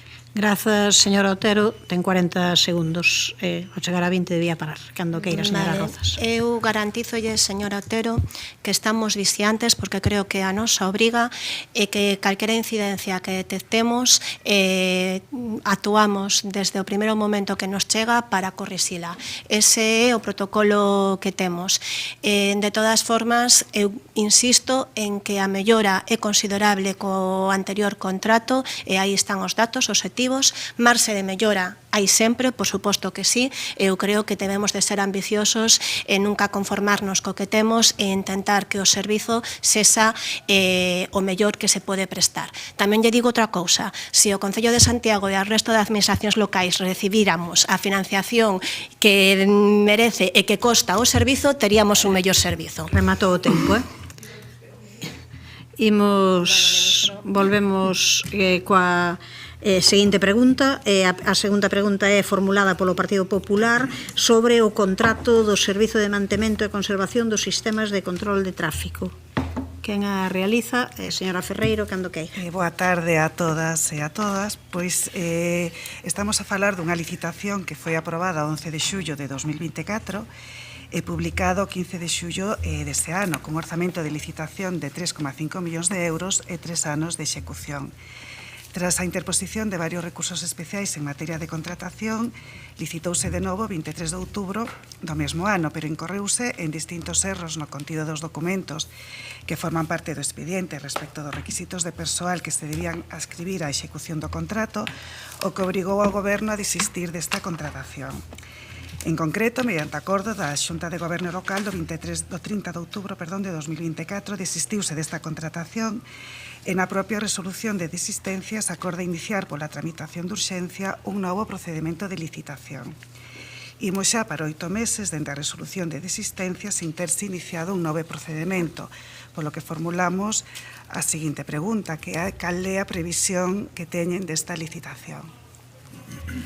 Grazas. Ten a palabra o señor Duro, cando queira. Grazas, alcaldesa. Efectivamente, o proceso foi tal como di.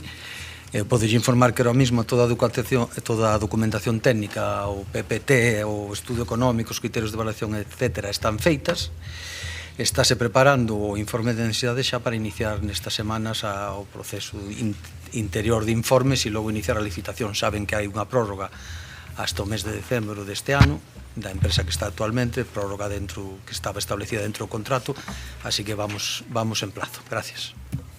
Grazas. Non sei se quere comentar algo, señora Ferreiro. Grazas. Pois estamos diante de outro exemplo de que os tempos para este goberno pois son diferentes. Dende logo, está moi claro que moi urxente non debe ser para este goberno, cando xa tiñan medio camiño feito se seguían as recomendacións do TAGAL, pero o certo é que se durante este tempo non foi urxente a súa licitación, coido que os servicios xurídicos non permitirán xustificar a estas alturas a urxencia do expediente, porque o que denota é, unha vez máis, a falta de dilixencia. Como ben dixo, recórdolles que están en fase de prórroga, que termina este ano, bótaselles o tempo encima se queren ter formalizado e implantado o contrato este ano, xa que se trata dun contrato que non ten unha posta en marcha inmediata, sendo a sinatura da acta de inicio do servizo que marca os prazos para o desenvolvemento destes traballos. Está claro que esta demora na licitación nos levará a outro exemplo de precariedade contractual ata que se consiga formalizar o novo contrato, como xa vimos que ven sendo habitual con outros contratos deste Concello. Grazas, señora Ferreiro. Señor Duro. Bueno, póngase na situación que vos di, precariedade contractual ninguna, porque o contrato ainda prevé unha prórroga máis que evidentemente non imos levar adiante, pero non estaría en precariedade, estaría cumplindo as condicións do propio contrato. Gracias. Grazas. Imos coa derradeira das preguntas formulada polo Partido Popular sobre o estado, problema e carencias do local social de Laraño. Señor de la Fuente, cando queira. Sí, boa tarde a todos. Antes de entrar na cuestión da pregunta en concreto, me gustaría informarlles a todos, e a que non están xa, que onte pola tarde a sede do Partido Popular foi vandalizada por un grupo de persoas que se concentraron diante da nosa sede do partido e arrancaron. Por favor, eu pidolle que se cinxa ao tema, señor, da pregunta, por favor, señor de la Fuente. Cínxase. Xa avisei que antes... Pero que non ten sentido ningún, por favor, estamos para debater os puntos que están na orde do día. Ten que cinxirse ao contido da pregunta. Esas persoas, decía, portaban... Por favor, volvolle a decir e chamo a orden. Ten que cinxirse ao contido da pregunta. nos gustaría unha condena do Bloque Nacionalista Galego especificamente sobre esos Agora actos fínxase o contido que da pregunta, non se preocupe. Sobre a pregunta, son coñecidos os problemas dos contratos da rede de centros socioculturales, foron postos de manifesto por usuarios, traballadores e empresas contratistas neste mismo pleno. Foron recoñecidos polo propio concelleiro, o fixo aquí con motivo de algunha iniciativa do único grupo da oposición e dos grupos que apoian o goberno, recoñecemento que lle levaron a anunciar xa varias veces a próxima licitación duns novos contratos. Máis de ano e medio despois, logo de sucesivos anuncios de inminente licitación, o único que fixo o goberno local foi volver a prorrogar os contratos. Dúas prórrogas non queridas polas empresas e, consecuentemente, precaria prestación de servicios. Os servicios non se están prestando adecuadamente, o sabe todo o mundo. Se obrigou as empresas a seguir xestionando un contrato que non poden defender económicamente e a consecuencia é a falta de personal, a falta de material, incluso a suspensión de actividades. Mentiron a oposición e o que é máis grave, engañaron a traballadores, usuarios e empresas. Por si isto fora pouco, os problemas xerais que afectan a todos os centros socioculturais no local social de Laraño se engaden ademais problemas singulares. Por poñer un exemplo, problemas de funcionamento dos sistemas de climatización que teñen provocado suspensión de actividades, falta de mantemento preventivo que atalle humidades evidentes en salas de reunión, son visibles a simple vista, falta dunha limpieza e dimensionadas necesidades da actividade do centro, mobiliario roto inservible desde hai meses aparcado nunha sala esperando a que alguén vaya a reparalo ou a retiralo, o baño reservado para persoas con mobilidade reducida usado como un simple almacén, ou a falta dunha saída de emerxencia do salón de actos que garanta unha eventual evacuación en caso de emerxencia. Parte destas cousas xa as comentou o presidente da Asociación da Xunlla esta mesma mañán. A insuficiente iluminación exterior que impide a realización de actividades ao aire libre, ou o parque infantil exterior, que non está totalmente valado, os coches aparcan sin ningún tipo de separación en algún tramo entre elementos de xogo e vehículos, orixinando, obviamente, un potencial perigo. Ou, tamén, o mencionou o señor Balado pola mañán, os ordenadores da aula de informática non funcionan desde o mes de febreiro, polo tanto, desde ese mes non se están podendo desenvolver con normalidade as actividades da aula de informática. Remato o tempo. Se mo desconto do seguinte, despois do que me quitou, ou alarma instalada no centro que tampouco funciona. E nos preguntamos que problema teñen vostedes coa seguridade, porque se negan a poñer medios necesarios para previla, neste caso tamén, incluso no centro sociocultural. A pregunta é clara. Primeira, si coñece a señora San Martín o estado actual do local social de Laraño e como valora esa situación e que medidas teñen previsto adoptar para arranxar esas deficiencias e, sobre todo, en que plazo teñen previsto facelo. Nada máis. Que tempo me queda para... 15 segundos. Señor Duro, cando queira. Ben, como eu ainda lle manteño algo de respeto á institución do Pleno, vou me cinguir a súa pregunta. É certo, temos máis de 40 centros socioculturais repartidos polo Concello que teñen moitísimas necesidade e estánse atendendo na medida posible das demandas, non só por parte do meu departamento, sino tamén en colaboración co Departamento de Obras e o de Medio Rural.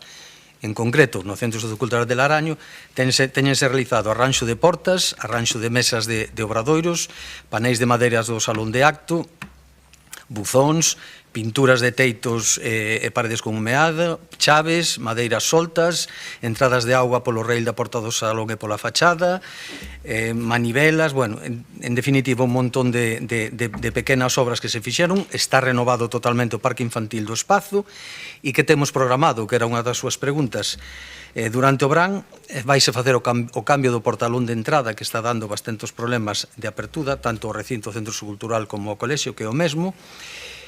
Vaise asfaltar todo o camiño de entrada, que realmente está bastante estropeado, e vaise pintar a aula da biblioteca. E insisto, son máis de 40 centros socioculturais, repartimos os cartos que temos disponibles entre eles e prestamos a máxima atención posible. Grazas. Grazas, señor Duro. Cando queira, señor de la Fuente. É evidente que teñen un problema ca xestión e ca xestión da contratación en particular, ou igual resulta que somos demasiado exixentes. Non son capaces de sacar este contrato de pouco máis de 1.400.000 euros, como van a ser capaces de sacar o de autobuses? Non lo dixaron claro pola mañán. O que é de Aurora Boreal, que hoxe mismo o Concelleiro recoñeceu que ten bloqueada a licitación do contrato da auga porque o seu grupo non está de acordo co tipo de xestión. 2 concelleiros de 25 teñen bloqueada a licitación do contrato de agua e, mentras tanto, as tuberías da cidade de Santiago ten que parar, rompen a señor de la diario. Fuente. Que ten que parar, que rematou o seu tempo. Nada, simplemente... No, rematou o seu tempo, señor. Contesta o señor Duro, xa pasou de tempo. Que señor Duro...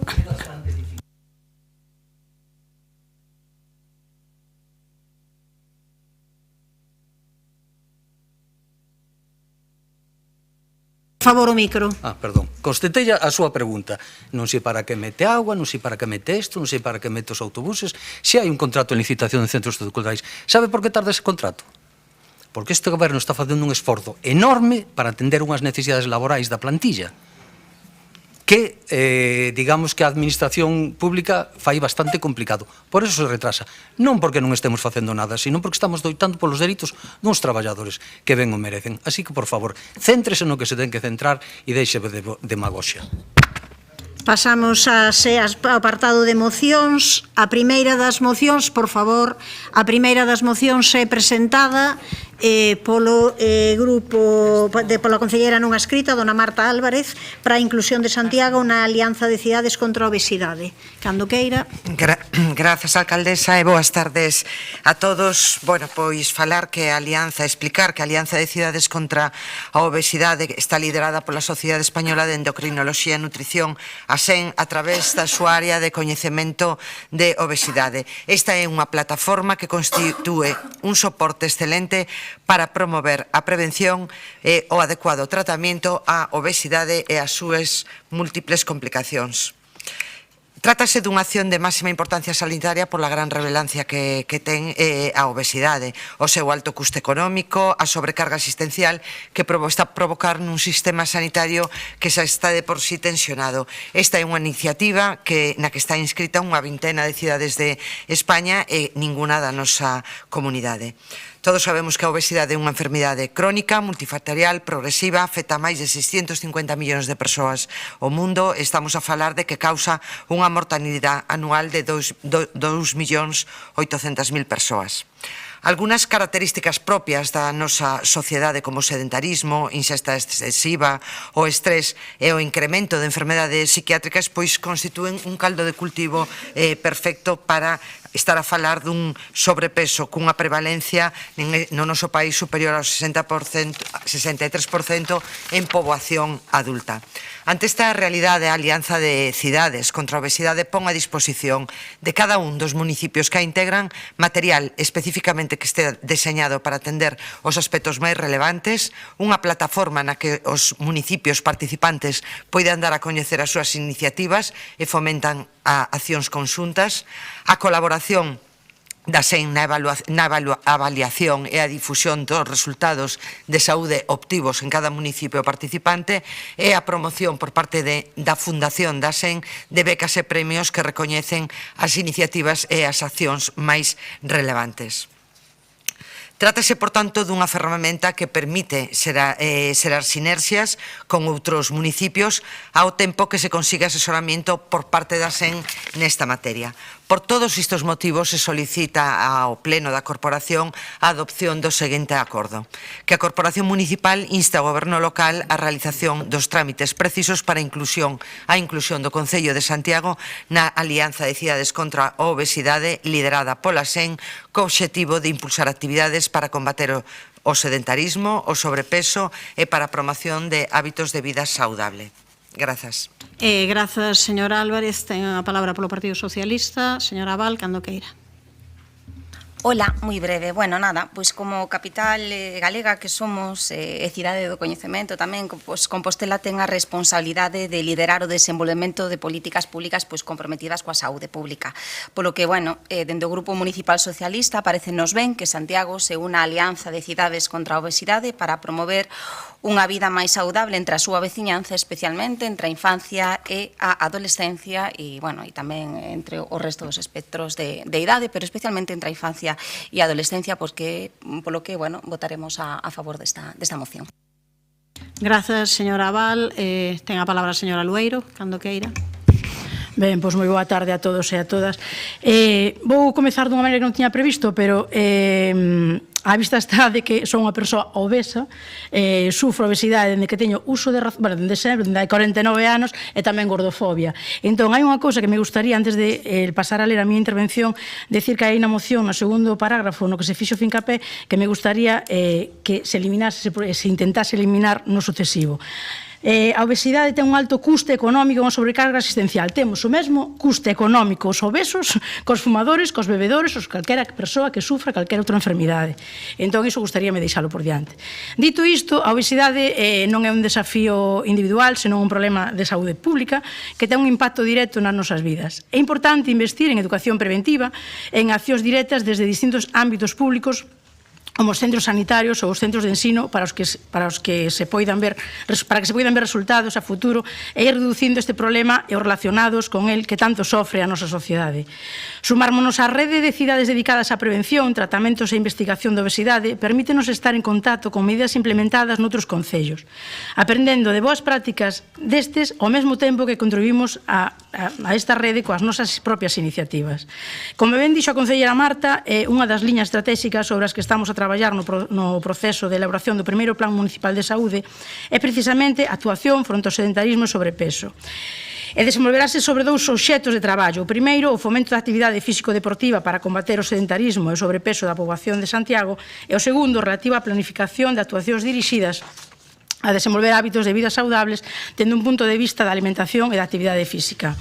Outra liña de traballo no plan de saúde é a saúde mental e soidade non desexada, que ten moita relación coa obesidade, pois debemos ter presente que a saúde é un estado de completo benestar físico, social e mental, que moitas veces esquecemos, sobre todo o benestar mental, e é onde vai parar a discriminación que sufrimos as persoas gordas. É o noso deber educar, sensibilizar e fomentar un entorno máis respetuoso onde as persoas non sexan xulgadas polo seu aspecto, senón apoiadas no seu camiño cara a unha vida máis saudable. Para loitar correctamente contra a obesidade é fundamental que non exista a gordofobia.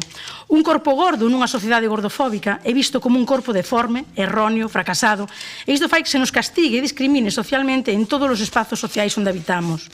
Os prexuizos que hai en torno aos corpos gordos, como que somos mugallás, preguiceiras, que nos alimentamos mal, que non practicamos exercicio físico, que non temos autocontrol, é un aspecto que debemos tratar. Nós, dende o noso goberno, xa demos algúns pasos. Un deles, na nova etapa da Casa Xoana Torres, o pasado mes de maio. Arrancou co faladoiro Violencia Estética e Diversidade Corporal, unha cuestión de xénero de Magda Piñeiro, activista pola diversidade dos corpos e fundadora de Stop Gordofobia. Estou segura que, seguindo esta liña e co Plan Municipal de Saúde, ganaremos esta batalla social. Por todo o anterior e con esta adhesión, reforzamos o noso compromiso coa saúde pública. É por iso que votaremos a favor desta moción, porque estamos de acordo en sumar esforzos para coordinármonos con outras administracións e entidades no noso labor de promoción dunha boa saúde física e mental entre a poboación. Grazas polo Partido Popular. Señora Otero. Boa tarde a todos e a todas novamente. Afección, patoloxía, enfermidade, epidemia, así é cualificada a obesidade segundo a fonte de información consultada. Pero todos coinciden no mesmo. A obesidade diminúe a calidade de vida das persoas que a sofren.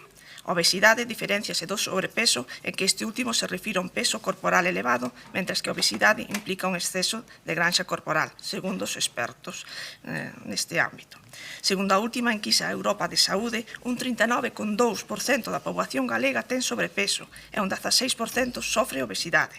Isto significa que preto de 849.000 galegos teñen sobrepeso e máis de 357.000 padecen obesidade, unha cifra que supera a media nacional. A principal conclusión do estudio Evolución da prevalencia da obesidade en España e nas súas comunidades autónomas do período 1987 a 2020, elaborado pola OISC ao longo do ano 2023, é que a prevalencia da obesidade nas persoas maiores de 15 anos duplicouse neste período, do 87 ao 2020 en España, pasando dun 7 a un 16%, observándose un maior aumento no grupo de persoas máis mozas. Neste contexto, o Plan de Obesidade Cero ten como obxectivo reducir a taxa de obesidade en Galicia nun período de 5 anos, deixando a un lado os datos estatísticos e agardando que este reto se consiga. A realidade é que estamos ante unha problemática a que Santiago de Compostela non é allea. O pasado 5 de marzo, con motivo da conmemoración do Día Mundial contra a Obesidade, un medio digital publicaba unha nova co título, abro comiñas, la obesidade en Santiago de Compostela. Unha epidemia silenciosa e preocupante, pecho comillas. Lembremos, así mesmo, que a obesidade foi obxecto de debate na nosa cidade recentemente, do 27 ao 29 de novembro do ano pasado, con ocasión da celebración na nosa cidade do 20 Congreso Nacional da Sociedade Española de Obesidade. Estamos ante un problema de saúde pública que afecta a 1 de cada 5 adultos e a 1 de cada 10 nenos e adolescentes.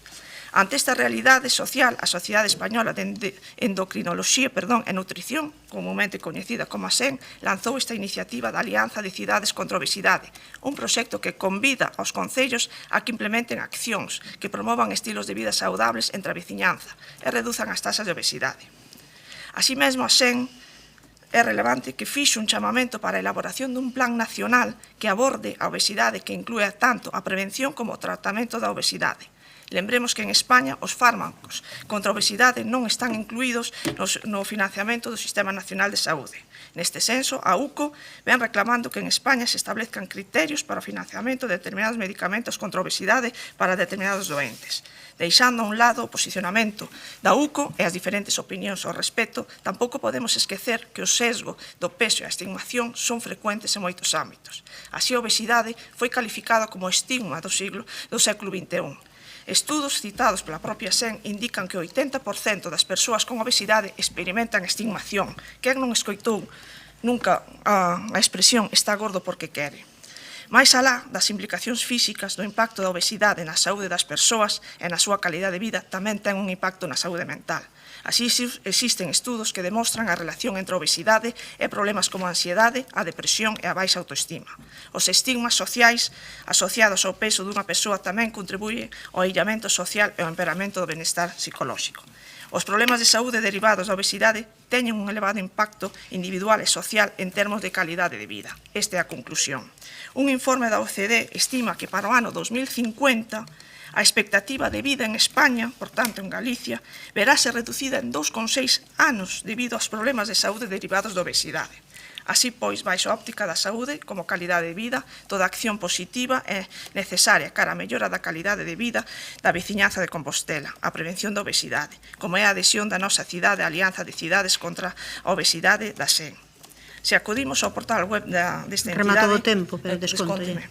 Podemos ver un mapa coas cidades españolas adheridas a esta rede. E salvo que a información na web non este actualizada, chama a atención que non haxa ningunha cidade galega adherida a esta alianza. Así pois, dentro do Partido Popular, apoiaremos esta moción para pôr a nosa cidade nese mapa da SEN. Moitas gracias e moita saúde a todos. Grazas, señora Otero.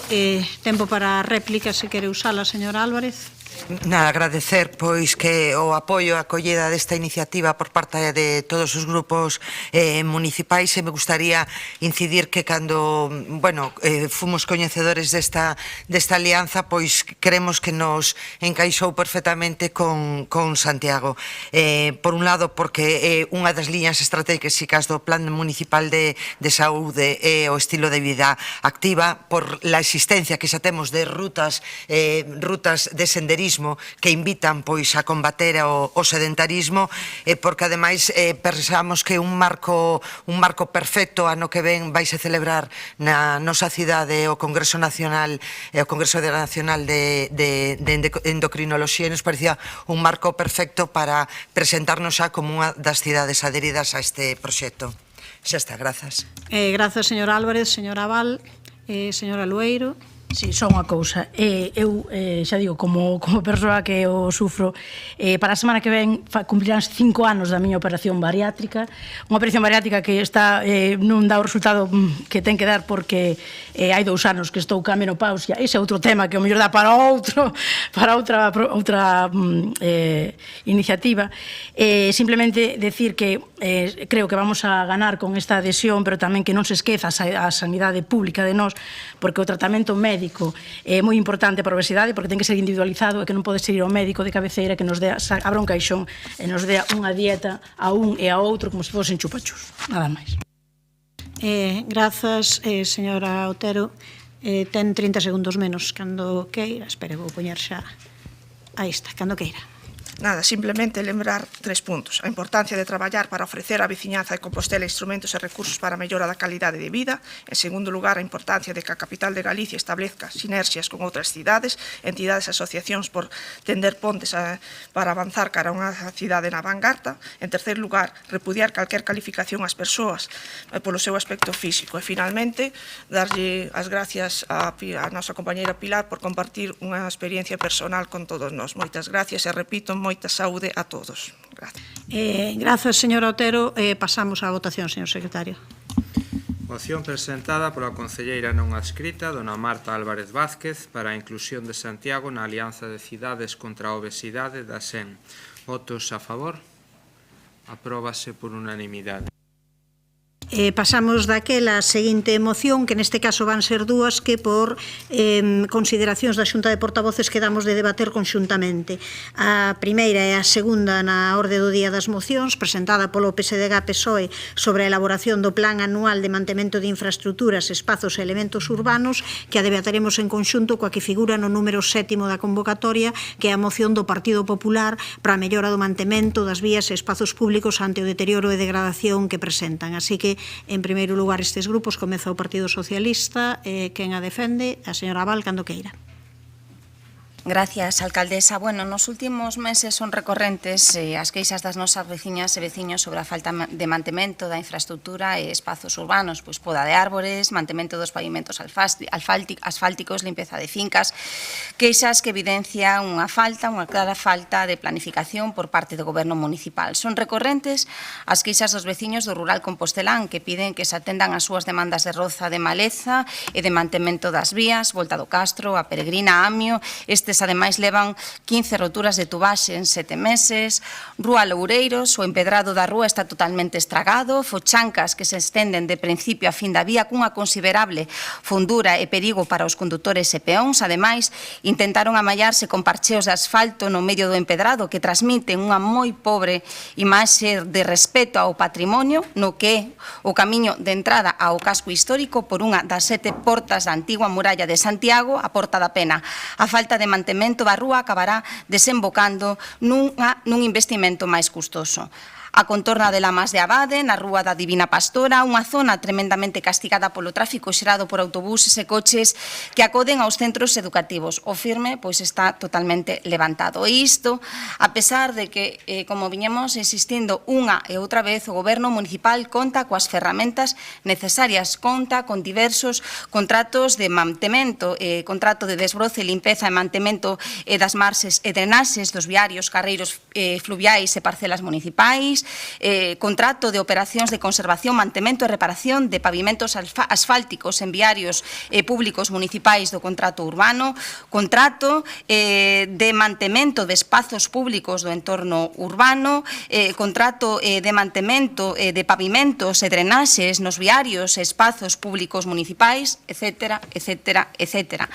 Ante este escenario, pois o Grupo Municipal Socialista, para o Grupo Municipal Socialista é imprescindible pois que anualmente se elabore un plan de mantemento de infraestructuras e espazos urbanos, nos que se recollan as actuacións e executar mensualmente con cargo aos diversos contratos, insisto, que o Goberno Municipal ten a súa disposición para dar cumprimento a estos servicios esenciais no Concello de Santiago.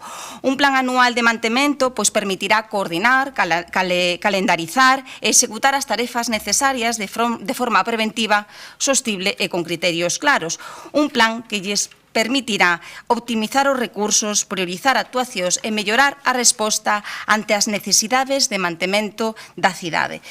Por todo o exposto, por todo o que poñemos de manifesto na moción, o Grupo Municipal Socialista pois solicita ao Pleno Municipal a adopción do seguinte acordo. Instar ao Goberno Municipal, en primeiro lugar, a aprobar a elaboración e implantación dun plan anual de mantemento de infraestructuras, elementos e espazos urbanos que contemple tanto as accións preventivas como correctivas no ámbito urbano do Concello de Santiago de Compostela, publicar e comunicar trimestralmente á cidadanía as principais actuacións relacionadas no marco do plan en aras da transparencia e da participación cidadá e tamén, isto é moi importante, importante avaliar os resultados do plan de forma anual, incorporando indicadores de eficacia, eficiencia e satisfacción cidadá co fin de mellorar progresivamente a súa execución e alcance. Grazas, señora Val. Polo Partido Popular, señora Barcia, cando queira. Boa tarde a todos e a todas. Como muller de Santiago, síntome insultada polos gritos de machistas que onte militantes do BNG fixeron diante da nosa sede. Por favor, pídolle que se centre no punto que estamos. Como muller e feministas que se declaran que son por favor, respéteme o que vou a No, decir. eu pídolle que se centre no que é o contido da moción. Sí, voume a centrar. As mulleres deste grupo municipal somos como mínimo tan feministas como as mulleres do bloque. Pídolle a alcaldesa que por sororidade condene os insultos de onte e compañeiras desta corporación. Por favor, pídolle que se centre no contido da moción. Decía antes don Xesús Domínguez que coñecen as necesidades. A verdade que me preocupa que coñezan as necesidades da nosa cidade e non actúen. Preguntamos por fochancas, resposta, estamos actuando. Explicamos os tipos de asfalto, preguntamos pola poda, danos unha clase de árbores. Pero solucións, onde están? A que agardades? Están actuando os veciños en lugar de actuar o Concello.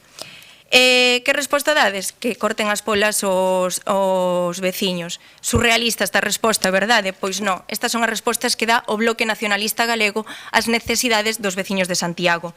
Ratas son necesarias. Falta de mantemento de beirarrúas, estamos actuando e non temos tantas queixas, e podería continuar. No noso municipio asistimos a unha progresiva deterioración dos servicios de competencia municipal contemplados en parte nos artigos 25 e 26 da Lei 7/1985, reguladora das bases do réxime local, entre os que se atopa a conservación e tutela dos bens, vías, espazos ou outros equipamentos públicos. Sempre se queixan da lista de problemas e necesidades dos veciños que traemos dende a oposición, pero a lista vai seguir medrando.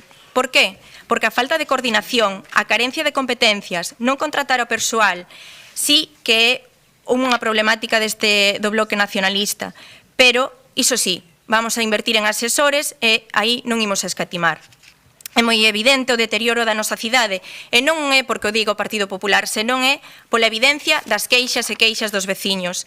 Non sei en que cidade gobernan vostedes, pero sí, se é Santiago, parecen que non saen á rúa, nin len as queixas, nin escoitan a veciñanza, como din facer. Pero sigan apilando as queixas, porque nós imos a dar voz a toda esa veciñanza, como pasou outra vez na Rúa da Mira, como comentaba a compañeira Marta Val esta semana.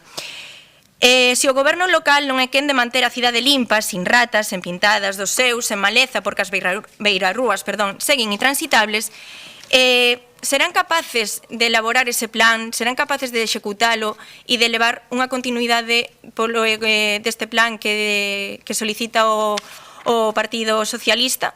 A verdade que teño moitas dúbidas, pero sí que sería moi interesante, porque se mantemos a cidade en orde, a cidade limpa, pois aforraríamos tamén moitos cartos. Agardamos que se tomen en serio esta moción, que coiden a cidade co básico e co mantemento, porque os cidadáns pagan impostos e non lle teñen por que estar a facer o seu traballo. Pero sigan dicindo que a cidade está ben, pero non mintan. Sigan tendo a valentía de colgarse medallas e méritos que non lle corresponden, pero iso sí que se lles dá moi ben. Moitas gracias. Grazas, señora Barcia. Algunha concellera non escrita? Señora Castro, cando queira. Grazas, señora alcaldesa.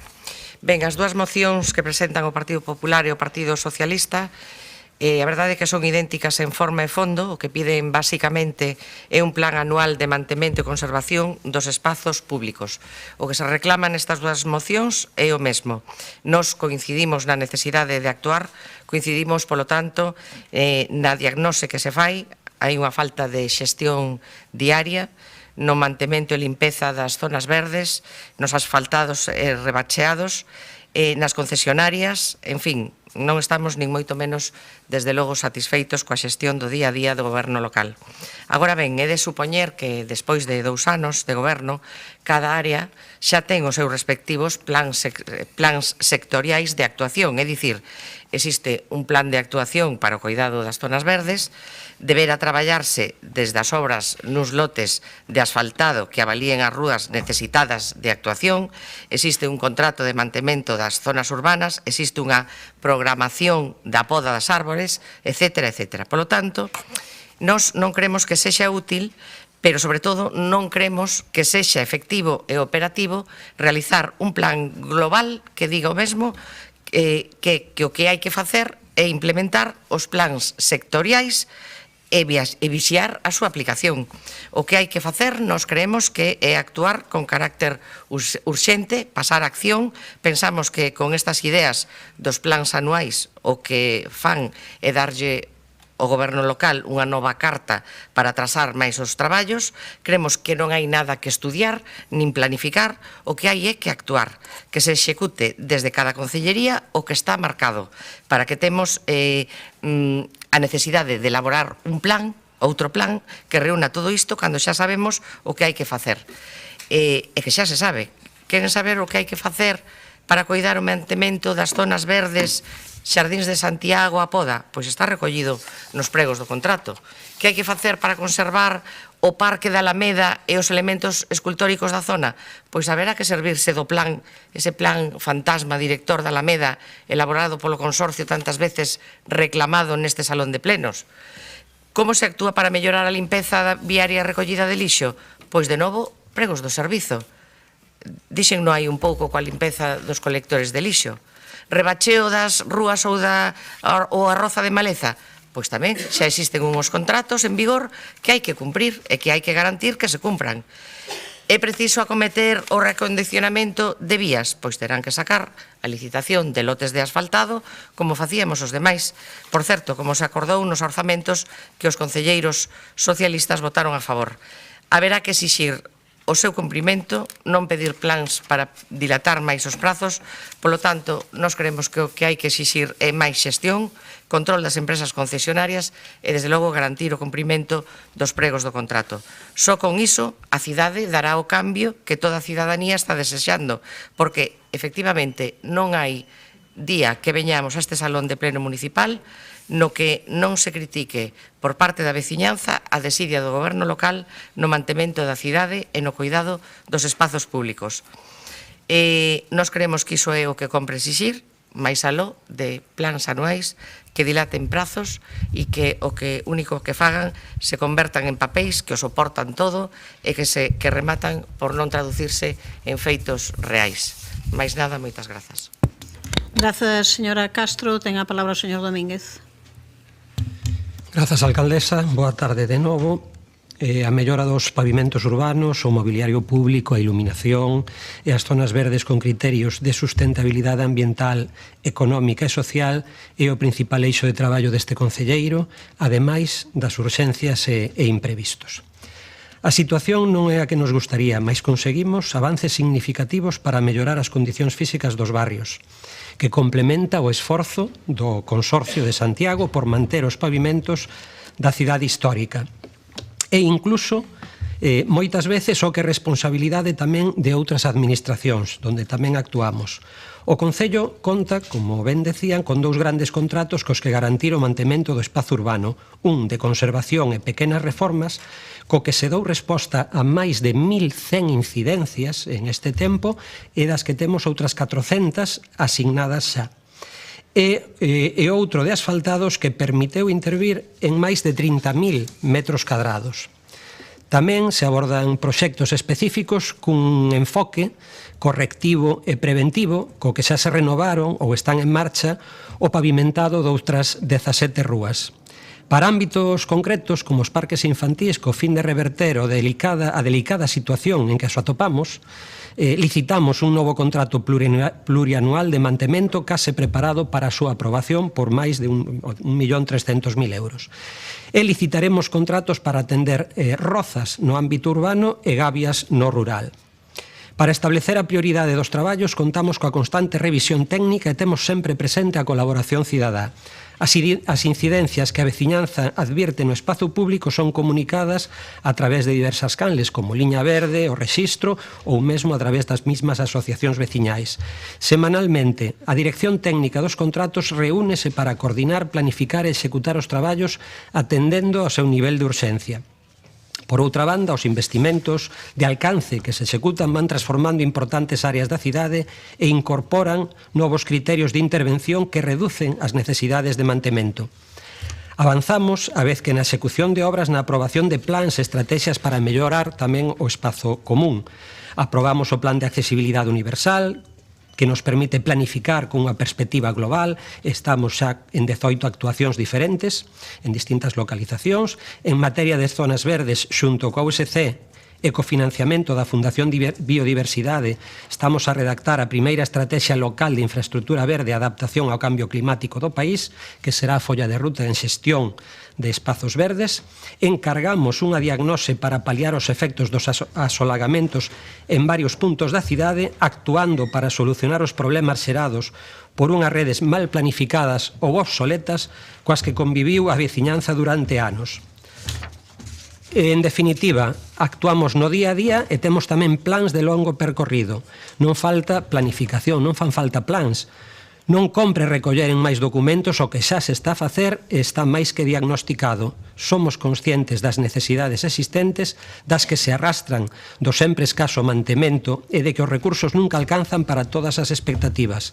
Reforzamos con máis contratación externa e tamén recuperando o papel da brigada e cubrindo as baixas ata onde os límites legais e orzamentarios o permiten. Contar cunha brigada municipal completa e ben dotada, como en algún tempo houbo, sería o ideal para reducir os tempos de resposta e ampliar a capacidade de intervención do Concello. Non se lle pode atribuir a este goberno o declive que sufreu durante décadas os efectivos humanos da brigada. Grazas.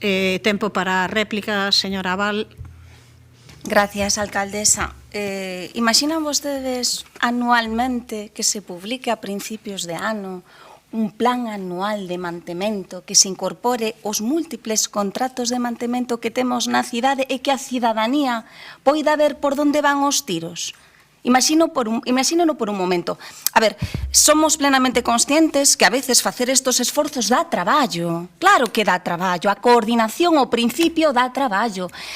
Pero, de verdade, dende o Grupo Municipal Socialista creemos que na coordinación dun goberno está a clave, unha das claves do éxito. Con lo cual, seguimos insistindo, anímense vostedes a elaborar un plan anual de mantemento, porque nos permitirá acabar con respostas tales de cando se poida, cando se poida, cando se poida, porque iso é o que lle están contestando a veciñanza, cando se poida. E iso non pode ser.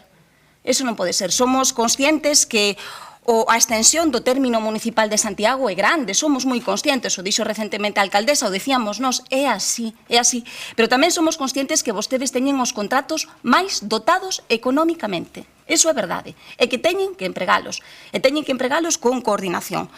Polo tanto, volvemos a insistir unha e outra vez, aproben, elaboren e implementen un plan anual de mantemento. Publiquen trimestralmente á cidadanía as principais actuacións realizadas no marco do plan, porque lles permitirá transparentar a acción do goberno e, sobre todo, e isto é, si cabe, máis importante, avalíen os resultados do plan, incorporen indicadores de eficacia, de eficiencia e, sobre todo, de satisfacción da cidadanía, porque só así iremos mellorando pouco a pouco cos a veces escasos recursos que temos, que somos conscientes. Nada máis, gracias. Grazas, señora Val. Señora Barcia. Sorprendíame cando estaba falando desta moción, as caras que poñía o concelleiro Xesús Domínguez, cando decía pois esas respostas que se lle daban a certos veciños. Esas respostas son de vostede, normal que salga a risa, porque a min dame pena que esas contestacións as reciban os cidadáns e as cidadás que están pagando impostos e, pola falta da vosa coordinación, vense eles metidos nunha problemática que non se lles dá solucións.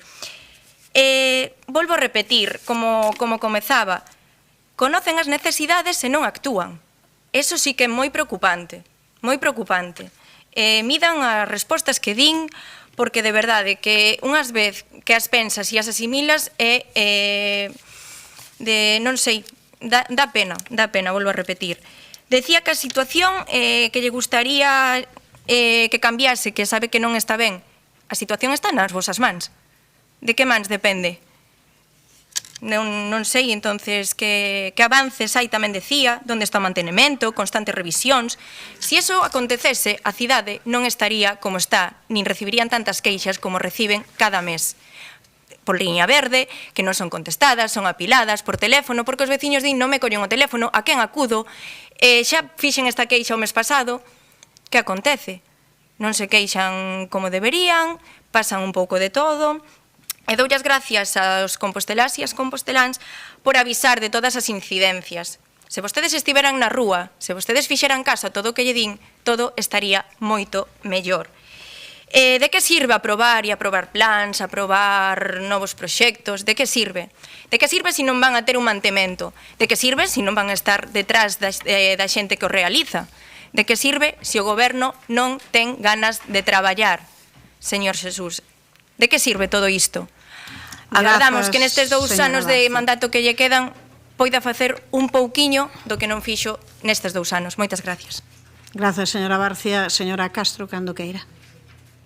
Grazas, señora alcaldesa. Miren, eu creo que xa quedou claro na miña primeira intervención que nós o que queremos é que se actúe. Non queremos novos plans que dilaten os prazos, polo que nos imos abster nas dúas mocións, xa que compartimos a necesidade de actuar, pero non compartimos o seu proceder.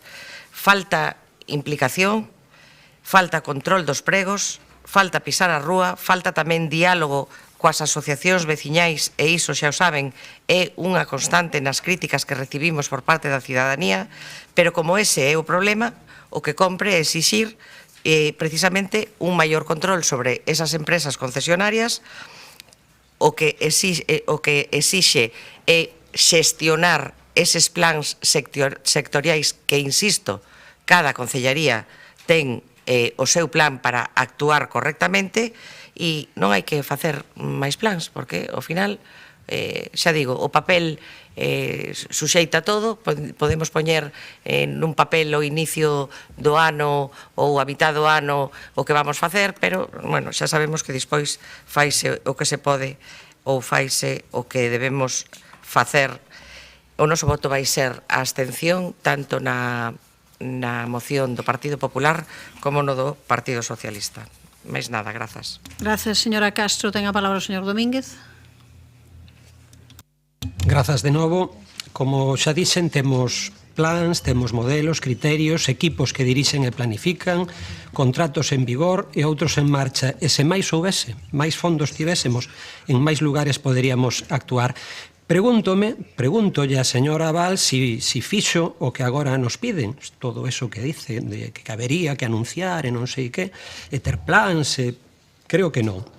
En calqueira caso, podoñe decir, señora Nerea, as próximas semanas a Axencia de Infraestructuras vai actuar na Praza de Conxo, na Praza Aurelio Aguirre. Levamos 2 anos reclamándoñe que faga as labores de mantemento nunha obra que executou mal, para que tome nota de que outras administracións tamén teñen responsabilidades. Moitas das fochancas das que poden falar moitas veces non son competencia municipal. Moitas das rozas as que fan referencia ou son en rúas que dependen da demarcación de estradas ou son da Xunta de Galicia e chegan reiteradamente, incluso en zonas de parques que non dependen do Concello. Pero, en calqueira caso, sempre seguirán quedando deficiencias e espazos de mellora, porque o deterioro é constante. Por exemplo, nos pavimentos que ás veces sofren un uso inadecuado, ou porque a vegetación, mal que nos pese, seguirá medrando, afortunadamente.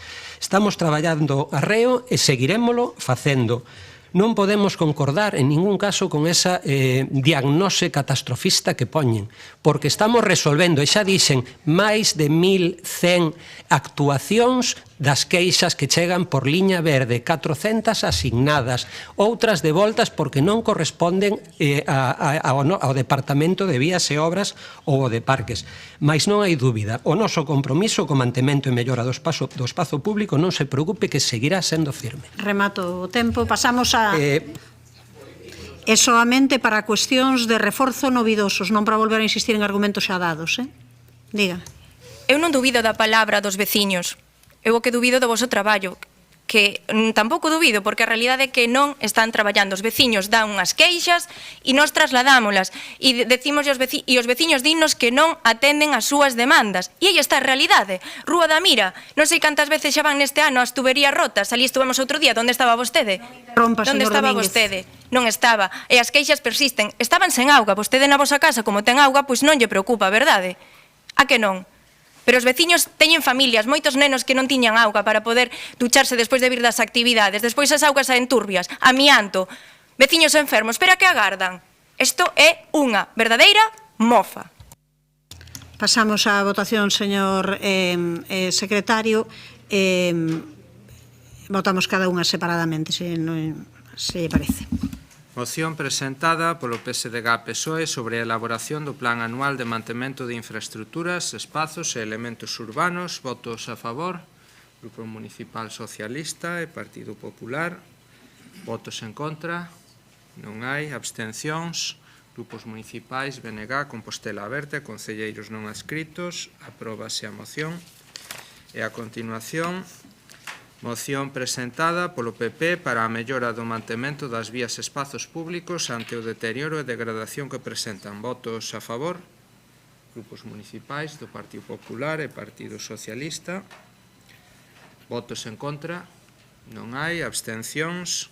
Grupos municipais, BNG, Compostela Aberta e concelleiros non adscritos. Apróbase a moción. Pasamos á seguinte moción presentada polo Partido Popular sobre o incumprimento do acordo plenario para a creación dunha campaña de verán integrada para a conciliación familiar. Señor Rubio, cando queira. Bo día a todas e a todos. No pleno de maio do 24 aprobouse a moción presentada por min, polo noso grupo municipal, para a creación dunha campaña de verán integrada co obxectivo de aglutinar, de xuntar toda a oferta municipal de actividades estivais de conciliación familiar. Durante o debate daquela moción puxéronse de manifesto as dificultades que as familias santiaguesas atopan a hora de planificarse debido á dispersión das ofertas municipais. Por un lado vai Departamento de Centros Socioculturais, Educación, Xuventude, cada un cunhas datas diferentes de inscripción, información publicada en datas diferentes, e así é complicado que poidan ter, que poidan facer unha planificación real do seu verán. O acordo aprobado instaba ao Goberno Municipal a crear unha campaña común cun calendario unificado, unha estrategia de comunicación clara, así como aumentar o número de prazas disponibles, como por exemplo nos campamentos de verán. E vou puntualizar, porque xa trouxo problemas no debate desta proposta fai un ano, refírome a campamentos con pernocta, que se ofertan dende este Concello. Para min, realmente resulta incomprensible que nun tema tan sensible como este, como é a conciliación e facilitar a vida ás familias compostelás, tendo o traballo feito, non vou a entrar a valorar si moito ou pouco, bo ou malo ou mellorable de cada departamento, eu coido que non sería tan complicado poder coordinarse entre os diferentes departamentos e, sobre todo, que houve un ano inteiro dende que se aprobou neste pleno esta moción. Por todo exposto, eu propoño ao seguinte pleno que o pleno adopte os seguintes acordos, que se den contas do grado de cumplimento do acordo plenario aprobado, explicando as razóns polas que este ano volveron sair cada parroquia deste Concello sacou, parroquia refírome a cada departamento deste Concello volveu sacar as actividades cando puideron ou cando quixeron sin ter ningún tipo de coordinación nin sentido entre unhas e outras, e tamén por en marcha de maneira inmediata a coordinación entre os distintos departamentos municipais implicados. Moitas grazas. Grazas, señor Rubio. Ten a palabra algunha concellera non adscrita, quere falar? Señora Rosón. Cando queira. Boa tarde de novo. É sorprendente, verdade, que unha das promesas estrelas do Bloque Nacionalista Galego durante a campaña electoral aínda non este implementada despois de 2 anos de goberno, ese plan anual de conciliación. Miren, creo que non hai moito que decir ante esta moción, máis que reiterarnos no xa dito. No noso caso, ademais, sabe a alcaldesa que no acordo de orzamentos incluíase, cito textualmente, continuarase co desenvolvemento do plan anual de conciliación para as familias con nenas e nenos en idade escolar, porque isto é fundamental para o desenvolvemento da vida persoal, familiar e profesional e para avanzar en políticas de igualdade. Ese é o acordo que chegamos a principios de ano e non sabemos nada sobre novos pasos neste sentido. De feito, naquel pleno de maio do ano 2024, a Conselleira de Educación decía que o plan anual xa estaría definido para o curso 2024-25 e non hai nin rastro dese plan. Tampouco o hai dunha única fonte para acceder a toda a oferta de conciliación. Dicíase hai un ano que coa nova web municipal unificarían os procesos de publicidade das actividades de conciliación. Ben, isto tampouco se avanzou nada, polo tanto, estou agardando as explicacións que nos vai a dar o goberno local, porque o certo é que se incumpriron todos os prazos dados pola señora Louzao. Non hai campaña unificada de oferta de conciliación do verán, nin plan anual de conciliación, cero do comprometido e prometido do acordado. O noso voto vai a ser a favor desta moción, agardando que o goberno local comece a executar os acordos plenarios e a respectar o que aquí se debate, por cultura democrática e porque iso mesmo era o que exixía a nosa alcaldesa cando estaba na oposición, moi dilisente para impartir doctrina sobre políticas de conciliación, pero bastante ineficaz á hora de implementalas. Nada máis. Polo Partido Socialista, señora Val, cando queira. Gracias, alcaldesa. Bueno, en primeiro lugar, decir que vamos a votar a favor desta moción, como non podía ser de outro modo. É necesario un sistema integral que integre as diferentes opcións de conciliación que durante os períodos non lectivos se ofertan dende o Concello de Santiago de Compostela. Pero que é o que temos despois de 2 anos do Bloque Nacionalista Galego ao fronte dos servicios de conciliación ofertados dende o Departamento de Educación a través dos centros de educación infantil e primaria do Concello. En concreto, que é o que temos despois de 2 anos do Bloque Nacionalista Galego ao fronte do principal programa de conciliación dos centros de educación infantil e primaria.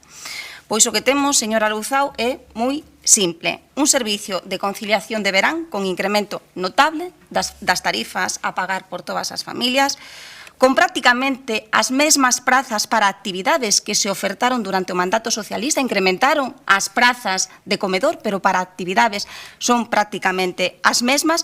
Neste sentido, é unha pena que incrementaran notablemente a partida de conciliación do orzamento e non o fixeran con incremento proporcional das plazas ofertadas e para avanzar en dereitos. Un programa engorroso, pola inxente cantidade de documentación acreditativa que piden vostedes, desalentando as familias con menos recursos, poñendo un muro de burocracia que, sin dúbida, é a mellor maneira de patar as políticas sociais e educativas. Un programa no que, por certo, a día de hoxe non sabemos exactamente como van a facer fronte o servicio de catering, xa que, segundo vostedes mismo poñen de manifesto na plataforma de contratos do sector público, do Concello de Santiago de Compostela, o lote de catering está pendente de formalizar, é dicir, non se pode formalizar ata o 7 de xullo, con lo cual non sabemos moi ben como están a prestar este servicio. Ao final, a realidade está nos a demostrar que a execución do Bloque Nacionalista Galego é executar o programa do Partido Socialista, pero retrocedendo en dereitos reais para as familias e sen ampliar plazas, que foi, por certo, o que caracterizou o período socialista, o partido que caracterizou o servicio durante o anterior mandato, coa apertura da ludoteca de Fontiñas, coa posta en marcha do Servicio Complementario de Conciliación a través da Escola Municipal de Música e coa ampliación e racionalización do programa de conciliación. Durante a legislatura pasada fixeron vostedes unha oposición absolutamente desproporcionada en relación coa política de conciliación do Concello de Santiago de Compostela. E iso, a pesar de que durante a legislatura pasada vivimos un acontecimiento excepcional, a pandemia da COVID-19, que paralizou literalmente o mundo, que nos pechou e aislou por primeira vez nas nosas casas. Unha pandemia con especial impacto no servicio de conciliación, como é de sobra por todos coñecidos. E aínda así é evidente que dimos un importante pulo á política de conciliación do Concello, por moito que insistan en tratar de demostrar o Concello, dando cobertura por primeira vez ao ano do Servicio de Conciliación os 365 días do ano a través do Servicio de Ludoteca de Fontiñas, a través do Centro de Espacio de Lecer de María Miramontes, e deseñando a arquitectura de conciliación que, por certo, vostedes están executando, insisto, retrocedendo en dereitos. En 2 anos de goberno, o Bloque Nacionalista Galego non fixo nada novo. Nós non licitaríamos o contrato de conserxería e limpeza, eso é verdade, pero o certo é que é o único contrato en precario que lle quedaba a vostedes no ámbito do Departamento de Educación. En materia de conciliación, insistimos, seguen facendo o que facíamos nos antes, pero fano mal, retíreme da seguinte intervención, por favor, alcaldesa. Pero agora, sorprendentemente, non hai nada que reprobar. Ao final, a realidade estános a demostrar que, dende logo, nesta materia, o único que sabe facer é gritar dende a oposición. Pero cando lles toca gobernar, executan o programa socialista, pero sen a sensibilidade social, insisto, que nós tivemos.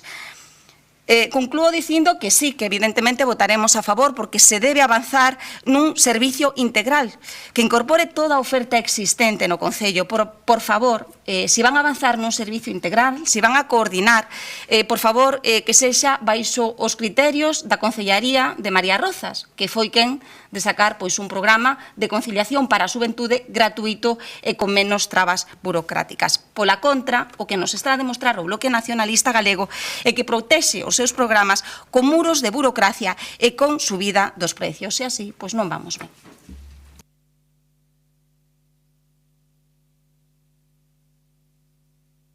Ten a palabra a señora Louzao, cando queira. A verdade é que non sei nin por onde empezar, porque acabo de quedar bastante sorprendida coa intervención das señoras Rosón e Abal. Señora Rosón, o programa anual de conciliación está adxudicado desde o pasado mes por 2 anos, máis 2 anos máis, que di vostede que non hai nada feito, está adxudicado, quero dicir. Voulle contestar por deferencia ao señor Rubio, que é quen presentou a proposición ao que el preguntaba, e despois, se me queda tempo, pois contestarelle a todo o que vostedes acaban de decir, porque non, claro que non estaba en precario o contrato de conciliación anual, porque non había, facíase con contratos menores. É dicir, que era imposible que estivera o contrato en activo, porque non había contrato de conciliación, eran contratos menores. Agora hai un contrato estable de programación de conciliación anual e estable, pero, como dicía, voulle contestar ao señor Rubio e logo falamos disto. Como ben sabe o señor Rubio, pois xa o explicamos no Consello Municipal de Educación do que forma parte, e como pois tamén dixemos aquí, elas mesmas recordaron, pois o que queríamos era, ao chegar ao departamento, ordenar os distintos servizos que había e de maneira destacada o servizo de conciliación. Iniciamos este traballo co obxectivo claro de mudar o modelo de conciliación para que pasáramos desa oferta illada que había en períodos non lectivos que nin sequera se ofrecía en todos eles, certamente caótica, sen información clara, a un servizo de maior calidade, cun proxecto pedagóxico moito máis ambicioso e estable, anual, en todos os períodos e cun procedimento de xestión máis sinxelo para as familias, porque efectivamente esa era unha demanda que a partir de setembro só terán que facer unha única solicitude para todo o ano. Este verán entrou en vigor este novo modelo, como dicía, está adxudicado desde o mes pasado e a partir de setembro estará en funcionamento esa aplicación que facilitará esa solicitude de praza ás familias. Isto en canto á oferta nos CEIPs. Pero realizamos, además, en relación ao que vostede propoñía, un esforzo importante por parte do Departamento para encaixar os tempos e que coincidisen na axenda os prazos dos programas do CEIP, do programa da Ludoteca María Miramontes e dos obradoiros das escolas infantís, para que todas as familias soubesen se tiñan praza de tela solicitado nestas 3 opcións nun mesmo prazo e así puidesen escoller a cal delas ían finalmente. É certo que isto non estaba sendo así a toda agora e é certo que isto complicaba moito a organización familiar e conseguimos atallalo e melloralo para este verán. Por tanto, desde o Departamento de Educación cumprimos nesa integración dos prazos, como cumprimos tamén noutras cuestións como o aumento de prazas, máis de 100 prazas máis e as mesmas prazas de comedor que de actividades, na mellora do servicio ou unha cousa moi relevante, a participación dos nenos e nenas con necesidades especiais, algo que tampouco estaba garantido ata a nosa chegada ao Goberno. Unha vez que temos feita esta coordinación en educación, o obxectivo é efectivamente facelo extensivo ás actividades que se desenvolven nos centros socioculturais, algo no que temos que traballar no vindeiro curso. É certo que deberíamos telo feito, pero este ano centrámonos no de educación e temos que traballar no seguinte curso para facelo con centros socioculturais.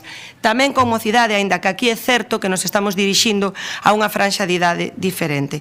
Por certo que este ano, por primeira vez, ofrécese no verán a maiores do campamento de surf un programa de conciliación para a mocidade durante o período non lectivo de xuño, xullo e setembro, porque entendíamos que unha vez rematada a primaria quedaba un baleiro, moitas familias demandaban ese espazo e para poder gozar de actividades de calidade.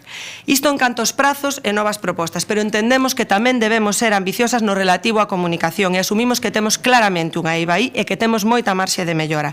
Precisamente na xuntanza do Consello Municipal de Educación, résteme se me paso, na que participou o concelleiro, sabe que informamos de que estamos traballando nun plan de comunicación da Concellería co obxectivo de ofrecerlle á comunidade educativa e, por tanto, ás familias unhas canles de comunicación de referencia cun portal web específico onde centralizar toda a información de todos os servizos, nomeadamente tamén da conciliación, para que poidan acceder á información de forma clara, directa, áxil e sinxela, algo que sabemos que é unha eiva, recoñezo, que temos neste momento.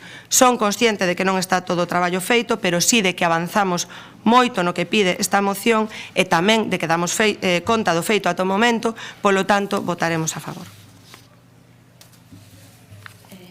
Grazas.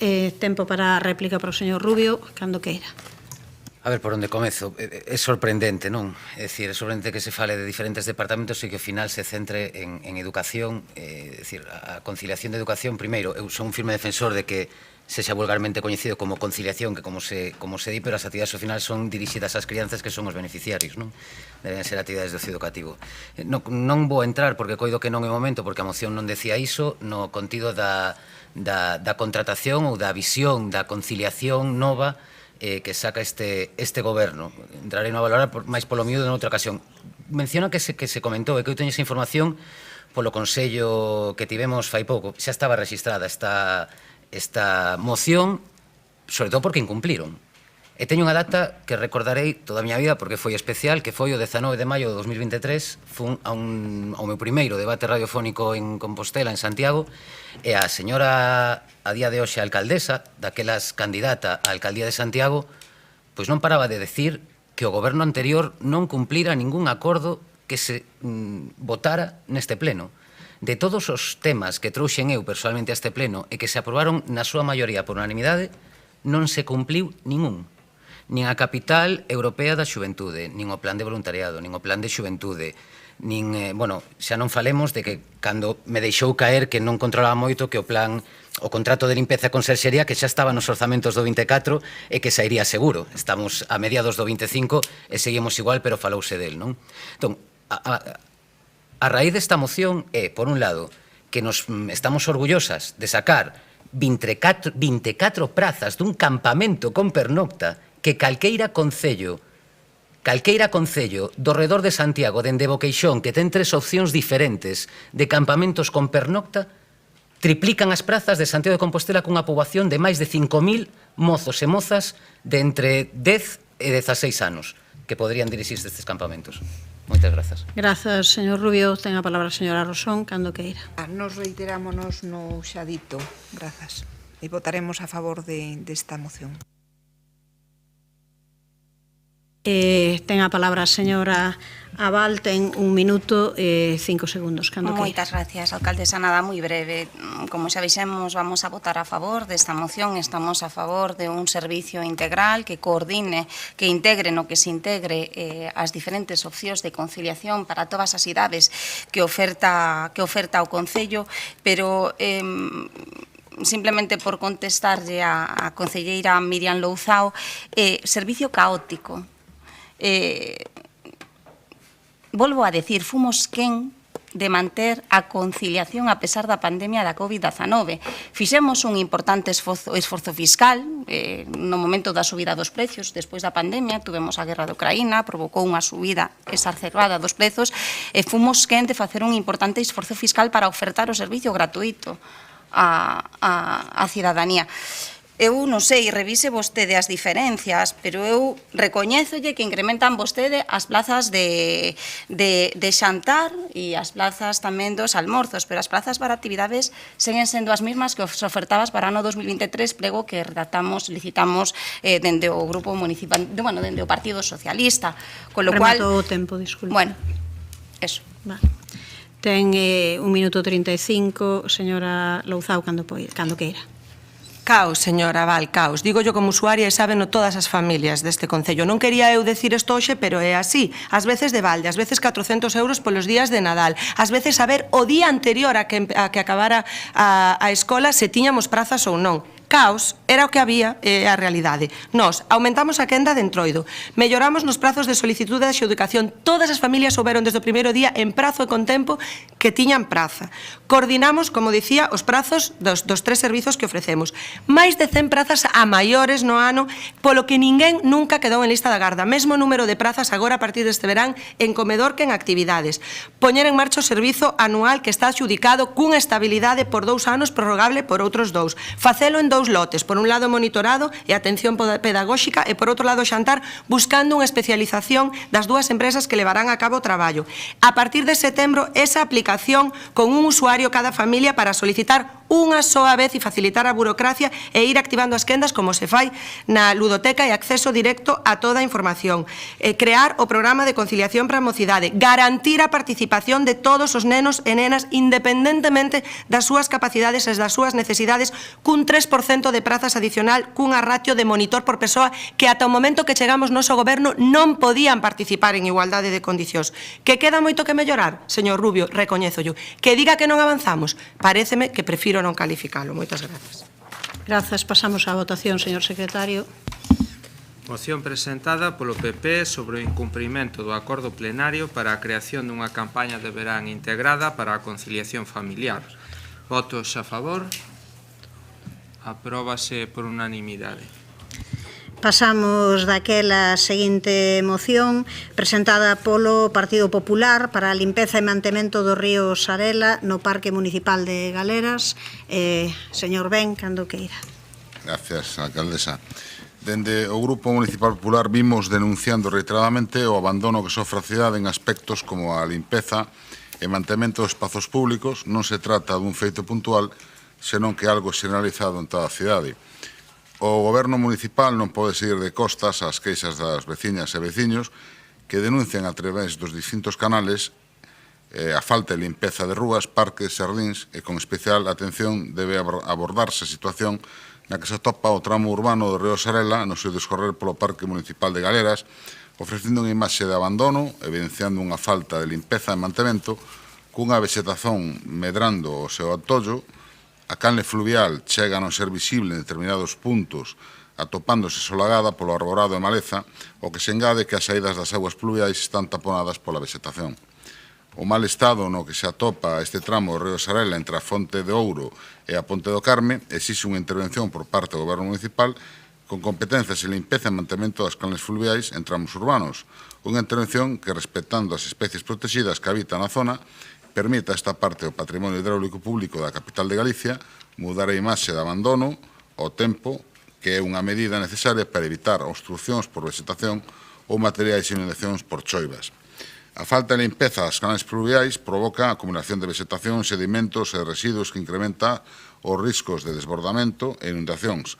A limpeza e mantemento periódico destes espazos é esencial e ten que ser eficaz e exixe actuacións necesarias e inmediatas por parte do Goberno Municipal. O Concello de Santiago debe dar unha resposta eficaz ao necesario impulso da limpeza, conservación e mantemento dos espazos públicos da cidade, así como dos tramos urbanos das canles pluviais que disporren polo termo municipal. A petición que traemos a este pleno é que o Concello de Santiago proceda a limpeza e mantemento do tramo urbano do río Sarela no Parque Municipal de Galeras ante o lamentable estado no que se atopa.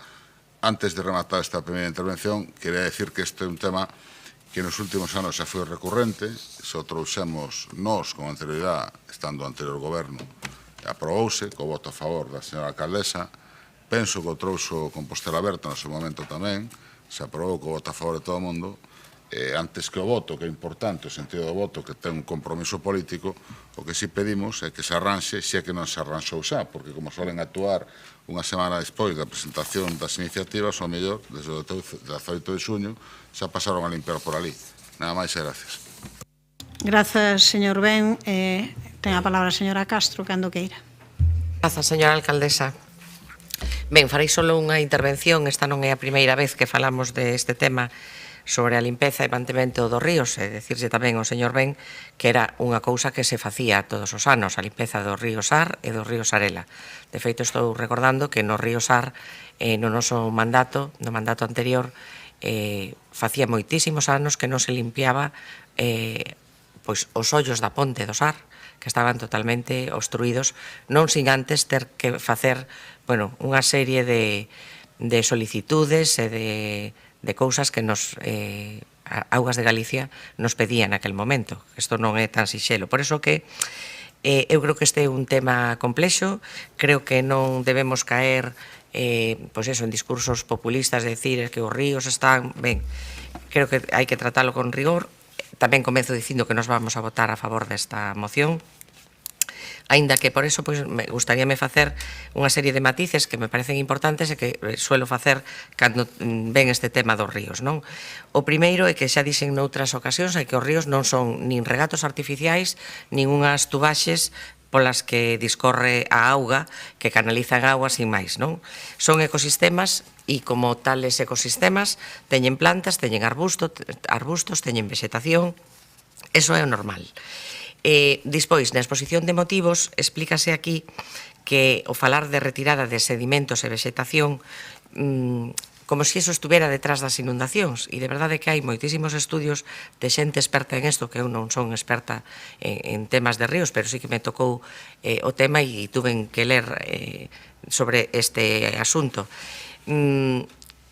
A ver, isto non é así exactamente, non contribúe ao tema das inundacións. Un bosque que teña unha ribeira dos ríos que este san, pois é o contrario, axuda a ralentizar a velocidade da auga, e iso é o natural nun río.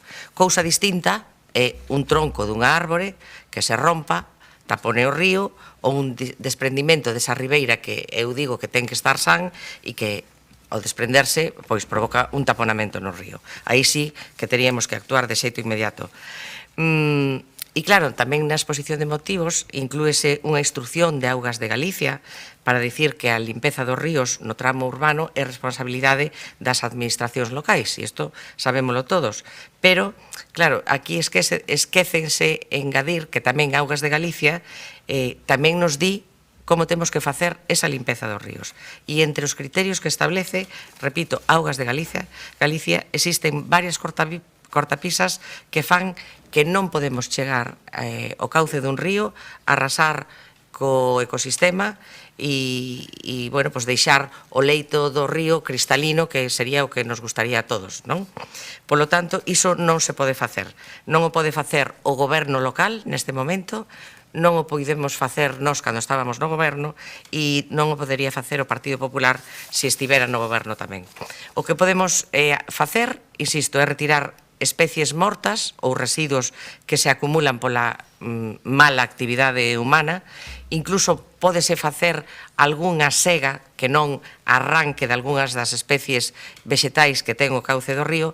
Polo tanto, nós creemos que efectivamente habería que facer unha planificación estratégica na que se poden facer limpezas selectivas, que era o que se facía, onde sexan necesarias, onde se priorice a retirada de residuos e a obstrucción sin danar o ecosistema, e nesa planificación que se revise o estado dese tramo concreto do Sarela neste momento no que sinalan na moción, parécenos axeitado e, polo tanto, nos votaremos a favor desta moción. Mais nada, grazas.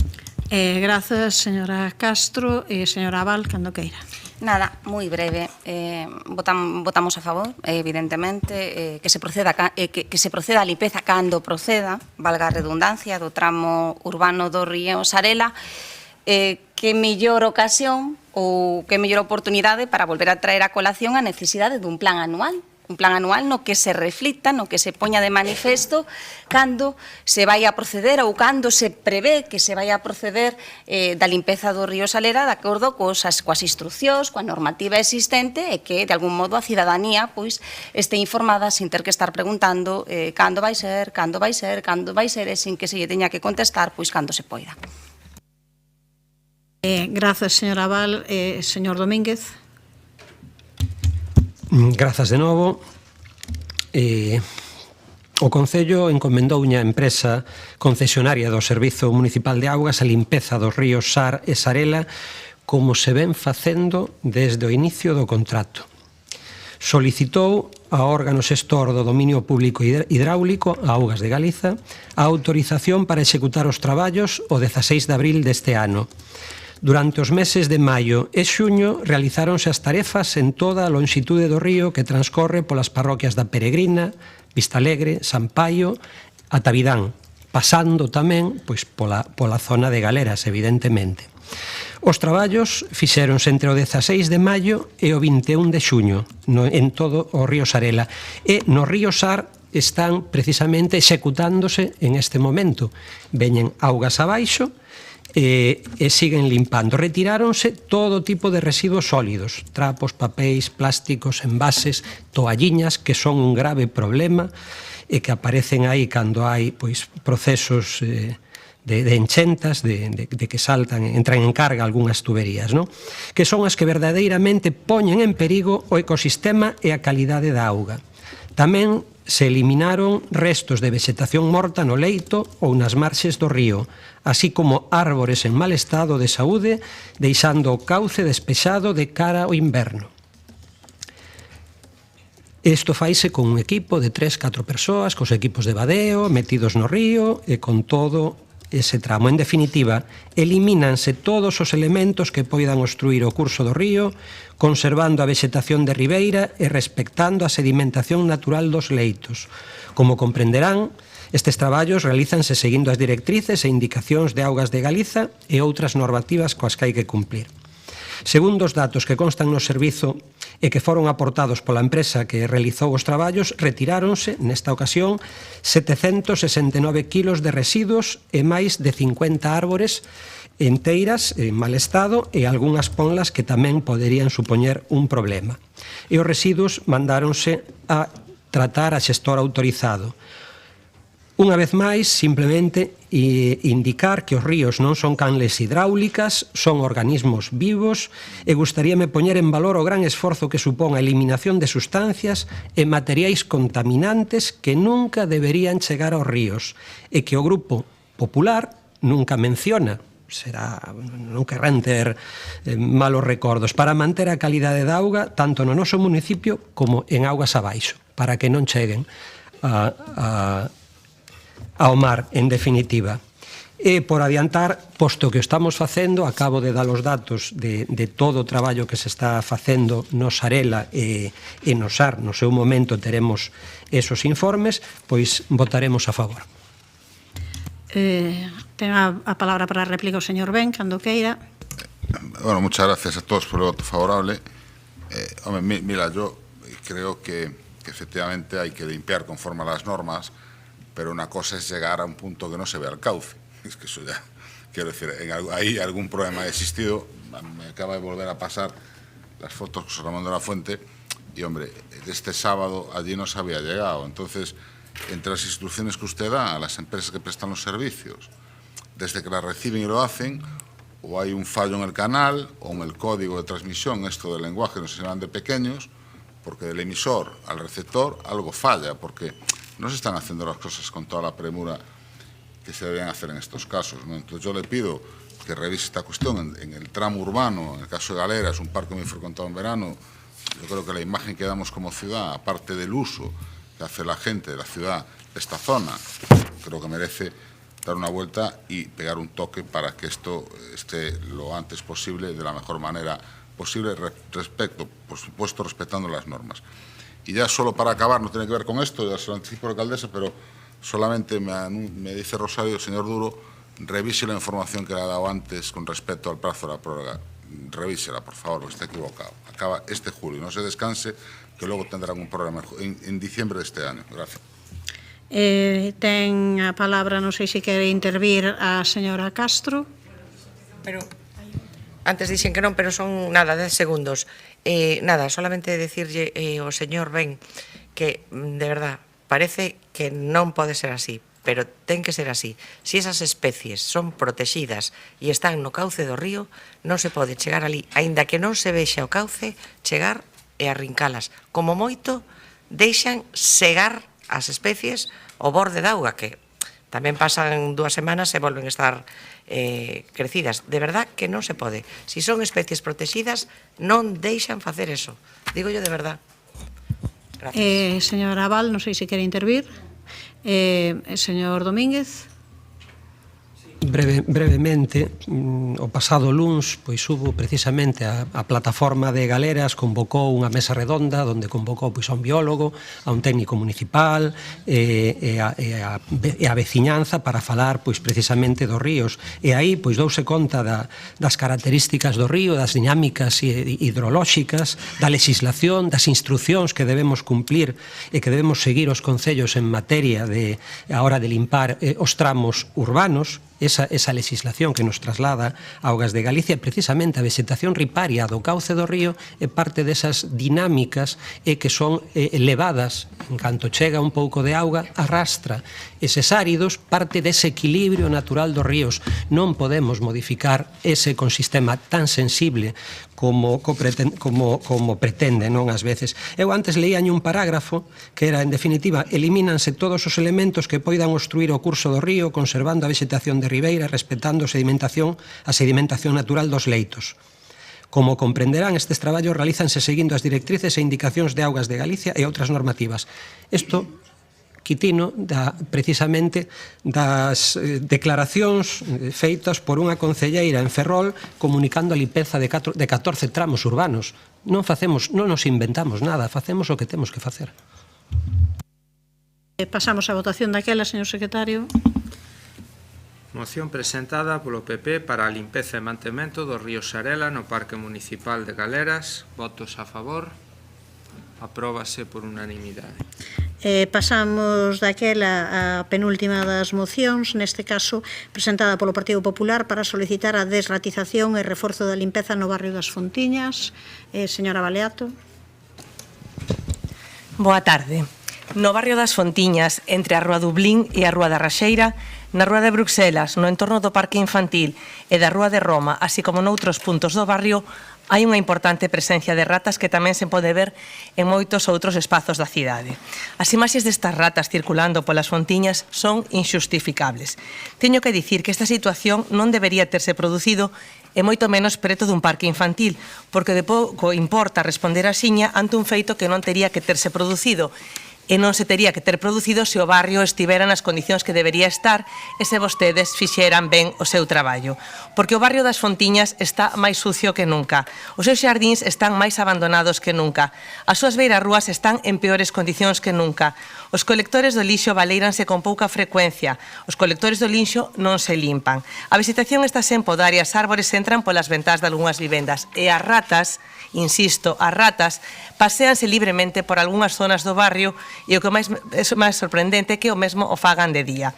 Sei que me vai dicir que as ratas son necesarias para o medio ambiente e a biodiversidade, pero o que tamén recoñecerá o señor Domínguez é que a súa actividade pode causar graves danos estruturais e eléctricos nas infraestructuras, pode transmitir enfermidades aos humanos, cólera, rabia, peste, hepatite ou salmonelose, e que os seus excrementos poden causar síndrome pulmonar por antivirus, coriomeningite linfocítica, salmonelose e mesmo febre pola súa mordedura.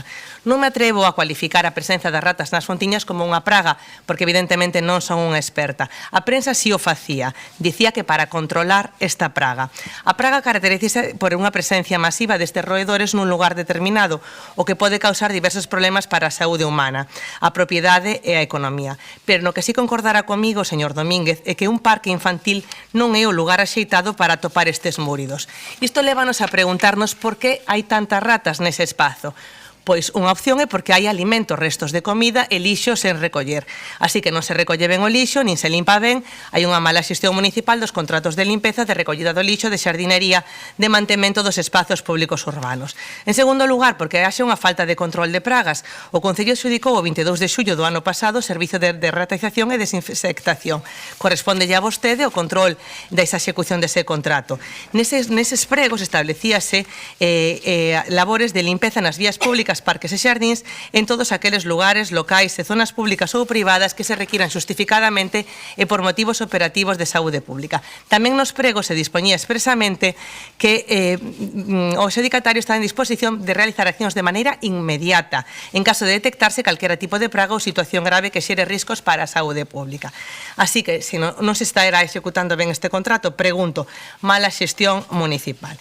Tamén pode haber ratas porque haxa condicións de refuxio favorables para elas. Buscan espazos desordenados, sucios, sotos ou áreas abandonadas. Ou porque haxa falta de higiene e limpeza nunha área determinada o que pode atraer a presencia de ratas. Como lles decía, os restos de comida, a acumulación de lixo e a presencia de augas estancadas. Non falamos de ratos de campo, falamos de ratas en vías públicas, parques e xardíns. Non estamos ante o rato Frederick, que algúns membros desta corporación coñecen ben. Sei que comparto coa presidenta deste órgano e coa señora Ferreiro o gusto por esta personaxe. Cada individuo pode aportar algo único e valioso á comunidade, pero que estamos a falar de ratas, non de ratos. Non estamos tampouco ante o rato Pérez, nin tampouco ante Mickey Mouse, Speedy González, Super Ratón, nin ante Remy de Ratatouille. Estamos ante ratas asquerosas. Derraticen, limpen e publiciten o teléfono da empresa, porque o PPT do contrato establece que será a responsabilidade da empresa adjudicataria dispor dun número de teléfono para a atención de denuncias cidadáns. Este número será publicado nos medios de comunicación con cargo á empresa adjudicataria durante alo menos 2 días en cada campaña intensiva. Non lle pedimos, señor Domínguez, que sexa, si me desconta a alcaldesa, por favor, que sexa o noso frautista de Amelín, nin que elimine as ratas coa súa frauta e melodía. Pedímoslle que cumpra coas súas funcións, que xestione, que vixíe o correcto funcionamento dos servizos públicos e, por suposto, que non confunda a veciñanza coa súa música.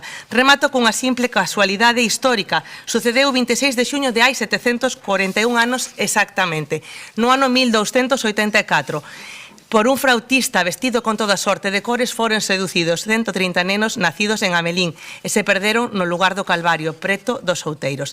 Ratas en Santiago non, nas Fontiñas non, no Obradoiro non, en Fernando III, en ningún outro punto da cidade non. Moitas grazas. Grazas a vostedes, señora Baleato. Pasamos a señora Castro cando queira. Sí, grazas, señora alcaldesa. Ben, pois efectivamente nas últimas semanas difundírose unhas imaxes por redes sociais nas que todos e todas pudimos ver ratas trepando por árbores na zona de Fontiñas. Son a evidencia dun problema que está sucedendo en determinadas zonas do barrio no que vivo. É un problema tamén que non está a ter unha resposta adecuada por parte do goberno local. Fíxense, é tan sinxelo como controlar, e isto repetímolo varias veces durante este pleno, o cumprimento do contrato que está adxudicado para este menester. E tamén dar avisos puntuais á empresa concesionaria cando xurde unha situación puntual aguda como a que acontece neste momento no barrio das Fontiñas, para que acudan de forma inmediata. De novo, teño que volver a recordar que non fai falla un plan anual de mantemento nin nada polo estilo, simplemente o que hai que exixir é un maior control sobre a empresa adxudicataria do servizo de derratización. Como dicía antes e nas outras intervencións, o problema é un problema de falta de control político.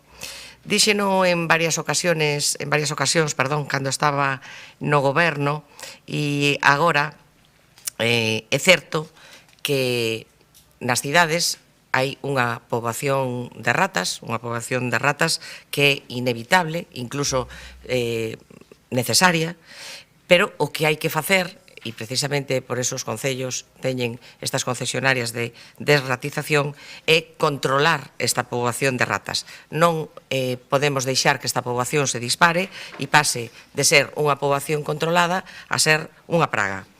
As evidencias gráficas que, como digo, todo o mundo puido ver nas últimas semanas, o que demostran é que neste momento as ratas móvense con total liberdade e que temos un número considerable no barrio das Fontiñas. Polo tanto, non sei se podemos falar de praga, como tamén decía con cautela a señora Baleato, pero certo é que se asemella bastante.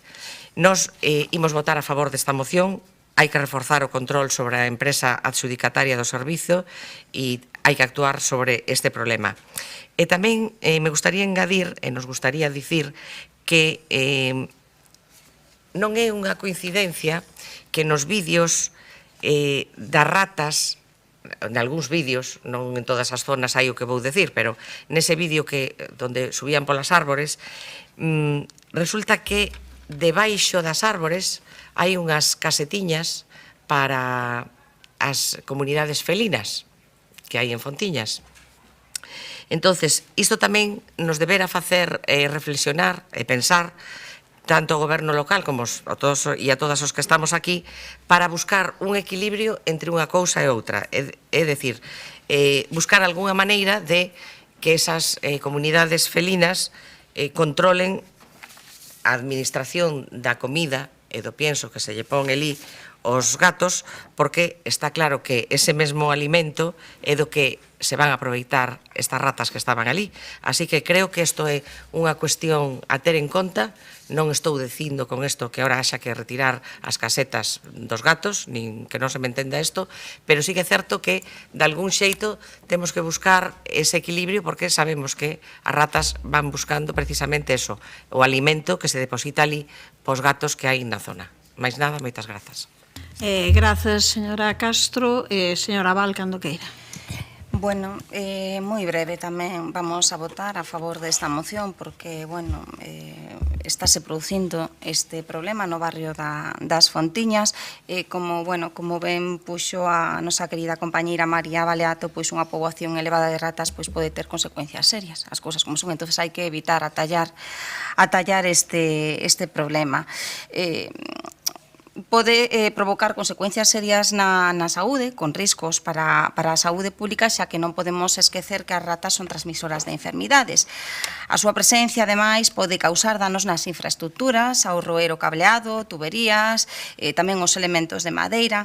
Entre as causas, habería que analizar cales son as causas desta aparición masiva de ratas, pero, bueno, entre as causas, pois, manéxase pois, o fácil acceso que poden ter ao alimento. Por un lado, pois, consiguen restos orgánicos na basura, co cual, bueno, pois, hai que traballar en mellorar este servicio, en mellorar incluso tamén a sensibilización hacia a ciudadanía para que eviten a medida do posible deixar elementos nas papeleiras. A veces, son nai, levo os meus fillos ao parque e a veces, que fago é levar os restos a casa pois para evitar precisamente que as papeleiras queden pois totalmente cheas e ateigadas de lixo que poidan provocar precisamente pois esta situación, con lo cual, pois non estaría mal facer campañas de sensibilización por outro lado. E por outro lado, pois tamén sí, habería que replantearse tamén o tema das colonias de gatos, porque é evidente que os ratos e as ratas pois consiguen comida fácil nestas colonias, con lo cual sí que é verdade que hai que replantearse un pouco e buscar unha solución equilibrada que permita pois que esta poboación pois de ratas pois se converta nun problema. Ademais, a todo eso pois se suma que na zona pois hai arbustos densos e neso creo que somos todos plenamente conscientes, os que vivimos no barrio das Fontiñas realmente o vivimos e o vemos. A limpeza e a roza a veces brilla pola súa ausencia, pois claro, con estos arbustos, con esta erva bastante alta por riba do que sería admisible, pois a zona pois estáse a converter nun refuxio seguro para os roedores. Son todos estes factores que sumados pois favorecen pois que se incrementen as ratas. Esta situación como é normal, pois será inquietude entre o vecindario do barrio que pide pois medidas pois para atallar esta situación, polo que, bueno, volvemos a decir unha outra vez que apoyamos totalmente a moción do Partido Popular e deseamos pois que se atalle canto antes esta situación. Grazas, señora Val. Ten a palabra o señor Domínguez. Grazas de novo. Non farei eu de flautista da Melín, porque as ratas marcharían pero non detrás miña, precisamente. Fora chascarrillos, temos que actuar e actúase. As ratas pois son precisamente un vector de enfermidades e por eso son un problema, non? Desde a adxudicación do contrato que facía referencia a concelleira no barrio das Fontiñas, a parte das campañas de ratización sistemáticas, realizáronse nos meses de abril e maio 6 actuacións intensivas de reforzo, concretamente nas rúas de Dublín, Raxeira, Bruxelas e Roma, os días 9 e 23 de maio, 6, 9, 16 e 23 de xuño. O persoal técnico estivo en contacto coa persoa que denunciou que a existencia das ratas, precisamente neste punto, e realizou as inspeccións oportunas. A propia concesionaria do servizo manifestou a necesidade de continuar con actuacións preventivas de vixiancia e control para reducir a presenza dos roedores, xa que nese punto existen condicionantes que favorecen a reincidencia. Creo que xa se falou deles tamén. Por iso, continuaremos realizando as actuacións necesarias de revisión, mantemento e control das estacións de cebos colocadas sempre segundo o criterio técnico. E anúncioñe tamén, porque precisamente ante a situación sensible, que durante as próximas 5 semanas seguiránse facendo os controis necesarios. 30 de xuño, 7, 14, 21 e 28 de xullo, unha vez a semana. Reforzaremos tamén as canles de comunicación para que a veciñanza lle traslade ao servizo as incidencias nesta materia no resto da cidade. Xa cando as hai, chegan e actúase a parte das actuacións sistematizadas. Na aplicación Liña Verde xa está accesible o contacto para trasladar as incidencias, mais reforzaremos a súa difusión e se a empresa non fixo esa publicación en prensa, pois que o faga. E ali onde a empresa responsable da ratización o require, coordínase co resto de servizos de limpeza viaria, de parques e xardíns, etc., pois esas labores de limpeza necesarias, de cortas ou podas que se consideren oportunas para abordar o problema. Estando de acordo na necesidade, no fondo e na forma da moción, pois votaremos a favor. Ten tempo para a réplica, señora Baleato, 1 minuto e 10 segundos, cando queira. Xa non vai a intervir. Vale, de acordo. Señora Castro, señora Val, señor Domínguez. Non? Pois pasamos á votación, aínda que é unanimidade, pero... Moción presentada polo PP para solicitar a derratización e reforzo da limpeza no barrio das Fontiñas. Votos a favor? Apróbase por unanimidade. Pasamos daquela a derradeira das mocións do pleno de hoxe, presentada polo PSDG-PSOE sobre as obras na piscina de Santa Isabel e o seu impacto nos clubes deportivos e nos usuarios e usuarias. Señor Guinarte, cando queira. Grazas. Bueno, nun momento anterior, creo que foi incluso pola mañán, falouse da obra do pabillón de Vite, incidentalmente, non viña a conto, non era por nada que tivera que ver co pabillón, pero traio a colación porque esa obra realizouse con fondos Next Generation, con aportación de fondos Next Generation, e hai que decir que foi, creo eu, unha obra magnífica, hasta o punto de que o pabillón parece novo. Os que o coñecemos de levar ali os rapaces, que agora xa son bastante grandes, fai tempo e velo agora, pois non parece o mesmo, non?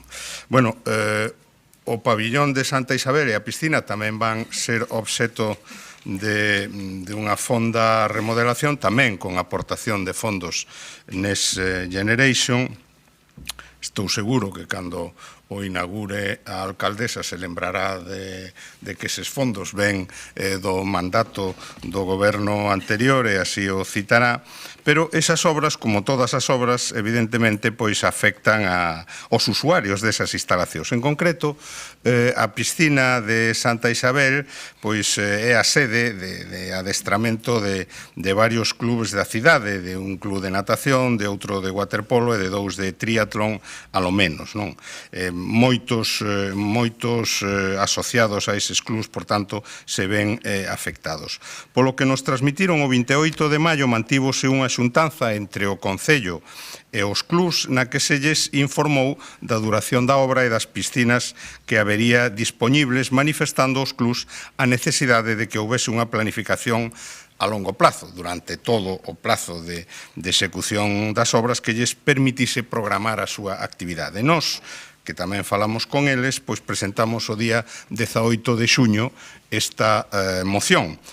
O día 19 de xuño, o Concello entregou os horarios do propio mes de xuño aos clubes e o día 20 entregoulle os horarios do mes de xullo.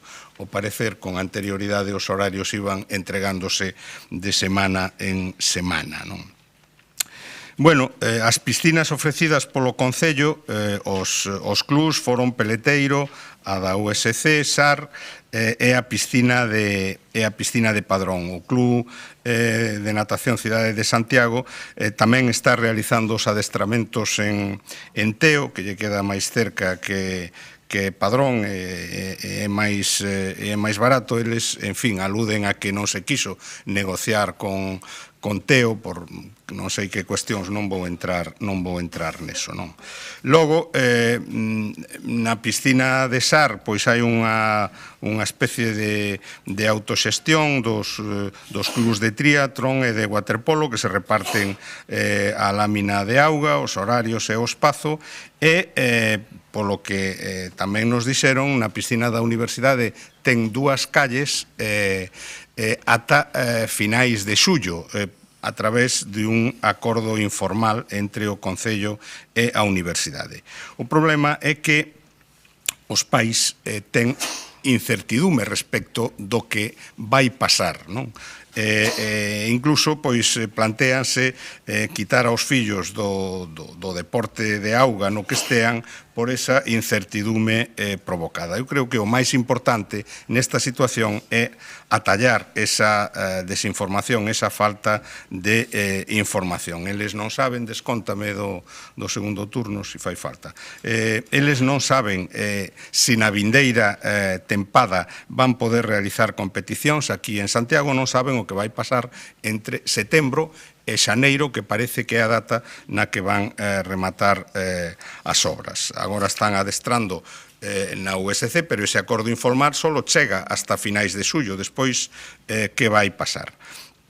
Nos creemos que o Concello, e os clubs agradecerían moito, o Concello tenlle que dar certidume aos clubs no que respecta ao reparto de horarios e das piscinas das que se poida dispor dende a volta do verán, que hasta cando esta situación está provisoriamente ou provisionalmente resolta. Por eso presentamos esta moción que confiamos en que conte co apoio da Corporación Municipal e, sobre todo, sirva ao Goberno Municipal para resolver esta situación dándolle, insisto, certidume aos clubs que ten os seus integrantes e os pais e as nais que ten os seus rapaces nestes clubs deportivos.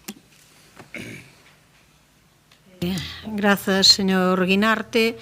Señora Rosón, cando queira. Brevemente, creemos que efectivamente é moi importante traballar en previsión e que desde o goberno local se lles dea seguridade aos clubs e a entidades deportivas e os usuarios en xeral ante o impacto das obras de Santa Isabel, unha actuación fundamental para que quero lembrar que foi o goberno de Sánchez Bugallo o co que conseguiu pois, os recursos, o financiamento durante o anterior mandato. Por lo tanto, estamos completamente de acordo con que a actuación debe acometerse porque nós mesmos a deseñamos. E sabemos tamén pois, a complexidade de ter que xestionar durante todo o proceso pois, a ubicación de todas as actividades que ali se desenvolven. E, dende logo, temos tamén claro que a afectación cero, cando estamos ante obras desta envergadura, deste calado, non existe. Sempre van supoñer pois, unha alteración de rutinas, unha merma das instalacións e unha reconfiguración de horarios e adestramentos. O que hai que facer é pois, traballar para reducir esa afectación pois, o máis posible. Dito isto, se é sabido, como aquí se dixo, que, entre outros, o multiusos de Fontes de Sar ampliou horarios e así permanecerán durante o transcurso das obras, así que xa nisto pois, houve un traballo previo que é de recoñecer. A miña familia usuaria deste equipamento pode confirmarlo, eu tamén. Por outra banda, somos coñecedores de que desde o goberno local pois, está traballando intensamente, estou segura de que Pilar nos lo va a comentar agora, pois con diferentes entidades para poder empregar as súas instalacións. Por lo tanto, visto que todo isto xa se realizou e que repito, a afectación cero é imposible con unha obra desta escala e importancia, pois nos votaremos abstención. Grazas. Grazas, señora Rosón. Ten a palabra a señora Lueiro, cando queira. Ben, bo día, boa tarde a todos, de novo. A piscina municipal de Santa Isabel é un espazo cunhas características singulares. As piscinas climatizadas non son recintos con grande oferta, polo que é moi complicado buscar alternativas, e supón que o peche teña unha repercusión social e deportiva moi importante dado o volume de persoas usuarias. Nos últimos meses, boa parte dos nosos esforzos estiveron centrados en intentar dar unha alternativa para causar a mínima disrupción posible aos clubs afectados. Mantivemos conversas con outras institucións como a USC, con instalacións privadas e mesmo con outras públicas de concellos limítrofes para poder acordar o uso temporal das súas piscinas e así mitigar, na medida do posible, a lóxica reducción de horas que supón a obra que estamos realizando en Santa Isabel. Este recinto, ademais das persoas que acoden aos cursos, que son 425, e as que van por libre, 325 aproximadamente, dende o punto de vista deportivo competitivo, dá servizo a 4 clubs que continúan nos meses de verán mantendo a súa actividade ordinaria, aínda que no caso do waterpolo e da natación baixen intensidade en xullo e agosto. Foi polos clubs afectados polos que non se deu antes comezo a obra para interferir o menos posible na súa actividade. O inicio da rehabilitación integral do complexo deportivo programouse, que é o mesmo planificouse, para o 5 de maio, data na que deron comezo as ditas obras na parte do pabillón. Mais dende o Departamento de Deportes consideramos necesario atrasar ata 1 de xuño as da piscina por razóns de interese social e deportivo, dado que non hai a nivel municipal alternativas para poder cumprir cos compromisos federativos dos clubs afectados. As obras e instalacións deportivas non son alleas, sempre teñen un impacto na actividade que nela se desenvolve. Agradecemos a comprensión das distintas entidades e tamén entendemos a frustración que pode supoñer perder horas de adestramento ou ter que desplazarse a instalacións distintas das habituais. Cos clubs afectados mantivemos e mantemos xuntanzas e seguimos en contacto buscando a mellor das solucións de cara ao mes de setembro, logo de ter encaixado os adestramentos no mes de xuño e xullo. Nos fixemos un esforzo por buscar alternativas, como antes expliquei, e os clubs tamén. Agradecemos á Universidade de Santiago pola cesión de horas na súa piscina, ao Concello de Padrón pola rápida resposta e facilidades para poñer ao noso dispor a súa piscina municipal e o de Negreira, así como o de Teo, que deu resposta rápida ao Club de Natación Santiago. Especialmente agradecidas estamos co Colexio Manuel Peleteiro, no que sempre, alén da piscina, atopamos moi boa disposición e áxil solución. Froito destas negociacións, o deporte federado ten garantido mantidos os seus adestramentos. Non así a competición, porque non hai na cidade ningunha piscina, nin pública nin privada, coas características para competir que ten Santa Isabel. Mais é un tema que está falado cos clubs e que algún deles xa chegou a acordos coa Federación. En definitiva, piscina da Ramallo Santeo, piscina da USC, piscina de Sare, piscina do Colexio Manuel Peleteiro son as que están nestes momentos dando servizo aos clubs. Respecto do plan de obras, o prazo de execución da rehabilitación integral do complexo deportivo de Santa Isabel é de 8 meses. Neste momento vai a bo ritmo. A piscina debería estar operativa nos primeiros días de febreiro, seguindo o cronograma marcado. Mais son obras, e a todos e a todas sabemos que hai moitos factores que influen nos prazos. Para ir rematando, teño que dicirlle que os acordos que nos remite esta moción están en marcha. Hai un plan de obra, como non pode ser de outro xeito, o que se lle fai seguimento dentro do Departamento de Obras e o Departamento de Deportes. Mantemos un permanente diálogo cos clubs afectados, negociamos espazos alternativos, estamos traballando nun convenio coa Universidade que recolle o uso do campo de rugby, as pistas de atletismo e a piscina. Pola miña parte, máis nada. Grazas polo Partido Popular, señor de la Fuente, cando queira. Boas tardes de novo. Sobre esta moción do Grupo Socialista non estamos a discutir a necesidade de obra, ao contrario, pensamos que incluso chega tarde, é un proxecto que, como acaba de dicir Sindo Guinarte, procede do goberno anterior, que efectivamente detectou a necesidade e conseguiu os fondos para facer posible e viable esta obra. Deberíamos de estar, de feito, a punto de inaugurales, estamos apenas comenzando. Non estamos discutindo o proxecto constructivo, o que estamos discutindo é a actitude do goberno local, o que entendemos unha falta de diálogo previo e planificación, polo menos con tempo suficiente, para que os afectados, clubes, entidades, usuarios, poidan adecuar a súa actividade aos problemas ou devenir das obras, porque eles planifican certamente as súas temporadas casi dunha temporada para outra. Non poden dun mes para outro cambiar a súa dinámica. O que parece a priori que sería máis fácil falar cos clubs e usuarios con tempo suficiente, explicarlles o proxecto e como se desenvolverán as obras, interesarse polas súas necesidades e buscarlle solución e, por tanto, planificar a execución das obras conforme a esas necesidades, non o fixo con tempo suficiente o goberno local. Parece que o tenga menos, actúa neste sentido con certa soberbia.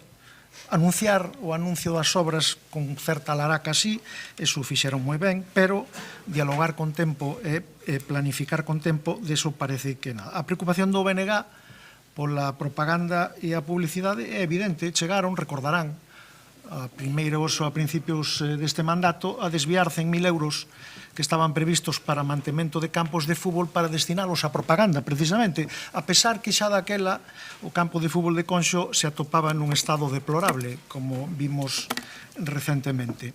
Isto non é a primeira vez que pasa, pasou antes cos equipos de hockey, cando se iniciaron as obras do pabellón de Vite, que tamén mencionou o compañeiro socialista Guinarte, pouco menos que souberon pola prensa cando se iniciaban as obras e para onde irían mentras tanto. Efectivamente, comparto co voceiro socialista a impresión que dá ver o pabellón de Vite, a remoción importante que se fixo, aínda que, e a pesar de que tamén comentaba pola mañán o señor Domínguez, o equipamento de primeira categoría ou algo así dixo, con que se había surtido, hai que poñerlle unha pega, unha lástima, que se non se houbera intervido no parqué, no campo de xogo, que ten deficiencias importantes, mismo cando comentan os patinadores, cando transcurren por eles, teñen un pouco a mesma sensación que temos os condutores cando vamos pola novo firme da Rúa do Pombal, que parece que vamos nunha montaña rusa. Pasou tamén ca AMPA de Lamas de Abade, que sufreu unha merma considerable do tempo disponible para as súas actividades, sin ningunha posibilidade de diálogo previo. Pasou cos equipos de fútbol tamén, cando se acometeron as obras do campo de fútbol de Escancelas, que coñeceron dun día para outro que non podían usar ese campo, foron trasladados de xeito urxente a outros campos de modo arbitrario para logo ver que non comenzaron as obras durante semanas. Pasou tamén cos traballadores das empresas que prestan servicios ao Concello, de distintos ámbitos e con distintas problemáticas. Se queixan, tamén no ámbito deportivo, se queixan de que nin a alcaldesa, nin o concelleiro ou a concelleira os recibe. En resumen, é unha queixa bastante generalizada na cidade. Non dialogan, ou lles costa bastante traballo dialogar ca xente, viven que parece encantados na súa burbulla encantados de terse coñecido como se tuveran un abrumador apoio popular. Incluso os concelleiros do PSOE, e os que xa non son do PSOE, se teñen queixado recentemente de que traen cousas ao pleno esperando a súa aprobación sin ningún tipo de diálogo previo. Rematou Vostedes o o que tempo. parece... Sí, creo que me desconde, verdad? Parecen buscar consensos por imposición en vez de por diálogo. Se comportan como si tuveran o respaldo dos santiagueses, sin embargo, gobernan por un pacto de perdedores. A mesma noite electoral, a propia alcaldesa, sin esperar a que se constituíra o Grupo Socialista, xa se autoproclamou como alcaldesa, non? Nun acto de verdadeira soberbia. Volveron a caer nestas obras nos mesmos erros que antes. Fixeron daquela a propósito de enmenda, pero vemos agora que en realidade era un falso arrependimento porque caeron no mismo erro. En realidade siguen na mesma dinámica e na mesma actitude. Estamos á volta de esquina do comezo da nova temporada, pensamos que é momento de planificar, de falar cos clubes, dos usuarios e planificar con tempo e axeitadamente o devenir destas obras para que lles perxudique o menos posible. Compartimos o fondo e a forma e a redacción da moción e a apoiaremos positivamente. Gracias, señor de la Fuente. Tempo para réplica para o señor Guinarte. Ten 50 segundos. Moitas grazas. Bueno, agradezo o apoio do Grupo Popular. Nos non cuestionamos, por suposto, a idoneidade da obra, que a propusemos nós. Tampouco, en fin, os axustes nas datas do inicio da obra, que nos parecen moi correctos. No que queremos insistir é na necesidade de planificar as alternativas á falla da posibilidade de uso da piscina de Santa Isabel. E o tempo apremia, porque, polo que me din, a Universidade ten un acordo informal ata finais de xullo, pero finais de xullo é dentro de nada. E despois ven agosto, e despois setembro, e despois outubro, etc. Me parece moi ben a idea de estar traballando coa Universidade nun convenio. Eu sei que a Universidade ten vontade de levar a cabo ese convenio, pero, insisto, hai que poñerse a traballar para garantir a seguridade dos clubes. Señora Rosón, non quere intervir. Señora Lueiro. Sí, só dous apuntes, sin entrar nas provocacións do señor de la Fuente, porque volve a mentir. Mire, podeme acusar de moitas cousas, pero non de non ter diálogo cos clubs. Porque se algo teño é diálogo cos clubs, e sobre todo con estes afectados polas obras, cos que me reúno casi cada semana. E cando non me reúno falo con eles, teño contacto telefónico.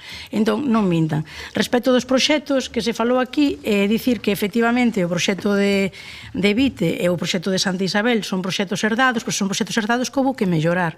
Xa dixo a alcaldesa o día da inauguración, e xo dixen eu aquí neste pleno varias veces, que eran proxectos incompletos. Non se concibe que os fondos PIREB sexan para facer os espazos accesibles e facelos eficientes con eficiencia enerxética nunha obra con tanto investimento e que non recolla a cuberta que mete auga en Santa Isabel. Por lo tanto, nós non podíamos chegar e poñernos a traballar nese proxecto, a executar ese proxecto, porque había melloras que facer, tanto no de Vite como no de Santa Isabel.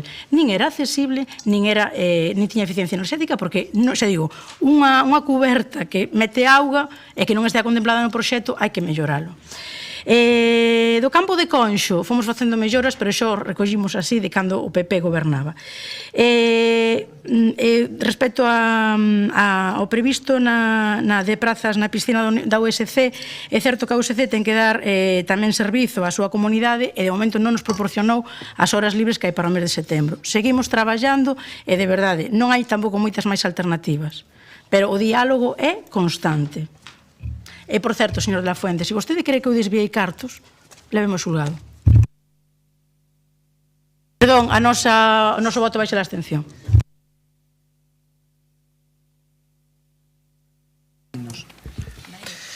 Sí, a ver, dos cuestiones. Eu recordo, xa fai moito tempo, cando estudiei creo que era na ESB, non me acordo a asignatura, explicaban que había na comunicación, había o emisor, había o mensaxe, había o receptor, non? E podía fallar o emisor, podía fallar o receptor, cando o emisor, que é vostede, intenta falar cos clubes e os clubes non interpretan que está habendo un diálogo fructífero e efectivo e que algo está fallando. Eu de vostede intendería facer o esforzo de mellorar a comunicación cos clubes porque eles non pensan que está habendo un diálogo constante e desde logo que non está habendo é un diálogo con tempo suficiente como para planificar con tempo os seus problemas. E nada máis xa para rematar, pois quería aproveitar para felicitar o Club Natancio Santiago, cuyo bo traballo, creo que o saben algún de vostedes, traballo de dirixentes, adestradores e nadadores, acaba de ser recompensado co ascenso a División de Honor, e creo que é un orgullo para a ciudad, e creo que, a pesar de todo, seguimos podendo presumir do tecido deportivo da cidade. Nada máis. De acordo, pois sumándonos a eses parabéns, vamos a proceder á votación cando queira, señor secretario. Moción presentada polo PSDG-PSOE sobre as obras na piscina de Santa Isabel e o seu impacto nos clubes deportivos e nos usuarios e usuarias. Votos a favor, grupos municipais, Partido Socialista, Partido Popular, votos en contra, non hai, abstencións, grupos municipais, BNG, Compostela Aberta e concelleiros non adscritos, apróbase a moción. Pois damos por rematada a sesión, boa tarde.